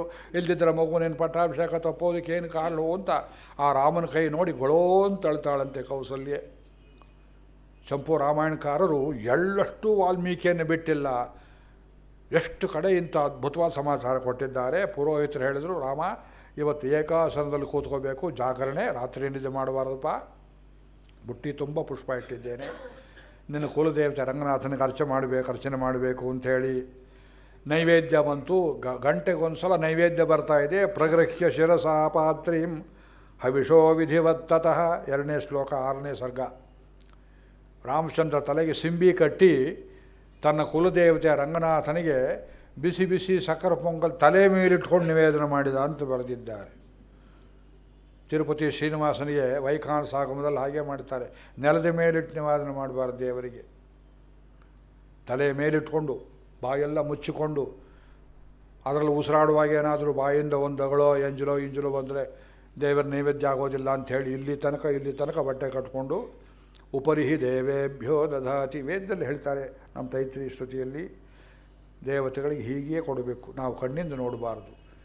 ಆ ತಲೆ ಮೇಲೆ ಇಟ್ಕೊಳ್ಳೋದು ಅಷ್ಟು ಪ್ರಾಕ್ಟಿಕಲ್ ಅಲ್ವಲ್ಲ ಅಂದರೆ ಒಂದು ಮಣೆಯನ್ನಾದರೂ ಹಾಕಿ, ಅದರಲ್ಲಿ ನಮ್ಮ ಶ್ರೀ ವೈಷ್ಣವರಲ್ಲಿ ವಿಶೇಷ ಒಂದು ಸಂಪ್ರದಾಯದಲ್ಲಿ ನೆಲವನ್ನು ಸಾರಿಸಿ ಗುಡಿಸಿ ರಂಗೋಲಿ ಹಾಕಿ ಮಣೆಯನ್ನು ಹಾಕಿ ಮನೆ ಮೇಲೆ ರಂಗೋಲಿ ಅಲಂಕಾರಾದಿಗಳನ್ನು ಮಾಡಿ ಅದರಲ್ಲಿ ದೇವರ ನೈವೇದ್ಯದ ಪದಾರ್ಥಗಳಿಂಟು ಸ್ವಾಮಿ ಒಪ್ಪಿಸಿಕೋ ಮಧುವಾತಾರುತಾಯಿತೆ ನೈವೇದ್ಯ ಮಾಡುವ ಕ್ರಮ ಅದನ್ನು ಕೊಟ್ಟಿದ್ದಾರೆ ವಾಲ್ಮೀಕಿ. ಅದು ಶ್ರೀಮತ್ಯಾಯತನೆ ವಿಷ್ಣೋ ಶಿಷ್ಯ. ಅಲ್ಲಿ ರಾತ್ರಿಯೆಲ್ಲ ಹೀಗೆ ಜಾಗರಣೆ ನಡೆದಿದೆ. ಅದು ರಾತ್ರಿ 2 ಗಂಟೆ ಆಗ್ತಾ ಬಂತು. ಇನ್ನೊಂದು ನಿಮಿಷ ನಿಲ್ಲಿಸ್ಕೊಳ್ತೇನೆ. ಒಂದು ಮುಖ್ಯವಾದ ಘಟ್ಟ. ದಶರಥ ಊರನ್ನೆಲ್ಲ ತಾನೇ ಹೋಗಿ ನೋಡಿ ಬಂದ. ಪೌರಾನುಮೋದನ ನೆಪದಲ್ಲಿ ಜನರೆಲ್ಲ ರಾಮ ಪಟ್ಟಾಭಿಷೇಕವನ್ನು ಒಪ್ಪಲಿ ಎನ್ನುವ ನೆಪದಿಂದ ಪಟ್ಟಾಭಿಷೇಕಕ್ಕೆ ಬರಬೇಕಾದವರನ್ನೆಲ್ಲ ಕರೆಸೇ ಬಿಟ್ಟಿದ್ದಾರೆ. ಇನ್ಯಾರನ್ನು ಕರೆಸೋದು ಬಾಕಿ ಇಲ್ಲ. ಎಲ್ಲ ಬಂದುಬಿಟ್ಟಿದ್ದಾರೆ. ಡಂಗೂರ ಹೊಡೆದು ಬಿಟ್ಟರು. ಸಾಯಂಕಾಲ ನಾಳೆ ಬೆಳಗ್ಗೆ ರಾಮನ ಪಟ್ಟಾಭಿಷೇಕ, ಊರು ಶೃಂಗಾರ ಆಗಬೇಕು. ಜನ ಅದನ್ನೇ ಬಯಸ್ತಾ ಇದ್ದರು. ಸುಣ್ಣ ಬಣ್ಣ ರೆಡಿ ಮಾಡಿಕೊಂಡಿದ್ದರು. ಮೊದಲೇ ಶುದ್ಧವಾದ ಮನೆಗಳು, ಕೈಲಾಸ ಶಿಖರದಂತೆ ಕಾಣುತ್ತಿದ್ದ ಮಾಳಿಗೆಗಳು. ಇನ್ನಷ್ಟು ಅಲಂಕಾರ ಮಾಡಿದರು. ಮಾವಿನ ತೋರಣಗಳನ್ನು ಕಟ್ಟಿದರು, ದೀಪಾಲಂಕಾರ ಮಾಡಿದರು, ಬೀದಿಗಳಲ್ಲಿ ಗಂಧವನ್ನು ಸಿಂಪಡಿಸಿದರು. ಅಷ್ಟೇ ಅಲ್ಲ, ಅಯೋಧ್ಯೆಯ ರಾಜಮಾರ್ಗದಲ್ಲಿ ಪ್ರತಿನಿತ್ಯವೂ ಹೂವುಗಳನ್ನು ಸಿಂಪಡಿಸ್ತಿದ್ದರು ಬರೆದಿದ್ದಾರೆ. ವಿಹಾರಕ್ಕೆ ಹೊರಟ ಜನಗಳಿಗೆ ವಾಯುವಿಹಾರಕ್ಕೆ ಕಾಲಿಗೆ ಮುಳ್ಳು ಕಲ್ಲು ಚುಚ್ಕೊಳ್ಳದೆ ಇರಲಿ ಎಂಬುದಾಗಿ ಅಲ್ಲಿ ಬೇಕಾದಷ್ಟು ಪುಷ್ಪಗಳನ್ನು ಎಸೆತಾ ಇದ್ದರು. ಅಯೋಧ್ಯೆ ಮುನ್ಸಿಪಾಲ್ಟಿ ಎಷ್ಟು ಚೆನ್ನಾಗಿತ್ತು ಯೋಚನೆ ಮಾಡಿಕೊಳ್ಳಿ. ಒಂದು ರಸ್ತೆ ಗೊತ್ತಿಲ್ಲದೆ ಹೋದರೆ ಹಳ್ಳದಲ್ಲೇ ಬಿದ್ದು ಬಿಡ್ತೀರಿ. ನಮ್ಮ ಮುನ್ಸಿಪಾಲ್ಟಿನೂ ನೋಡ್ತೇವೆ ನಾವು. ಗೊತ್ತಿಲ್ಲದೆ ನಮ್ಮ ಕಾರ್ ಟರ್ನ್ ಆಗುವಾಗ ಇದು 1 ವೇ ಅಂತ ತಿಳಿಯದೆ ಹೋಗಿ ಸಿಕ್ಕಾಕೊಂಡು ಒದ್ದಾಡಿಬಿಟ್ಟೆ. 1 ದಿವಸ ಅವನು ಹೊಸಬ ಡ್ರೈವರ್, ಈ ಜಾಗಕ್ಕೆ ಗೊತ್ತಿಲ್ಲ, ಎದುರಿಗೆ ಬಂದುಬಿಟ್ಟಿದ್ದಾರೆ. 1 ವೇ ಅಂತ ಗೊತ್ತಿಲ್ಲ ಸ್ವಾಮಿ, ಗೊತ್ತಿಲ್ಲ. ರಾಮಾಯಣ ಹೇಳಿದ ಭೂಪತಿ ಗೊತ್ತಿಲ್ಲ ನಮಗೆ ಅಂಥೇಳಿ ಪಂಚಾಯಿತಿ ಮಾಡ್ಕೊಂಡು ಹೋಗೋ ಸ್ಥಿತಿ. ಈ ತುದಿ ಆ ತುದಿ ಹಾಕಿದ್ದಾರೆ, ನಡುವೆ ಗೊತ್ತಿಲ್ಲ. ನಾವು ಎಲ್ಲೋ ಕಡೆ ತೊಗೊಂಡ್ಬಿಟ್ಟಿದ್ದೀವಿ. ಅಯೋಧ್ಯೆಯಲ್ಲಿ ಪುಷ್ಪವನ್ನು ರಸ್ತೆಯಲ್ಲಿ ಗಂಧವನ್ನು ಸಿಂಪಡಿಸಿ ಆ ಪುಷ್ಪಗಳನ್ನು ಎರಿಸ್ತಾ ಇದ್ದರು. ಎಲ್ಲ ಅಲಂಕಾರ ಮಾಡಿದ್ದಾರೆ. ಬೆಳಗ್ಗೆ 6 ಗಂಟೆಗೆ ಸರಿಯಾಗಿ ಪುಷ್ಯ ನಕ್ಷತ್ರದಲ್ಲಿ ಗುರುಪ್ರವೇಶ. ಆ ಹೊತ್ತಿಗೆ ರಾಮನ ಪಟ್ಟಾಭಿಷೇಕವಾಗಿ ಸೂರ್ಯೋದಯದ 1 ಗಳಿಗೆಯಲ್ಲಿ ಉತ್ಸವ ಬೀದಿಯಲ್ಲಿ ಬರುತ್ತೆ. ಇಚ್ಛಾಮೋಹಿ ಮಹಾಬಾಹುಂ ರಘುವೀರಂ ಮಹಾಬಲಂ ಗಜೇನ ಮಾತಾಯ ಅಂತಂ ರಾಮಂ ಛತ್ರಾವೃತಾನನಂ ಎಲ್ಲ ಹೇಳಿ ಜಾಗ ಹಿಡ್ಕೊಂಡು ಕೂತಿದ್ದಾರೆ. ಜಂಬೂ ಸವಾರಿ ನೋಡೋ ಜನರ ಹಾಗೆ.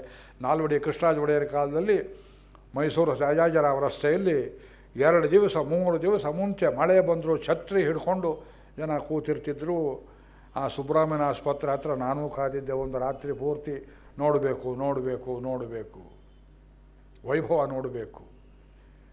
ಚಿಕ್ಕ ವಯಸ್ಸಿನವರು, ದೊಡ್ಡವರು, ಸ್ತ್ರೀಯರು, ಪುರುಷರು, ಕೆಮ್ತಾ ಇದ್ದ ಮುದುಕರು ಎಲ್ಲರೂ ರಾಮನ ಪಟ್ಟಾಭಿಷೇಕ ನೋಡಬೇಕು. ಯಾವಾಗಲೂ ಒಂದು ಸಲ ಬರ್ತದೆ ದೊರೆ ಪಟ್ಟಾಭಿಷೇಕ. ದಶರಥನ ಪಟ್ಟಾಭಿಷೇಕ ಆಗಿ ಎಷ್ಟು ವರ್ಷ ಆಗಿತ್ತು ನೋಡಿದ್ದವರು ಎಷ್ಟೋ ಜನ ಹೋಗಿಬಿಟ್ಟಿದ್ರು. ರಾಮನ ಪಟ್ಟಾಭಿಷೇಕ ನೋಡಬೇಕು. ಎಲ್ಲ ಕೂತಿದ್ದಾರೆ, ನೋಡಿದ್ದಾರೆ. ದಶರಥ ಅದೆಲ್ಲ ಊರಿನ ಅಲಂಕಾರ ಎಲ್ಲ ಚೆನ್ನಾಗಿದೆಯೇ, ಯಾರನ್ನೂ ನಂಬಲಿಲ್ಲ. ಪರ್ಸನಲ್ ಅರೇಂಜ್ಮೆಂಟ್ ತಾನೇ ಮಾಡಿದ್ದಾನೆ. ಅರಮನೆಗೆ ಬಂದ, ನೋಡಿದ ಆಸ್ಥಾನ ಮಂಟಪ, ರಾಮ್ಕಿ ಠಾಕೂರ್ ಆ ಸಿಂಹಾಸನ ಎಲ್ಲಿಟ್ಟಿದ್ರು, ಮಂಗಳದ್ರವ್ಯ ಎಲ್ಲಿಟ್ಟಿದ್ರು, ಶಂಖ ಊದುವುದಲ್ಲಿಟ್ಟಿದ್ರು, ಸಮಸ್ತ ನದಿ ತೀರ್ಥಗಳನ್ನು ಸಮುದ್ರ ತೀರ್ಥ ಎಲ್ಲಿಟ್ಟಿದ್ರು, ಎಲ್ಲವನ್ನು ಸೂಪರ್ವೈಸ್ ಮಾಡಿದ. ಎಲ್ಲ ಚೆನ್ನಾಗಿ ಇಟ್ಕೊಂಡ್ರು. ಬೆಳಗ್ಗೆ ಬಂದುಬಿಡುತ್ತೆ. ವಸಿಷ್ಠನ ಕರೆದ, ರಾಮನಿಗೆಲ್ಲ ಹೇಳಿದ್ದೀರಾ ಉಪವಾಸಾದಿಗಳು? ಆಯಿತು. 2 ಗಂಟೆ ಆಯಿತು, 3 ಗಂಟೆ ಆಯಿತು.